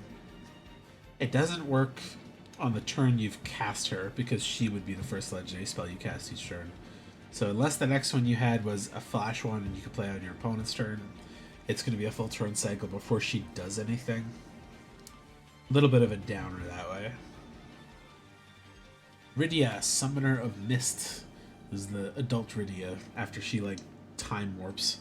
Because she's like a kid when you meet her the first time, and then I think she dies or gets taken by the summons and gets brought back a couple years, or not a couple years later, but like she has aged a couple of years in the game. Like Spirit World worked differently, kind of thing. 2 mana, legendary creature, human shaman, and uncommon. She is a 1/2 for a red and a green. She has a landfall. Whenever a land you control enters, you may discard a card. If you do, draw a card. That's pretty nice way to like filter some stuff. I wish it was draw then discard, but she has summon X and tap. Return target Saga card with mana value X from your graveyard to the battlefield with a finality counter on it. It gains haste till end of turn and activate only as a sorcery. Great way to re-enable your Saga summons for whatever their cost is. And I mean, like, you play her turn 2. She's going to help you filter. You could discard a summon if you wanted to, bring it back the next turn. Ideally, you want to play the summon, get the effects, it goes to the graveyard, she just does it again later kind of thing, but you do as you do, whatever makes sense at the time. Yeah, I don't think she's quite B- territory. I think she's definitely C+ though. She's pretty good. She's probably better than Zidane. Zidane's better for one instance. She has more repeatable things.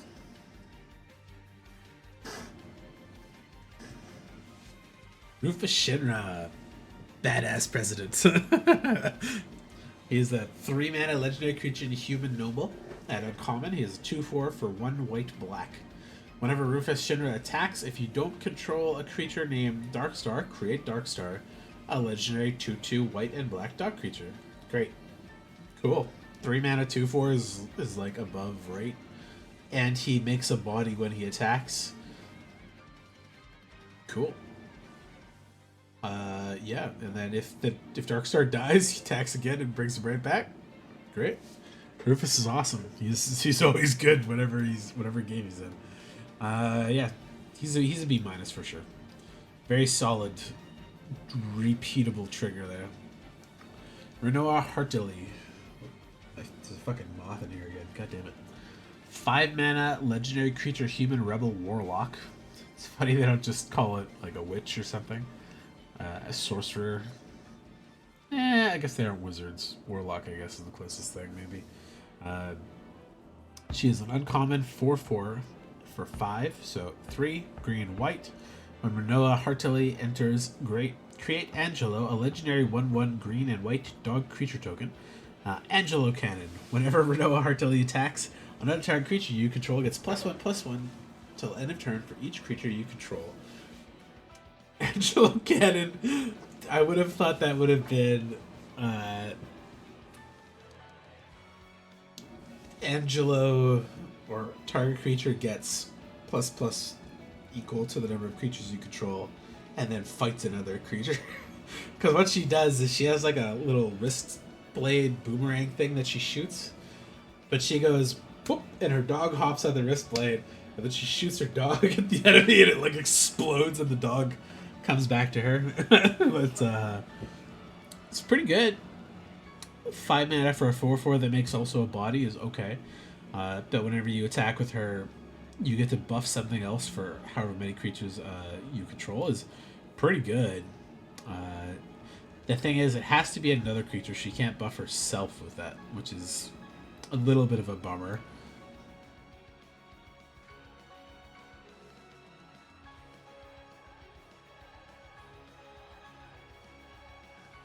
She's like stronger than Rufus in combat, but Rufus can repeatably remake Darkstar. Renoa can't. And she's a little more expensive. I think she falls into C plus territory there. Did I put Rydia in C plus, really? Yeah, I guess she's just a little squishy. Omega Heartless Evolution. It's a 7 mana legendary artifact creature robot. It's uncommon. It's 8/8 for 5 blue-green. Has Wave Cannon. When Omega enters, for each opponent, tap up to one target non-land permanent that opponent controls. Put X stun counters on each of those permanents, and you gain X life, where X is the number of non-basic lands you control. So if you have lots of towns or other non-basic lands, you can really lock a creature down for a long time. Other than that, though, that's just an 8/8 for 7, which is okay. But not having another ability is a little bit of a downer. He doesn't have Trample or Vigilance or Untap or anything like that. Gaining some life is not bad, though, especially if you were a little slow in the start and you took a bunch of punches. But I think I'd only put this at C plus too, because it's like a one-off thing, like a lot of these other ones are. You know what? Fuck it. Rydia is a B minus. she's better than those ones.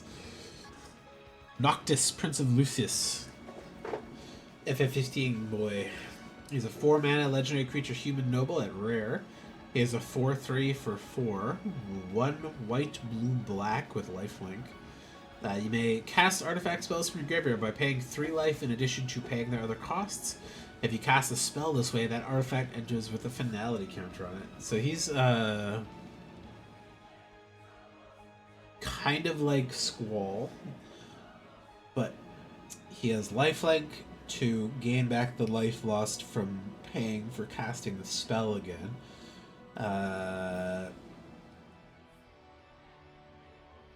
Which is good for the hero select jobs, because they're going to come in as creatures and stuff. I don't know how many other artifacts sacrifice themselves to going through there.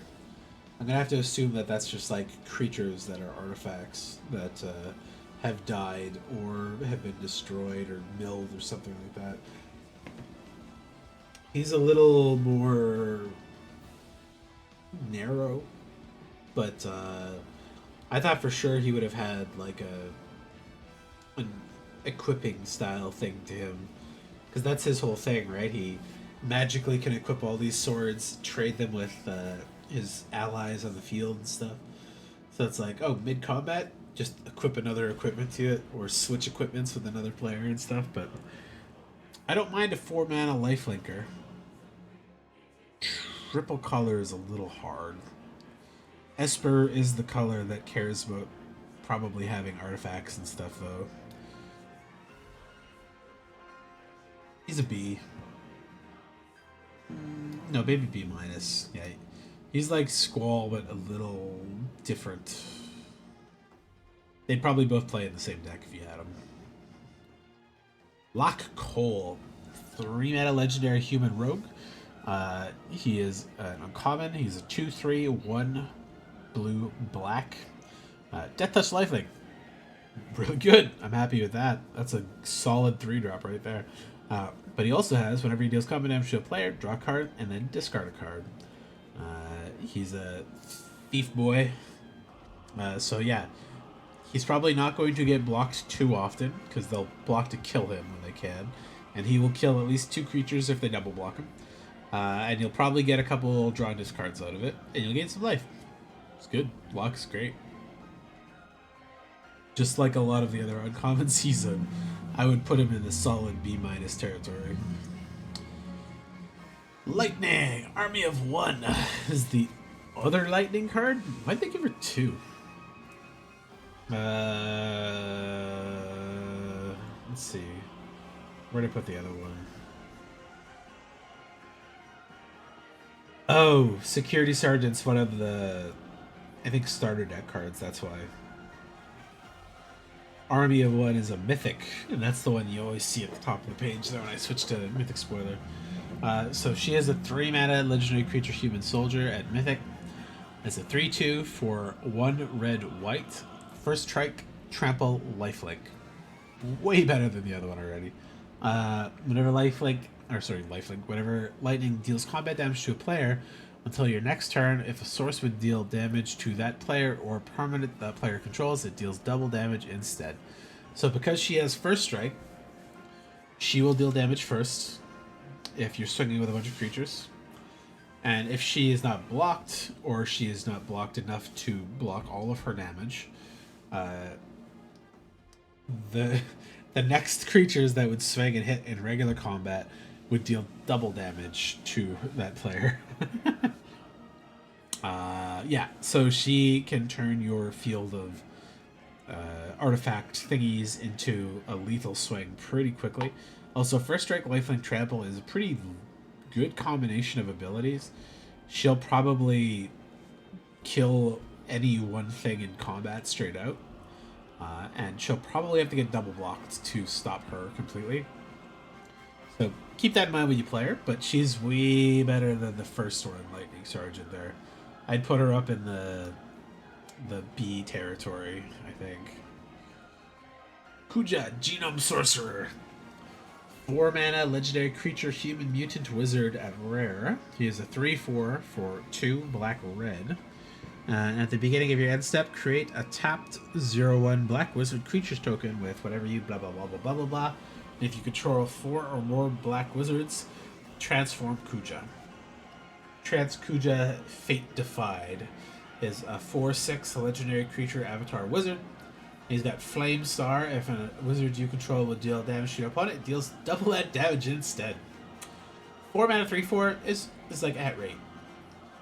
Every turn, making another black wizard that you can chump block or repeatedly ping people with is very strong too.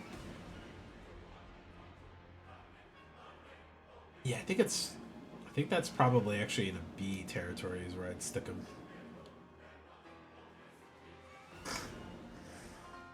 Kefka, Court Mage. I like Kefka here a lot.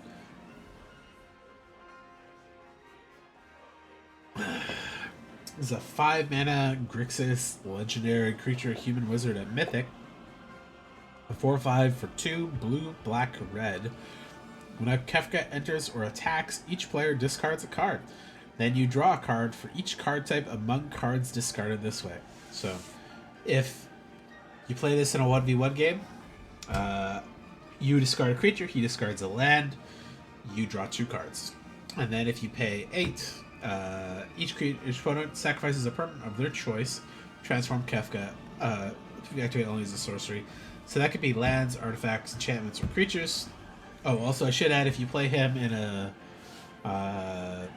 2-headed giant game, it's going to be obviously 4 people discarding the cards. So you can cooperate with your teammate to discard 2 different card types. And your opponents may discard the same card type to like stuff you a little bit, but you'd still get 3 cards out of it.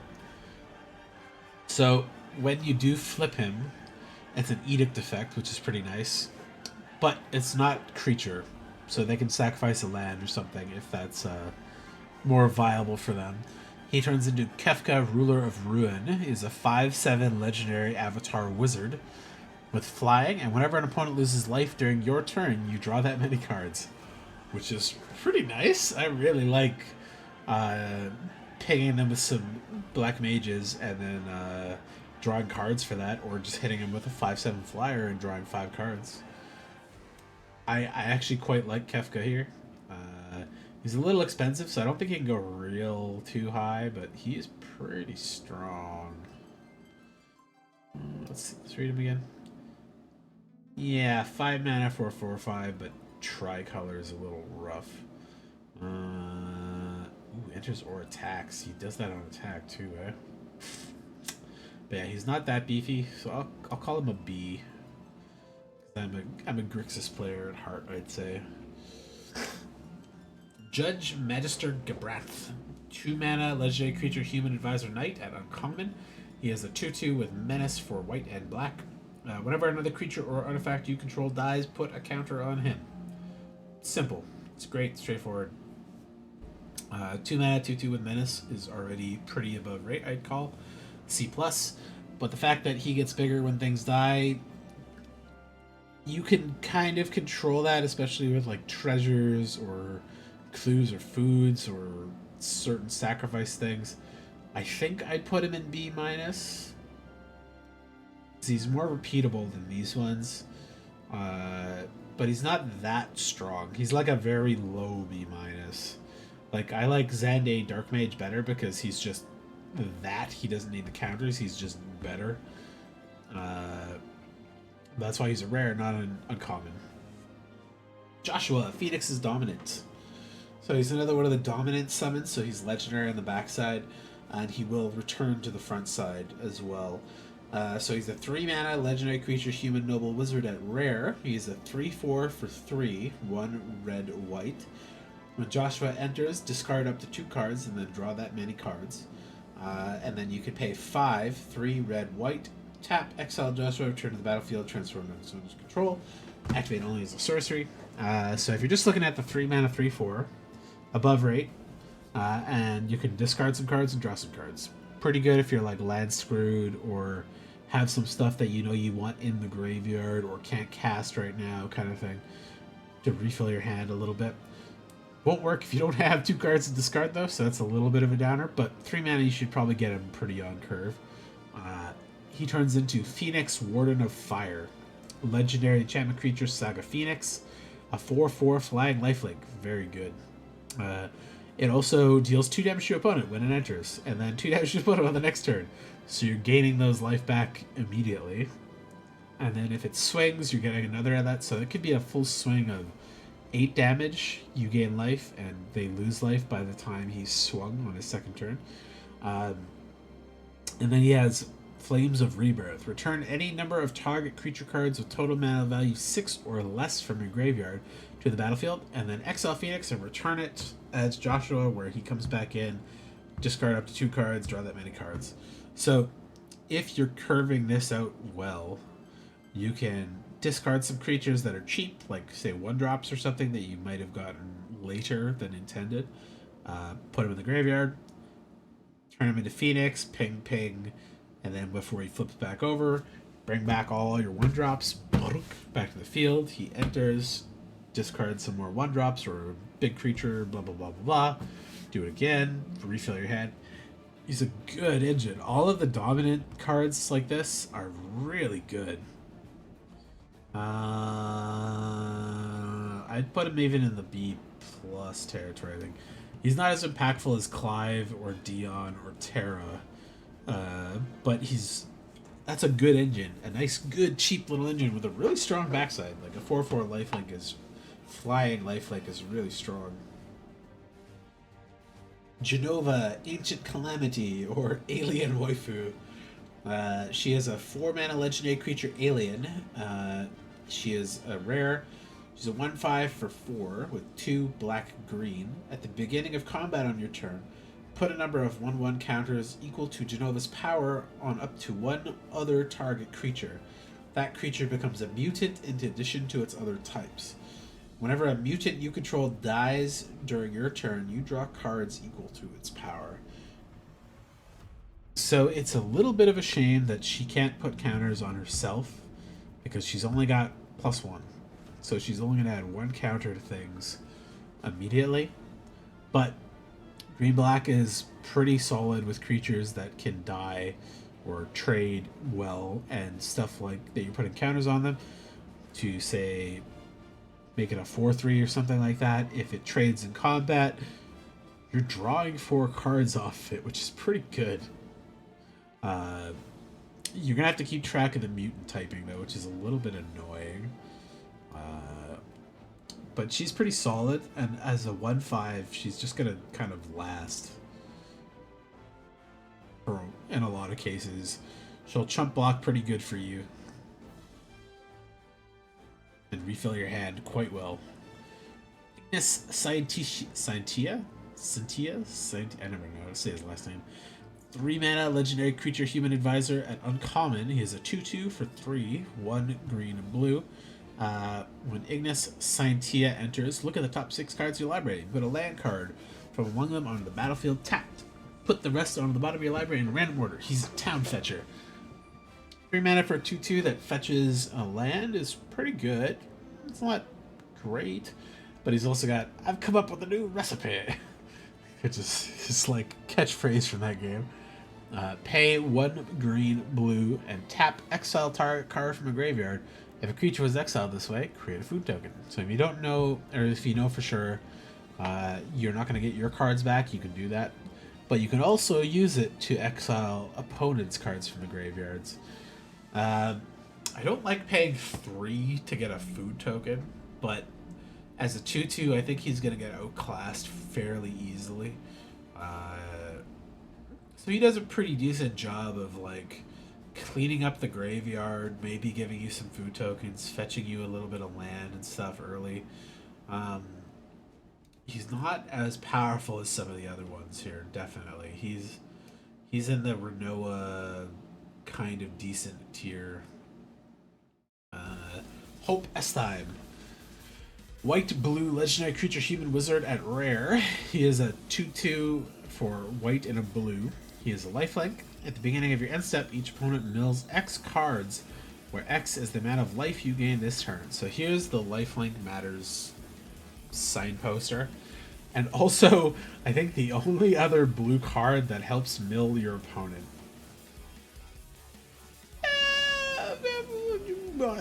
That's pretty interesting. Because if you have him, or a couple copies of him, and you have a lot of lifelink matters cards, you can definitely mill your opponent really heavily, especially if you get the water crystal. But it's also each opponent, which is pretty interesting. But yeah, 2/2 lifelink for 2. It's like at above rate a little bit. Milling your opponent a little bit could be good or bad, depending on their graveyard ability. I think it sits in C+. It's kind of the same tier as a few of these, where it's like, it's obviously good in the right deck, but maybe not every deck in that colored pair wants it. Golbez, Crystal Collector. He is a 2 mana legendary creature human wizard at rare. He is a 1/4 blue-black. Whenever an artifact you control enters, surveil 1. Pretty decent effect, but then he's also got, at the beginning of your end step, if you control 4 more artifacts, return target creature card from your graveyard to your hand. That if you control 8 or more artifact, each opponent loses life equal to that card's power. He's an interesting one because he's just a decent 2-drop defender for you that sometimes surveils you a couple things. But if you're playing a lot of artifacts or like a lot of job select cards as your creatures, let's say, you're just like, oh, Golbez, job select, job select, job select, job select, and you pitched a couple cards or they killed one of your good cards. Getting those back at the end of every turn is pretty decent. 8 or more artifacts can be a lot though, so I don't know if you're going to get to the life drain part of him. But returning one at 4 is not that hard to get to.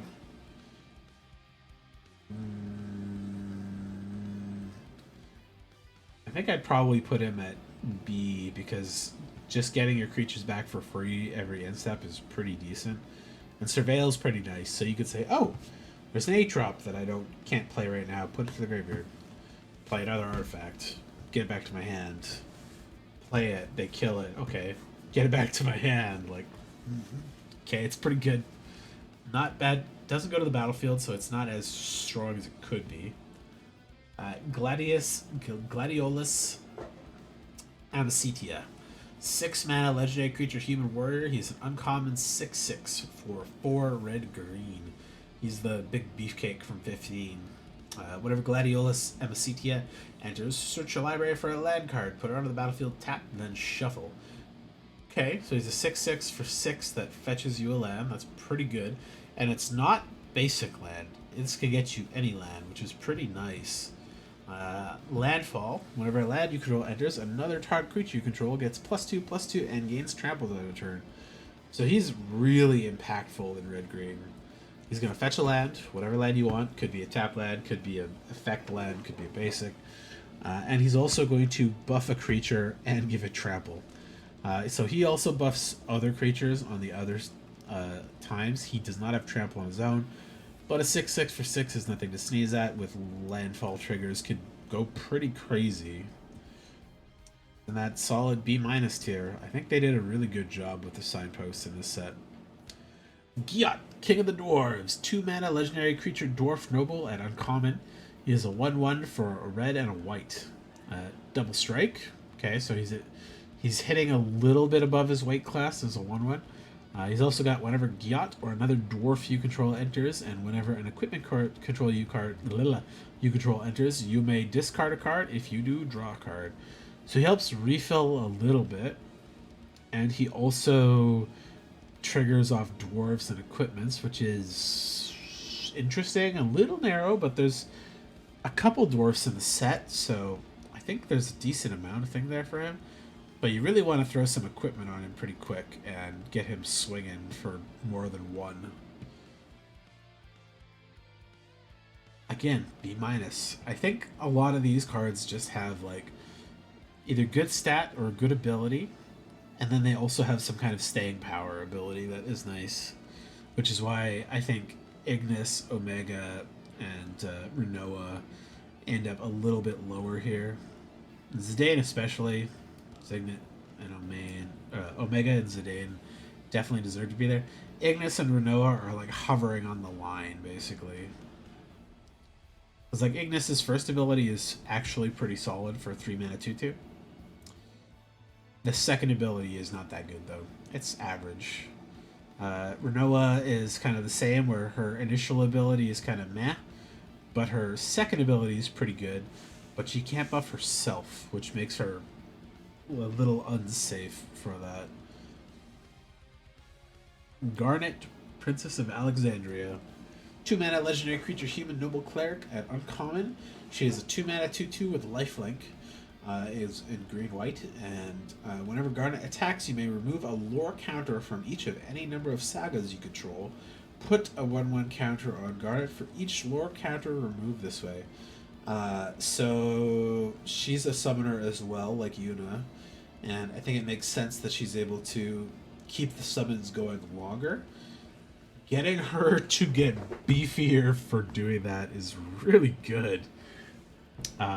If you have more than one summon at a time, like you've got 2 or 3 summons on the battlefield when she hits there, and you're able to attack with her and not have those die just yet, they're just going to stay there forever. You're going to remove 3 lore counters off it, they get out of the trigger, they're not going to die, she's going to become a 5/5. Like, that could grow out of control like really fast. I think actually I'm going to put her up into that B territory because she's so strong with the right setup of summons available. I'm thinking of just having like her and Yuna in the deck, and that deck being like fucked up kinds of good. Garland, a Knight of Cornelia. I will knock you all down. Great. Good job, Jack.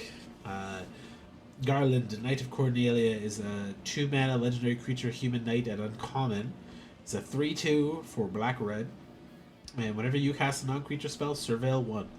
That's pretty good, just on its face as a 2 mana 3/2 that lets you surveil when you do a non-creature thing. Then he's also got the 7 mana ability to turn into chaos on the backside, which is 3 black, black, red, red. Return this creature from your graveyard to the battlefield transform. Because you beat Garland, he dies, and then he comes back as chaos later. Great theming again. And then he's also got, as Chaos the Endless, legendary creature demon. He's a 5/5 flying demon, which is pretty good. When Chaos dies, put it on the bottom of its owner's library, because FF1 has a time loop where if unless you do it right, Chaos dies, he comes back as Carlin, blah blah blah blah blah. Bloop, bloop, bloop, bloop. I love him. He's great.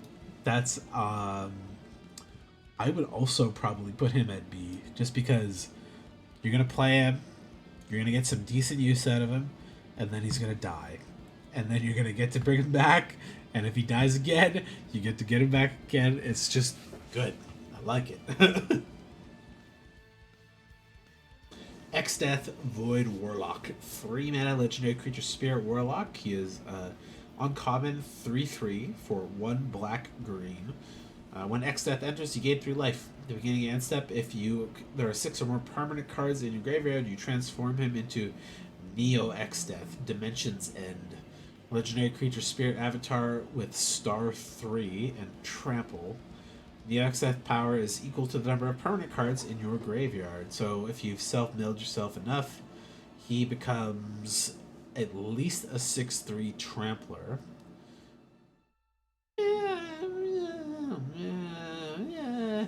I mean, like, he's obviously really good on the backside, but he's not that good on the backside. Like, you can still chump him pretty easily. Like, 3 damage, like I talked about, is kind of where a lot of creatures sit, so he's not immune to removal or damage-based things or just trading with a creature. But he could be pretty strong. Like, you could get one good swing with him as like a 6/3 or a 7/3 or an 8/3 and get some good damage through and probably kill 2 or 3 creatures in the process. I think he's pretty good. He doesn't really do a lot, though, is kind of the thing. 3 mana, 3/3 that gains you 3 life is okay.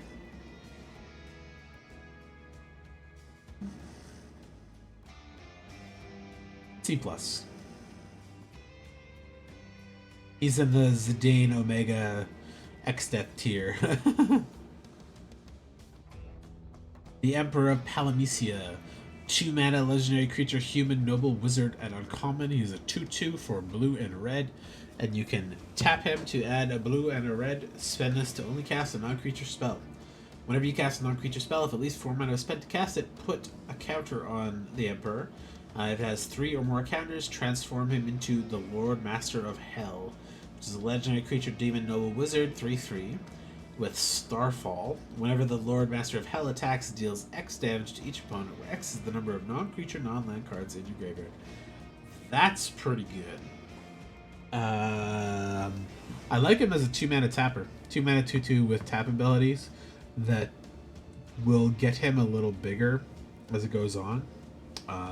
Oh, I should also say, because he flips with the counters, he doesn't exile and comes back. If it has 3 or more, he's going to be a 5/5. This will be a 6/6 on the backside, at the very least. So, a little better than he looks at the pure stats. Yeah, great. B- again.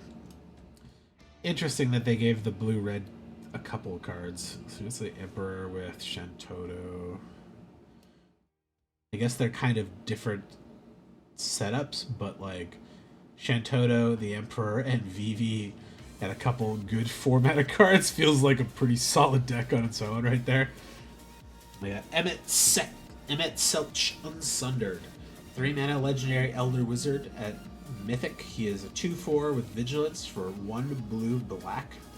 Whenever Emmet Selch enters or attacks, draw a card, then discard a card. He's got the good loot. At the beginning of your upkeep, if there are 14 or more cards in your graveyard, you transform him into a 6/6 Hades Sorcerer of Eld, legendary avatar creature with Vigilance. Echo of the Lost. During your turn, you may play cards from your graveyard. Lands can be played, and you can cast your spells or creatures from there. And if a card or token we put into your graveyard from anywhere else, exile it instead. Okay. Interesting. Yeah, he's real good. A 3 mana Vigilance 2/4 is pretty strong. He's immediately drawing you a card and then discarding a card when he enters. And every time he attacks, he'll probably survive a couple combats. And then if you self-milled or just cast some stuff or discarded a few things, I think you'll turn him into the Hades sorcerer pretty decently. And a 6/6 vigilance is pretty good. And then you could recast all the shit you already had in the graveyard. Wait, if a card or token would be put into your graveyard from anywhere, exile it instead. So they won't die. So triggers that count on creatures dying, I think don't trigger in that case. Okay, almost done these ones. Cloud of Darkness. A 5-mana legendary avatar creature at uncommon. She has a 3/3 flying for 2 black, green, green.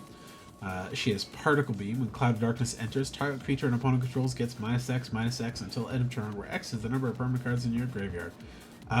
So she a 3/3 flyer for 5, which is like a little overcosted. Green doesn't normally get those kind of things, so that's kind of interesting. Green black getting flying, but probably killing something for that as well is a strong thing. It's a hard balance. You play around it. You mill yourself a couple things. If you have like 3 permanent cards, I think that's paying for itself. I would put that. I think I put that at B- because it's removal rather than kind of just a thing happening. Sid, Timeless Artificer, times 15. So there's 15 variants of this one, or sorry, 16. All of the one from each game. Sid, Timeless Artificer is a 4-mana legendary creature human artificer at uncommon. He is a 4/4 for 4. Artifact creatures and heroes you control get +1/+1 for each artificer you control and each artificer card in your graveyard. And a deck can have any number of cards named Sid, Timeless Artificer. So you could have every Sid you draw. But you don't really want to play 15 4/4/4s. So you can pitch some of these with cycling, which is a really good way to work around that. And the nice thing is, it counts artificers on the battlefield and in the graveyard. So if you cycle 4 Sids, just to make sure you get lands and stuff, you'll have 4 Sids in the graveyard. Then you play a 4/4 for 4, which I've said before is like at rate. But artifact creatures and heroes you control, so your job select guys and some of your, there are a few artifact creatures in there. And I think there's a couple other cards that have hero typed on them. They will get +4 for all those Sids you cycled away earlier. I will have a lot of fun trying to make that deck work in draft, I think. This is a good card on its own. And it gets better the more Sids you draft. I really like it. Choco, Secret Paradise. 4-mana legendary creature bird at rare. It's a 3/5 for 1 green, white, blue. Whenever one or more birds you control attack, look at that many cards on top of your library. You may put one of them into your hand, and then put any number of land cards from among them onto the battlefield, tapped, and the rest into your graveyard. Yeah, so if you can do the bird deck, this is bananas. Like, it's really good. 3/5 for 4 is already above rate. The bird stuff's quite supported in this.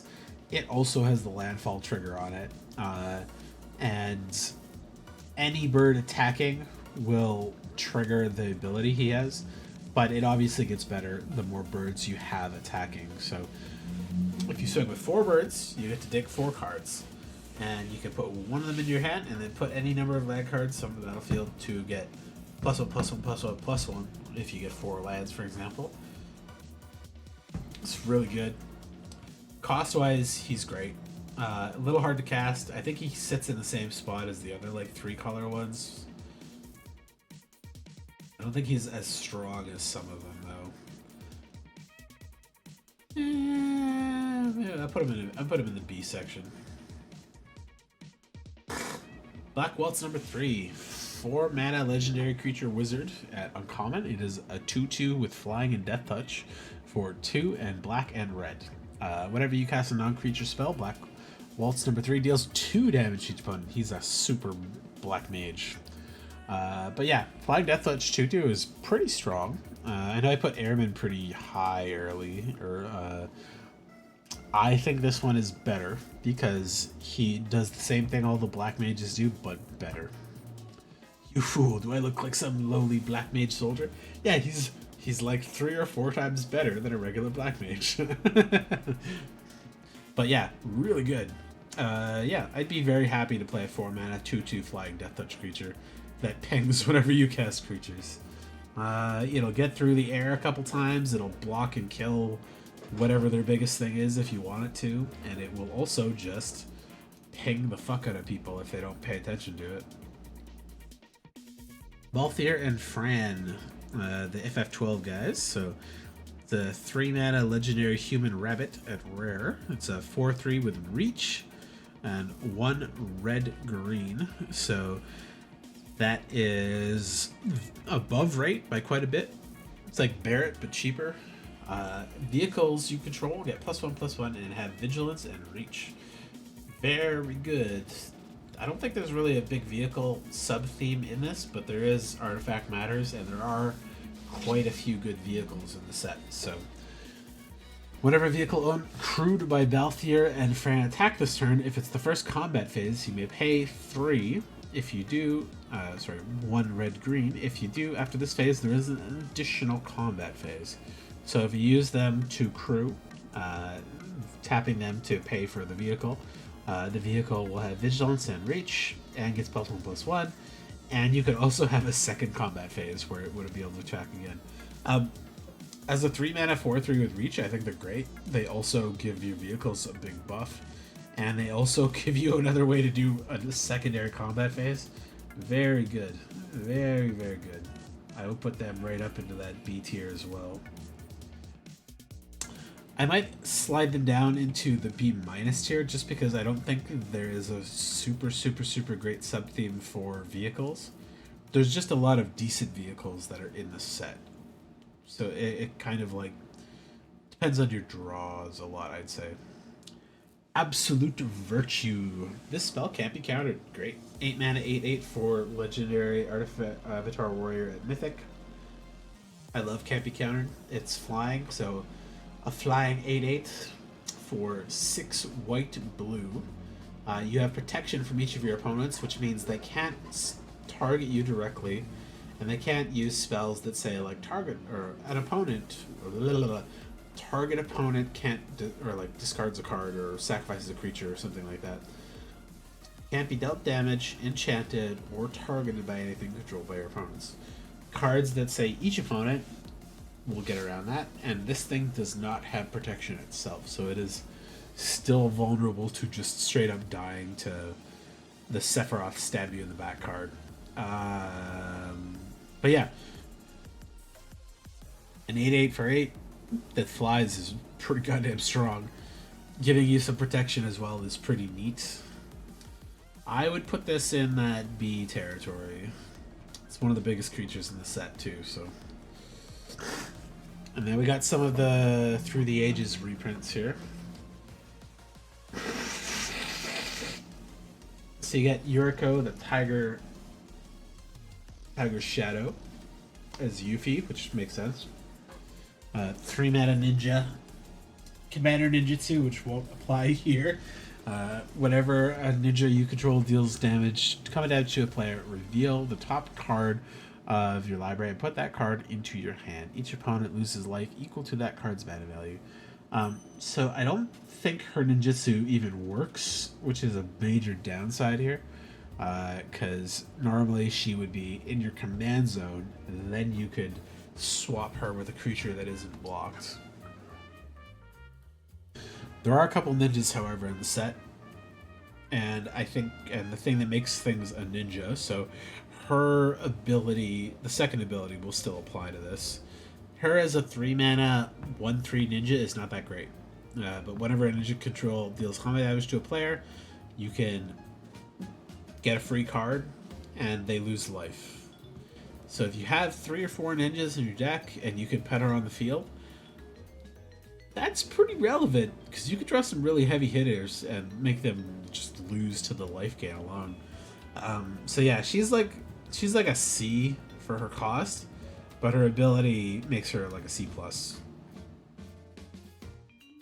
Vile Smasher, 3 mana, Goblin Berserker. Pretty funny that Clive is Vile Smasher. It's pretty nice art. I don't like the renders on these though. They just look weird. 2/3 for 3. Whenever you cast your first spell each turn, choose an opponent at random. Clive Rossfield deals damage equal to that spell's mana value to that player or a planeswalker that player controls. So I don't think there are any planeswalkers in this set. And he's basically a super black mage. Great. And you only have one opponent in regular draft and limited games. So, yeah. You cast a big non-creature spell, he's going to shoot them for 4 or 5. That's actually, like, way better in one-on-one than it is in Commander. But in two-headed, it's just as good. It's going to fucking blow people the fuck up if you've got a good couple big spells to go with them. It's also got Partner, which, you know, again, doesn't matter in Limited, but unless you're playing Commander Limited, but it would matter in Commander. Thrasios, Triton Hero, also has Partner. He's a 2-mana, 1/3 legendary Merfolk Wizard. You can pay for Scry 1, reveal the top card of your library. If it's a land card, put it on the battlefield, tapped. Otherwise, draw a card. Very good ability. Doesn't require this guy to be tapped. I hate the renders being on these cards. They just look gross. But yeah. Scry, if it land, okay, cool, battlefield. If it's not a land, cool, you get to draw it. Good mana sink. And there are a few things like Leviathan that care about those merfolk. And he helps you with your landfall triggers and stuff like that. So I don't think he can be higher than a C plus because he's obviously not statted very well, but the ability's pretty good. Muldrotha, the Gravetide. This is a pretty good art for it. That's Orphan Cocoon Falseal. It's a 6-mana, 3 black-green, 6/6 legendary creature elemental avatar. During each of your turns, you may play a land and cast a permanent spell of each permanent type from your graveyard. Yeah, Muldrotha is always great. So you can play a land, and then you can cast an artifact or a creature or an enchantment from your graveyard every turn. Good stuff for that set of colors. Also, just a 6/6 for 6 is pretty strong. Where did I put Emmett Selch? Yeah, he's kind of like Emmett Selch, but like just the backside without the exile part.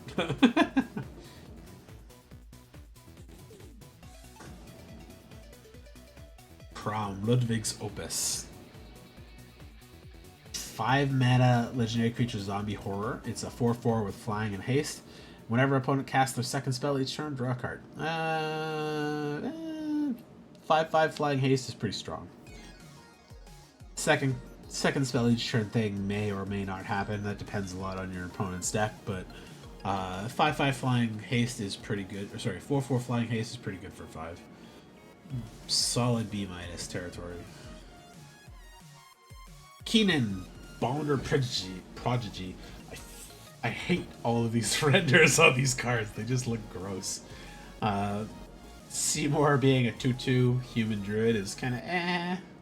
Whenever you tap an online permanent for mana, I've only seen a couple. There's the white one, there's a blue one, there's 2 green ones, and 1 blue-red one. I don't think there was a black one. There's going to be a couple colorless ones that do it. He basically doubles the mana that they would normally produce. And you can also pay 7. Look at the top 5 cards of your library. You put a non-human creature card from among them onto the battlefield, and you put the rest on the bottom of your library in a random order. Keenan's fucking busted in Commander. And Limited, much less so, because you're not playing a lot of mana dork and mana rock type things normally. because it's a little slow. I think he still has to be a C plus because that pay 7 gamble your way into your best creature is pretty strong still, and it's not that hard to get to in a limited game, especially if you have a couple mana dorks that are being doubled for their mana abilities. Ishin, 2 heavens as 1. This Namara looks pretty good actually. So the Mardu colors, red, white, black, 3/4 human samurai, one of the few other samurais in the set. If a creature attacking causes a triggered ability of a permanent you control to trigger, that ability triggers an additional time. Ishin is fucking great commander. There's a lot of goofy triggers that actually work. And they work a lot on equipment and creatures that have swing triggers. That being the 3rd lightning card, I think it's really unfair. She's got so many cards. It's pretty funny. Ishin is, I'd say, hard to be great in limited, but pretty good. So B minus is where I'd stick him. Like, he really wants to be in a commander deck or a like constructed deck built around attack triggers. The FF10 cover page. Where did I put that version of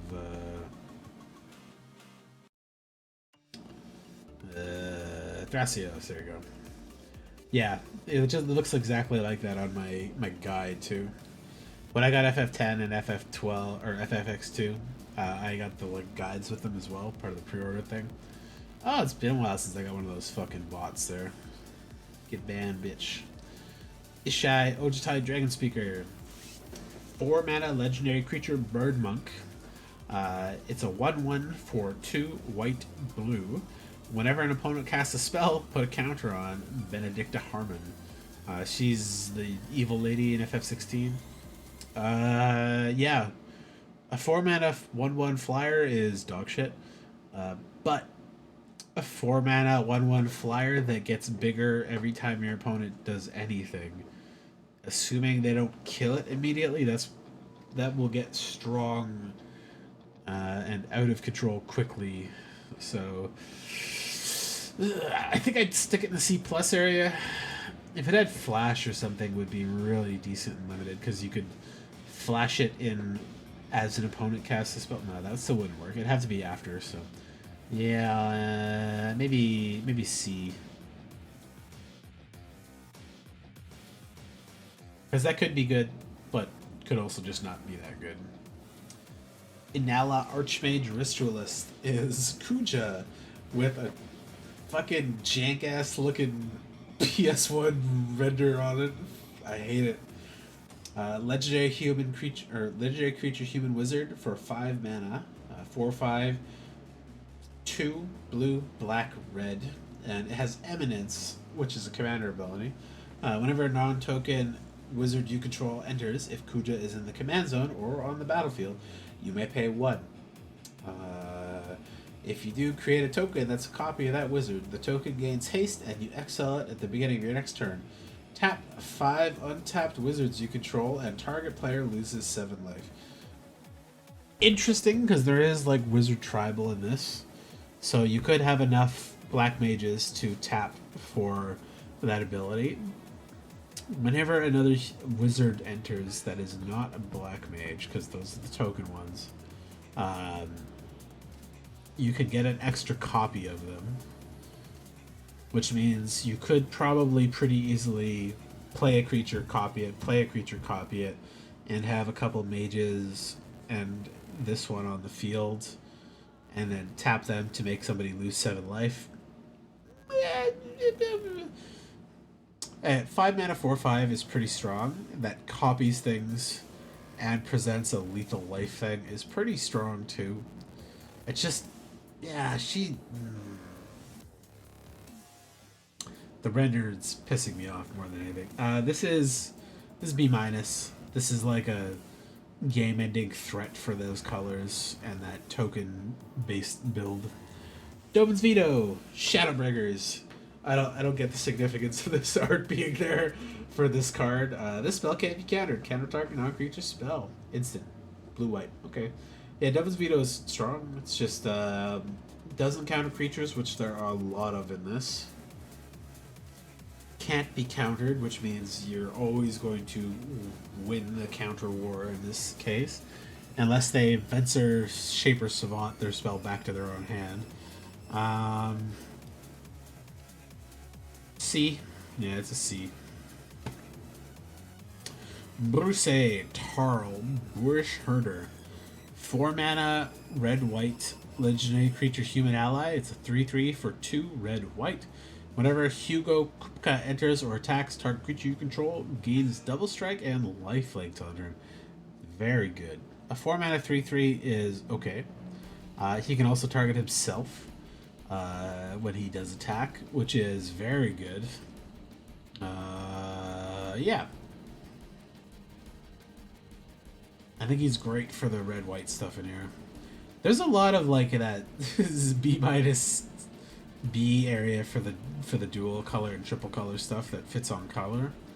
Atraxa Grand Unifier being Sephiroth, the Savior. It's some good number of art there. 7 mana, 3 green, white, blue, black. Legendary creature Phyrexian Angel. It is a 7/7 with Flying, Vigilance, Lifelink, and Death Touch.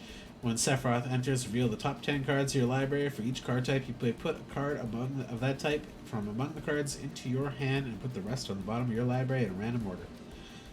So people usually cheat her in standard right now to get the effect of refilling your hand with a bunch of shit. Usually like a land, artifact, enchantment, creature, instant, sorcery, etc. Saga, battle, whatever. But a 7 mana 7/7 is pretty funny for Final Fantasy VII. And it also has Flying, Vigilance, Death Touch, and Lifelink. It's pretty good. One Winged Angel kind of thing really fits him. That's like one of the few cards out of the Through the Ages that I think fits really well. It's hard as fuck to cast, but also pretty goddamn fucking strong if you get it on the battlefield. I think so much that I even put it in the A plus territory. It's got to refill you 3 or 4 cards at least. And if they can't kill it, you probably just won with that alone. Okay. Winota, join our forces. Winota's fucking great. But I think Winota is like a hit or miss in this set. There are a decent number of non-creature or non-human creatures, but there are also a lot of humans, so you might not be able to turn her on the same way that you normally do in the other sets. But anyways, Winota is a 4 mana legendary creature human warrior and she's a 4/4 for 2 red white. That part's fine. 4 mana 4/4 for 4 is pretty on curve, perfect. And they, like I said, they're in a pretty good spot in this set where they're like pretty valuable. They'll beat most of the creatures in straight combat. And then we have whenever a non-human creature you control attacks, look at the top 6 cards of the library. You may put a human creature card from among them onto the battlefield, and that tap then attacking, and that gets indestructible to end her. Yeah, so there's a lot of humans to pull out. Not as many humans, or sorry, non-humans that you could put out and trigger this as well with. Still, even triggering her once is really good, but she will trigger for each non-human creature that attacks. So if you swung with 3 Moogles, 2/2 Moogles or whatever, she triggers 3 times, and you're going to dig 18 cards and put a human from each of those digs out. Yeah. Winota's always strong.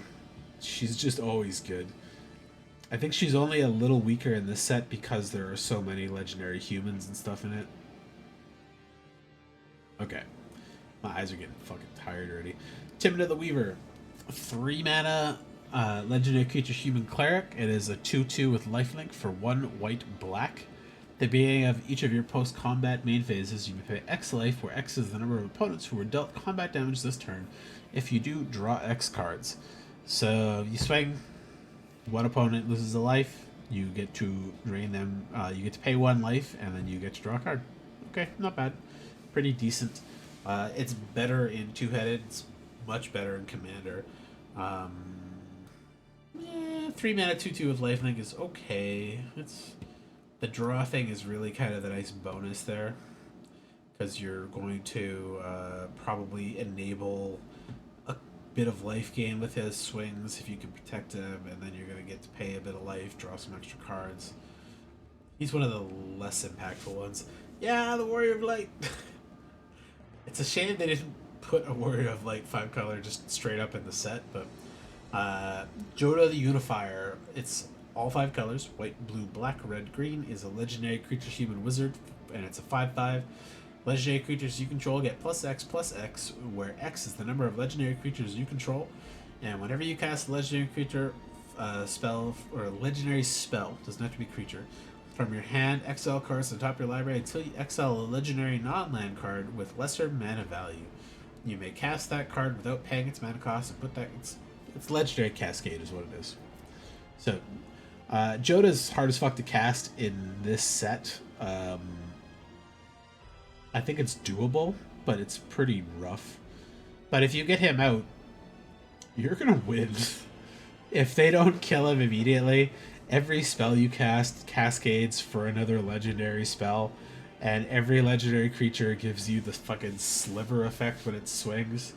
The sliver... I forget what sort of sliver that is. But I'm going to put him at C+, just because he's hard to cast. Wooburg is not that easy to do in a set that doesn't have triomes and many mana fixers. There's a couple here, so it's not impossible, but it's hard to do. But he will absolutely take the game over really quickly. Okay.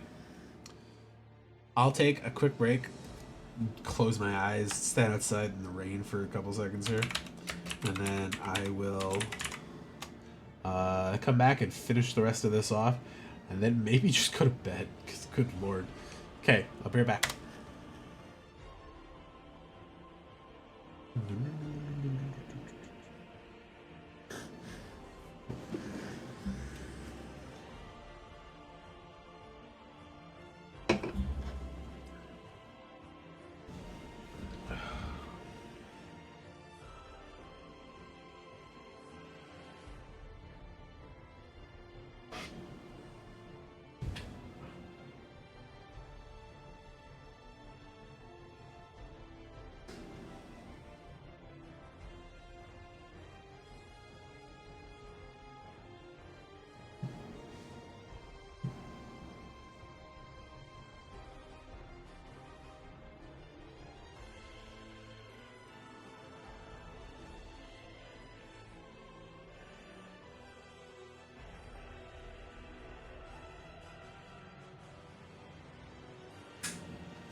We'll go Cleo. Okay.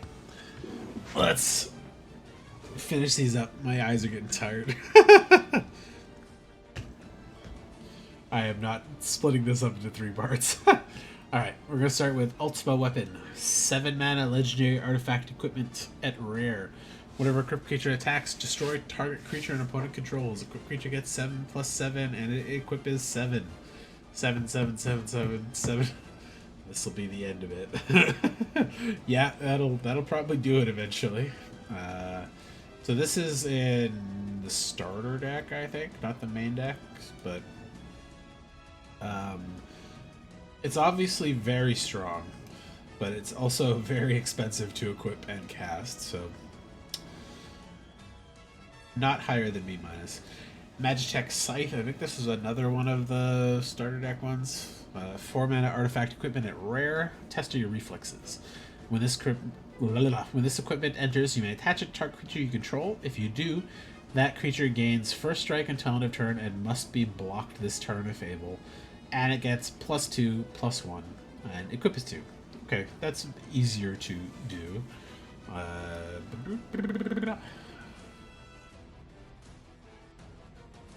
Yeah, B- as well. It's strong, but not like crazy strong. A +2/+1 is not the end of the world there, unlike that one, which will buff your creatures into very strong things. And if you can equip Cloud, the mythic white drop with him, that'll be very good. Oh, these are counting in the colorless spells, I guess, because lands are technically colorless. Anyways, interesting. I guess they have adventures tied to them too, but... What's up, Kit Kat? You sleepy? You cutie. Bah, bah, bah, bah. So these are the towns that have adventures tied to them. They're the bigger ones. So Xanarkun Ancient Metropolis, it either becomes a land that enters tap for green, or you can cast it as the adventure, and then later cast it as the land. I should say cast it, play it as the land. So when you cast something as a sorcery, it becomes exile, and you can play the other half of it after. But if you play it as the land, you cannot cast the sorcery side, unless you bounce it to your hand and recast it, etc. Lasting Faith is 6 mana sorcery, 4 green. Create a colorless hero creature token. Put a counter on it for each land you control. So that's 6 mana for probably a 7/7. Okay, that's pretty good. Assuming you don't have any mana dorks that are buffing your mana up a little bit. Entering as a tapped land that only taps for green is a little bit of a bummer, but the spell side's pretty good. I'll call that a C+. Because that could be, like, that is probably 7/7 for 6. And could be up to like a 17/17, depending on how many lands you play. Midgar, City of Mako. So this is the Black Town. So of course it's got the land enters tapped. Just for the black side if you play it. It's also got Reactor Raid as a 3 mana sorcery for 2 and a black. Sacrifice an artifact or creature. If you do, draw 2 cards. That's pretty good. That's normally a much cheaper effect on like instants and stuff, but this is also tied to a land, so you can play that cheap side to enable your sacrifice, draw some cards, and then you'll also have a land to play. Yeah, all these are just good. Also, if you have any of those threaten effects that like steal the creature, do this, sacrifice it after you've done your attack with it and stuff. Lindblom, Industrial Regency. It's a land on just tap on the one side, and then it's got Mage Siege on this side, which is a 3 mana instant for 2 and a red. Create a black wizard. Okay. An expensive version of that, but it's an instant, so you can do it on your opponent's turn or whenever you want. And then you also still get to play a land. C+. I think they're all just going to be C+. Oh, there you go. One of the only cards that mills your opponents, other than the Crystal and Hope. Pay 6, target opponent mills half their library rounded down. That's pretty decent in limited. That can really fuck somebody's day up if you get most of their lands or all of their good spells. It can also help them if they're in the deck that cares about having stuff in the graveyard. So, be careful with it. By the time you get to 6, you probably know roughly what their deck is doing, so maybe you don't want to go crazy with it. But just like the others, I think C+ is fine. I don't think playing these as tap lands is really ideal, but the spell gives it some versatility. Actually, I'd probably put the mill down in C, because I really don't think the mill is viable in this set. But it's almost there. You really need Hope to do it, though. Both as in the character and in the feeling. Ishgard, the Holy Sea. Land, town. Faith and Grief for a 5-mana sorcery. 3 white. Return up to 2 target artifact or enchantment cards from your graveyard to your hand. It's a very, very expensive version of that effect, and it doesn't put them to the battlefield. But there are decent artifact and enchantments in this set that you may want to return that are quite strong, so I think that's fair. Alright, here's the ones that have some additional effects on it. The Land Garden, CD Academy, or Seed Academy. It enters tapped, it taps for blue and green, and it has a 7-mana ability to transform this land into a vehicle. But it costs 1 less to activate for each other town you control. So, of course, the blue-green fits the town theme, because that's the theming they want to do for that. Lamb Garden, Airborne. Legendary artifact vehicle. It's a 5/4 with a crew 1. Pretty nice. Whenever it attacks, draw a card. Loot Copter, but it's bigger. And I don't think you don't have to discard with it, so it's like better Loot Copter. But it obviously costs a lot more than the Loot Copter did. Unless you load up the fuck up on the towns and you can play a bunch of towns for it. And then maybe paying 2 for that is like really strong. This one I'd actually put above into B- territory. World Map. Pay 1, artifact, common. You can pay 1 to tap it, sacrifice this artifact, search your library for a basic land card, reveal it, put it in your hands, shuffle. You can pay 3, sacrifice the artifact, search your library for a land card, reveal it, put it in your hand, then shuffle. So, pay 1 to get a basic, pay 3 to get a non-basic. Oh, okay, that's pretty good. That's just fine. That's great. Does whatever you need it to do, and I think a lot of the decks are going to run that to fetch their colors. Especially if you have some towns in there to fix for like a 3-color deck or something. I think that's actually quite good, because it fits the artifact themes, fits your sacrifice themes, fits your land themes, fits your permanents in the graveyard themes. That's a good key card. Ring of the Lucii. It's an expensive soul ring. Legendary artifact for 4, an uncommon. Tap for 2. And you can pay 2, tap 1, pay 1 life to tap a non-land tap target non-land permanent. It's expensive for that effect, but that effect is pretty strong. And you can tap just about anything with that, which is fairly relevant in this set. It's kind of a shame that it has the tap on there as well. Like if it was pay 2, pay 1 life, tap thing, but it's like 2, tap, and pay a life to tap a thing. Yeah, it makes sense with the theme, because the ring sucks the life force eventually. I don't like paying that for 4 to get to pay 2, but essentially it's like paying 2 because you can tap it immediately for 2 extra. And the tap ability is pretty decent. Yeah, 2 and 1 life is not the end of the world. Relentless XATM092. 6 mana artifact creature robot spider at uncommon. I was a little disappointed in this card because it does like the opposite of what I thought it would do. Uh, can't be blocked except by 3 or more creatures. That's fine. Super menace. Pay 8, return this card from your graveyard to the battlefield with a finality counter on it. 6 mana, 6/5 that has like super menace. That's pretty okay. Pay 8 to bring it back, not bad. But I was hoping this could always be brought back, basically.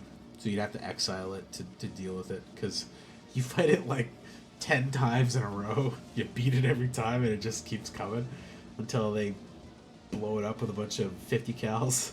But yeah, it's pretty good. It's solid, and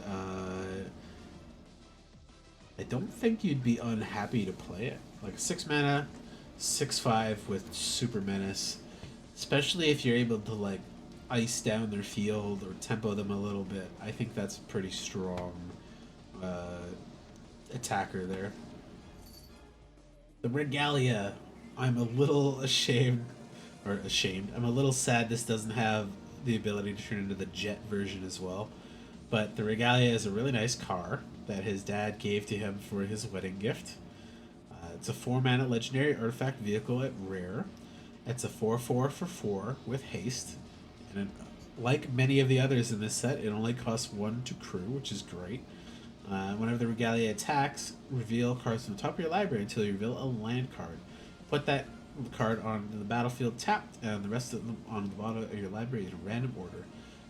Yeah, 4/4 for 4 with haste that costs 1 to crew is pretty strong. And it fetches you a land to ramp you even further because they're exploring with it. Theming's great. Ability's pretty strong. To make this like ideally, I don't think it should be a rare, but if it was 3 cost for this, I would have been okay with this. But it's still quite good. I don't know if it goes above C+. Yeah, the crew for 1 is really nice though. Yeah, I'll leave it at C+. Poo Poo, UFO.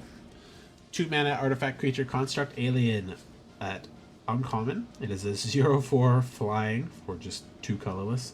You may tap it to put a land card from your hand on the battlefield, and you can pay 3. Until end of turn, this creature's base power comes equal to the number of towns you control. I love FF8 for the weird shit they've had in there. Yeah, so if you're in the lands deck, this is pretty good. It helps you ramp some lands out a little bit. It blocks some stuff pretty decently, and eventually becomes a pretty decent flying threat there. Takes a bit of work to get there though, but pretty good. Monk's Fist, 2 mana artifact equipment at common. It says job select, so you get your 1/1. This automatically comes in and equipped to it, and it gets +1/+0 and is a monk in addition to its other types. So this is probably like the straight up most normal of all of the job select ones. You're paying 2 for a 2/1, which is C rated, but then it leaves behind the equipment that you can attach to something else after. If it dies, I think this is just a very high C. It would be a little higher if it had any other kind of ability tied to it. Trample or First Strike or anything. The Masamune, 3 mana legendary artifact equipment at rare. As long as the equipped creature is attacking, it has First Strike and must be blocked if able. Equipped creature has, if a creature dying causes a triggered ability of this creature or an emblem you own to trigger, that ability triggers an additional time. Because Sephiroth gives an emblem. Like, that's an interesting thing, is the first creature to do that. But that'll work with other planeswalkers, of course, too. Yeah, I mean, 3 mana and 2 to equip to give something First Strike is not crazy good. But if a creature dying triggered ability goes off, or an emblem you can own to trigger, that ability triggers an additional time.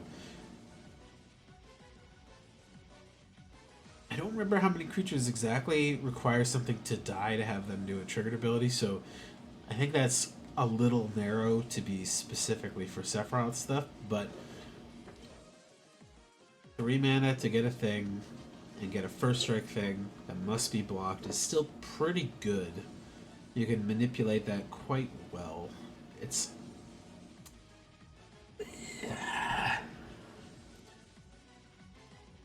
I'll put it C+, because it requires to be on something pretty decent. But first strike must be blocked available is pretty strong too. Magic Pot.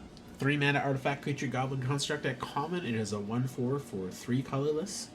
When this creature dies, create a treasure token. And then you can pay 2, exile target card from a graveyard. Decent blocker. Helps exile their flashback shit. And if it does die, you get something to help cast the next thing. C+, it's just good.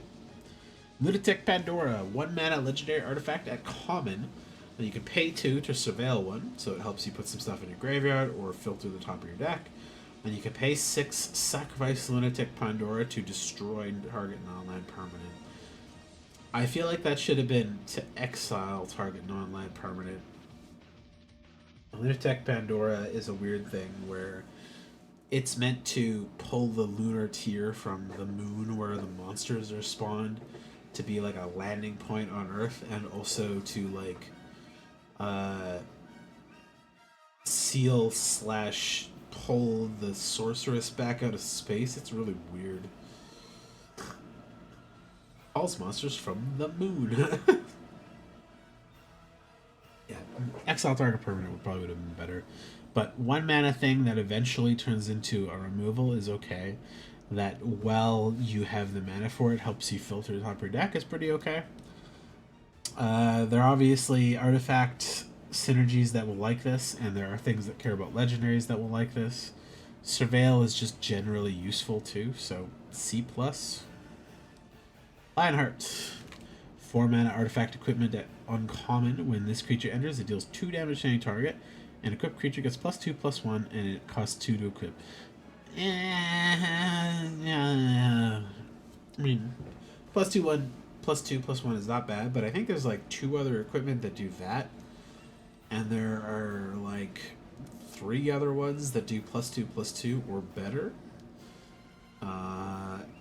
Paying for it to deal 2 damage to any target is not that bad, and like I said, there's enough artifact synergies, there's enough equipment synergies. It's not too expensive of an equip cost. It's a weird, pretty good one, but C+. There's a lot of stuff living in the C+ area there. Iron Giant, 7 mana, 6/6 artifact creature demon at common. Vigilance, Reach, Trample. That's the best card for being straight cost in the set. Vigilance, Reach, Trample is great. 7 mana is totally a fair cost to play for that, and it's colorless, so you don't even have to be in green to get it. Yeah, great.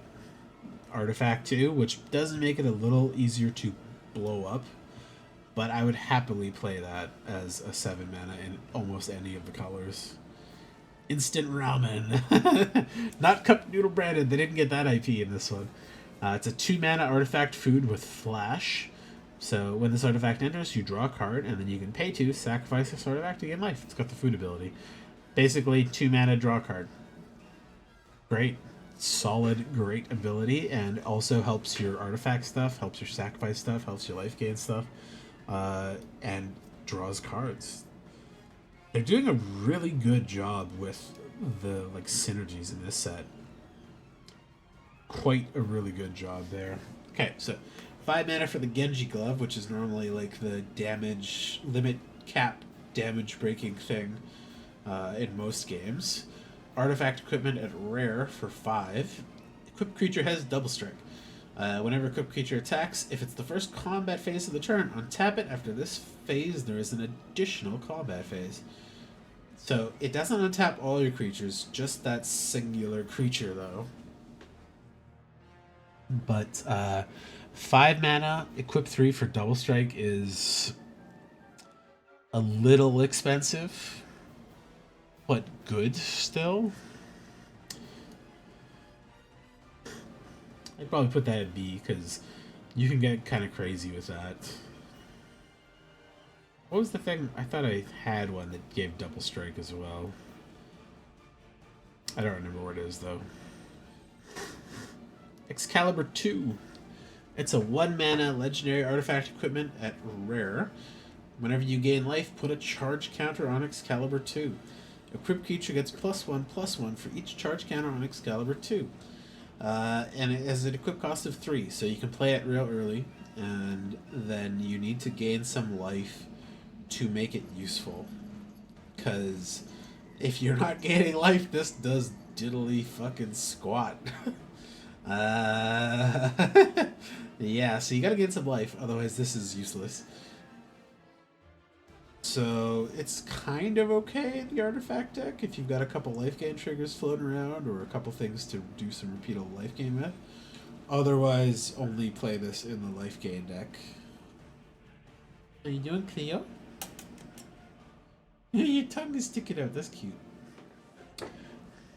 Yeah, I think that's too narrow otherwise. This is only C+, because like it obviously is a low ask to put that in because it only costs 1 colorless to do it. And the nice thing with this compared to some other effects like Sunbond or something is that if you gain life even when this is not a creature or not attached to a creature, this will still get stronger, so it can last around on the field for a while and become better. Elixir. 1 mana artifact, uncommon. This artifact enters tapped. You can pay 5, exile this artifact, shuffle all non-land cards from your graveyard into your library, and you gain life equal to the number of cards shuffled into your library this way. If the game goes real long or you self-mill yourself too hard, shuffle your graveyard back into your library and gain like 15 to 20 life. That's pretty fun. I like it. Especially if you're in the artifact deck or the self-mill deck, I think that's a real winner. Just toss it in, get it back, restart the game, and your opponent just groans a little bit.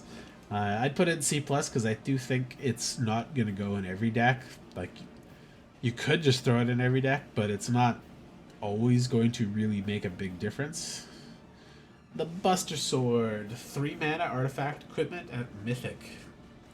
It's funny that it's not legendary, because you could just have like 2 or 3 of these floating around, I guess. Equipped creature gets +3/+2, and whenever equipped creature deals combat damage to a player, draw a card. Then you may cast a spell from your hand with mana value less than or equal to that damage without paying its mana cost. Equipped 2. I think that thing's fucking dope. I love the Buster Sword. 3 mana for that effect is pretty good. Doesn't do anything obviously on its own, but if you can equip it to something, and especially if you can equip it to Cloud, wherever he is,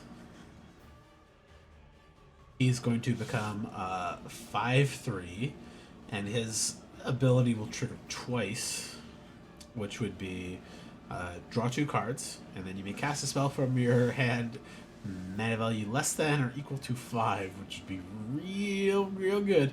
But it's also real good for Cypher and Squall and a couple of the other cards that care about artifact and equipment stuff and dealing damage. Both the double strikers work pretty well for that. Blitzball, 3 mana artifact at common. It's add 1 mana of any color, so this is your fixing, your colorless fixing for the set, other than world map. Go tap, sacrifice this card or artifact to draw 2 cards. Activate only if an opponent was dealt damage by a legendary creature this turn. Interesting. 3 mana rocks aren't normally that good, but 3 mana rocks that you can sacrifice when you've got enough mana and you want to fill back up on cards, I think that's pretty okay. I wouldn't go so far as to put it in a B. I think it just sits in the C+ territory there. Atar and Priwen, 6 mana legendary artifact equipment in Mythic. Equipped creature has base power and toughness X and X, where X is your life total. 6 mana cost, and equip 5 is really expensive. if the game's stalling or you're in a life gain deck, this is going to make things really untenable for your opponent really quickly.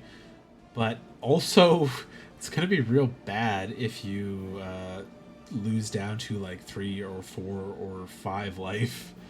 I mean, it's still not bad, but it's not like that good either in some cases. But whatever you're equipping it to, if it's like a 1/1 and you're at 6 life, that's a huge upgrade still. So, yeah. But it doesn't do anything else other than adjusting it to that. So, the only time this becomes like terrible is when you're at like 1 life. I think it's just a little too expensive. I prefer the ultimate weapon like strictly every time over this one. But there we go. Ultimate weapon's only a rare too. Yeah, I think I just take the ultimate weapon over it every single time. Adventurer's Airship. 3 mana artifact vehicle. It's common. It is a 3/2 flying vehicle. Whenever this vehicle attacks, draw a card, then discard a card. That's closer to the loot copter. And it's got crew too, so it's like they fixed the loot copter basically. Made it a little more expensive, the crew's a little higher. You still get the loot, but you get to hit a little bit harder. I think that vehicle is fine. It's right at like where I'd put a 3-drop, 3/2 flyer. Flying vehicle, I should say specifically. Ultima, Origin of Oblivion, Final Fantasy 16 God. It's a 5 mana legendary creature god at rare. It is a 4/4 flyer. Whenever Ultima attacks, put a blight counter on target land. For as long as that land has a blight counter on it, it loses all land types and abilities and has add 1 colorless. Whenever you tap a land for colorless, add an additional colorless. So if you're able to tap down some of their key lands, you can just remove them off of colors, which is really disgustingly strong. And there, if you have something like Ishin available to double this trigger, you can really ice them out of their lands quite quickly. Because colorless lands tap for mana are nice, but if you can't tap for the colors you need, that's just game over in a lot of cases. Doubling your own colorless mana is iffy. Might be useful. It's definitely going to be a go in the Eldrazi decks or in like modern or commander, but I think I have to rate it as the 5 mana 4/4 flyer that can slowly put an opponent off of their colors. 5 mana 4/4 flyer. I put the Ludwig's thing up here because that has haste. I can draw you a card. I think this one's slightly worse. Just a little bit. It's obviously still good, but just slightly worse than B-. Summon Bahamut. The FF10 Bahamut too. I think this is the 3rd Bahamut summon we have. Either way though, 9 mana. Destroy up to 1 target non-land permanent twice.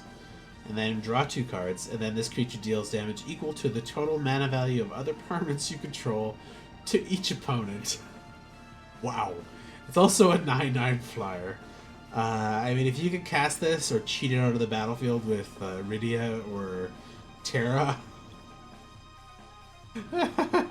Also, cheating this out of the battlefield with Terra is very funny. Because you could put the 3 counters on it immediately. And just be like, blow up an outland permanent, draw a card. Yeah, 9/9 dragon, 9/9 flying dragon for 9 is really, really, really, really good. It's hard to get to 9, but destroy an online permanent, draw 2 cards, and then deal damage equal to the total mana value of other permanents you control to each opponent is really big. That's a game ender in a lot of cases, I think. I think I'll put that at B, because it's hard enough to cast to get to that level that I don't think it goes higher, but there's a lot of expensive, spicy stuff in this set that you can get to. Strixhaven Stadium. The reprint for Lucas Stadium, 3-mana artifact. Put a colorless and a point counter on this artifact, and whenever a creature deals combat damage to you, remove a point counter. Whenever you deal combat damage to an opponent, put a point counter on this. If this artifact has 10 or more point counters on it, I remove them all, and that player loses the game. It's pretty funny. I don't think it's that good in this set particularly. Because combat damage specifically doesn't work with the black mages for the pings. And if you're going wide enough to deal them damage 10 times in this set, I think you probably killed them with the go wide deck or the knight stuff. So let's put this at C-. Smuggler's Copter is just in this set naturally. 2 mana, flying 3/3 vehicle, crew 1. Whenever this vehicle attacks or blocks, you may draw a card. If you do, discard a card. So I put the Adventurer's Ship here because this is the worst version of Smuggler's Copter. Smuggler's Copter is going to be like a straight B-. It's just a really good card. Easy to drop. Use your 1 mana, your 1 drop to crew it. Bop, bop, bop, bop. You'll win pretty fast. You'll filter a lot of cards out. Chromatic Lantern, 3 mana artifact. Lands you control have add 1 mana of any color, and this also taps to add 1 mana of any color. I like the art here. It's a good one. And one of the better fixing pieces, but it's not in the set naturally, so I don't think you're going to see it as often as you'd like it to be. It could have just been reprinted in this set and been fine, I think. But C+, because it's good fixing. Traxos Scourge of Krug is the Giant of Babel. It is a 4 mana 7/7 legendary artifact creature construct with trample. Giant of Babel enters tapped and doesn't untap during your untap step. Whenever you cast a historic spell, untap Giant of Babel. And historic spells are sagas, artifacts, legendary creatures, or legendary spells, I should say. So this was a pretty good card in Dominaria when it was there. But you also had a 2 mana artifact that untapped an artifact every turn, so you could always untap this guy to swing again. But I think there are more than enough artifacts and sagas and legendary creatures in this set to turn this thing on quite easily. So if you did get this, you should play it. A 7/7 trample for 4 is really good cost. Okay, so let's look at the towns now. So all of these enters tap towns that tap for 2 colors. I'm just gonna call them C+. All of the basic ones.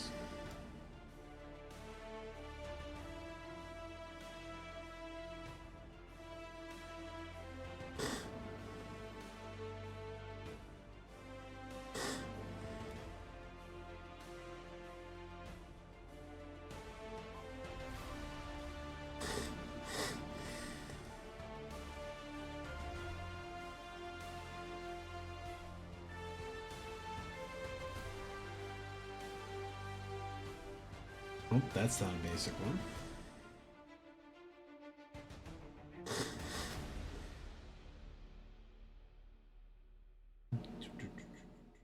Okay. 1, 2, 3, 4, 5, 6, 7, 8, 9, 10. There we go. So then we got the other ones. Starting town. This land enters tapped unless it's your first, second, or third turn of the game. So during your first, second, and third turns of the game, this enters untapped. It has pay a colorless, or tap to get a colorless, or tap and pay a life to get a mana of any color. So good fixing, especially if you get it early. And then it's less good fixing later on because it comes in tapped. But yeah, it's a Mana Confluence with the colorless tap ability.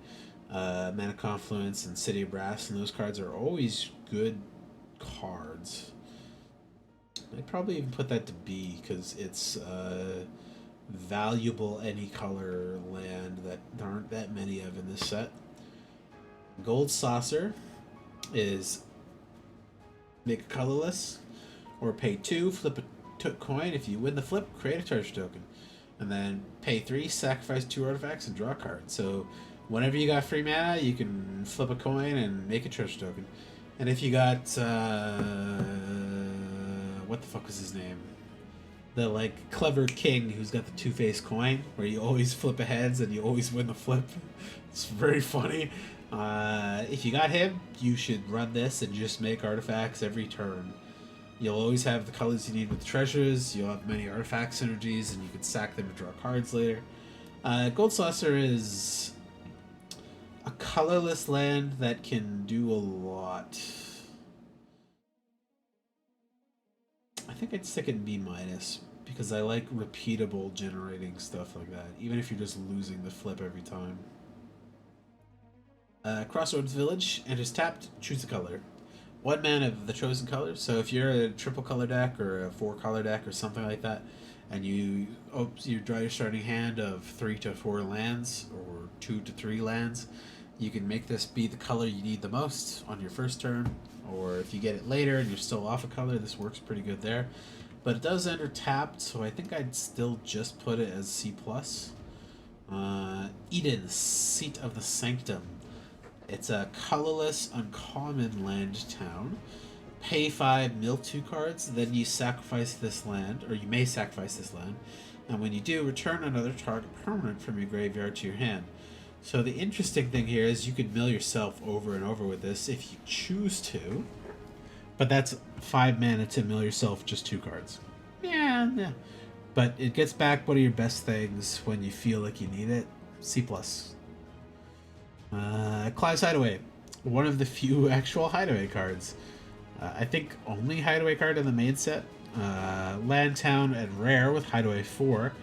So if this land enters, you look at the top 4 cards of your library, pick one of them face down, and put the rest on the bottom in the random order. And so Hideaway is this thing when you fulfill the conditions, you can play the Hideaway thing without paying its cost. So this only taps for colorless. But if you pay 2, you may play the exile card without paying its mana cost if you control 4 or more legendary creatures. So if you get something real expensive that you normally wouldn't be able to cast, like, say, Bahamut, and you've got legendary creature, legendary creature, legendary creature, legendary creature, then you could pay 2 and summon Bahamut or something like that. It's good, but it also depends a lot on what you hit, because if you're playing a bad colorless land in like a 3 or 4 color deck, you're just playing bad lands at that point. Capital City is the mana filterer town of the set, so it taps for colorless, or you can pay 1 and add 1 mana of any color, or cycle this, which is, a very versatile and likable thing. I like these in Limited a lot more than I like the ones that just tap for colorless, but they're hit or miss sometimes too, because sometimes it's obviously just better to play a basic instead of like one of those. But this is a low ask to throw in if you want a little bit of extra fixing, and you're not sure if you have the other towns to support it, because you could play your 6 forests, your 6 mountains, this, and then like 2 islands or something, and you'll probably be okay. Anyways, you should probably be okay. You still want to put other fixing in if you can, but it'll help with that a little bit. Venture is in. When this land enters, you gain 2 life, and it doesn't enter tapped, so you just gain some life, and you get a colorless land. That's a C. It's just a colorless land. Unless you're really heavy into the towns, then you might want to chuck it in, but normally you don't want to throw it in, I think. Command Beacon is absolutely dead in this. So it's just a colorless land. Oh, sorry, no. Command Beacon is not Command Tower. So this is absolutely dead, but it can be a colorless land, and it doesn't count as a town. You should just not play this one in Limited. If you do, you're asking to just have worse mana for some reason. Okay, here we go. So yeah, this is a lot of stuff. Where did I put Bahamut? Oh, Better than B. Bahamut's like an A. Yeah, there we go. Even with the colors. So, there's a lot of good stuff in here, and I think they did a really good job of not making anything, like, really that bad. I think even this card, I don't think there's enough vehicles that you really want to play that this card is worth it. And I also don't think there's enough, like, crazy top-end vehicles that really, like, make me want to fetch that thing out there. Lad Maniac doesn't work so great because you don't have a lot of things that mill. Well, you actually do have quite a few things that mill yourself, but not really that many in blue. It's hit or miss. If you really think you can do it, go for it. Solid Uniform is interesting because your opponent needs to have an equipment to steal to equip to your own stuff. I think it's likely they'll have it, but I don't think you play this in your main deck for the same reason. Yeah. Discard cards. There's not that many in this set. Yeah. It's okay. It's nice to have it in a battlefield ability, but it's still a bad creature for what its cost is. Fight On is good, but narrow. Red Mage's Rapier is just kind of meh. Same as like some of the other ones. Obsidian Elder as well is just like 3 mana to get a black mage and a bad creature, basically. Blazing Bomb as well. Too slow for what it is. Town Greeter, pretty good. I think better in the mill and land decks, but it's a bad creature, so C minus. Chocobo Racetrack, too expensive, but still good. If you're really heavy into the bird stuff and the really heavy into the land stuff, and good ramp, I think you could slide that up a little bit, but yeah, Carpet of Flowers, it's a dead card if your opponent doesn't have islands, so sideboard. Realm Report, too expensive, and I don't think you have that many things that care about having mana of any color, so the win more extra card. And yeah, it's weird to me because I think white has a lot of some of the best stuff, but they're like pretty balanced for the rest of this stuff. They do have slightly more worse cards than the other colors in the lower tiers though, which is pretty on brand for white. There's a lot of stuff sitting in the B to B minus area here, especially in the colorless. They're all color multicolored. They're all quite good. So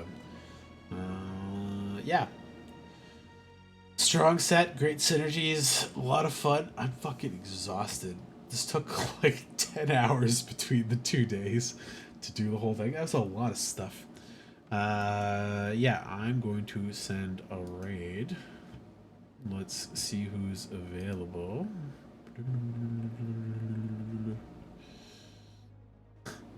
I send you to Villy. See what he's up to.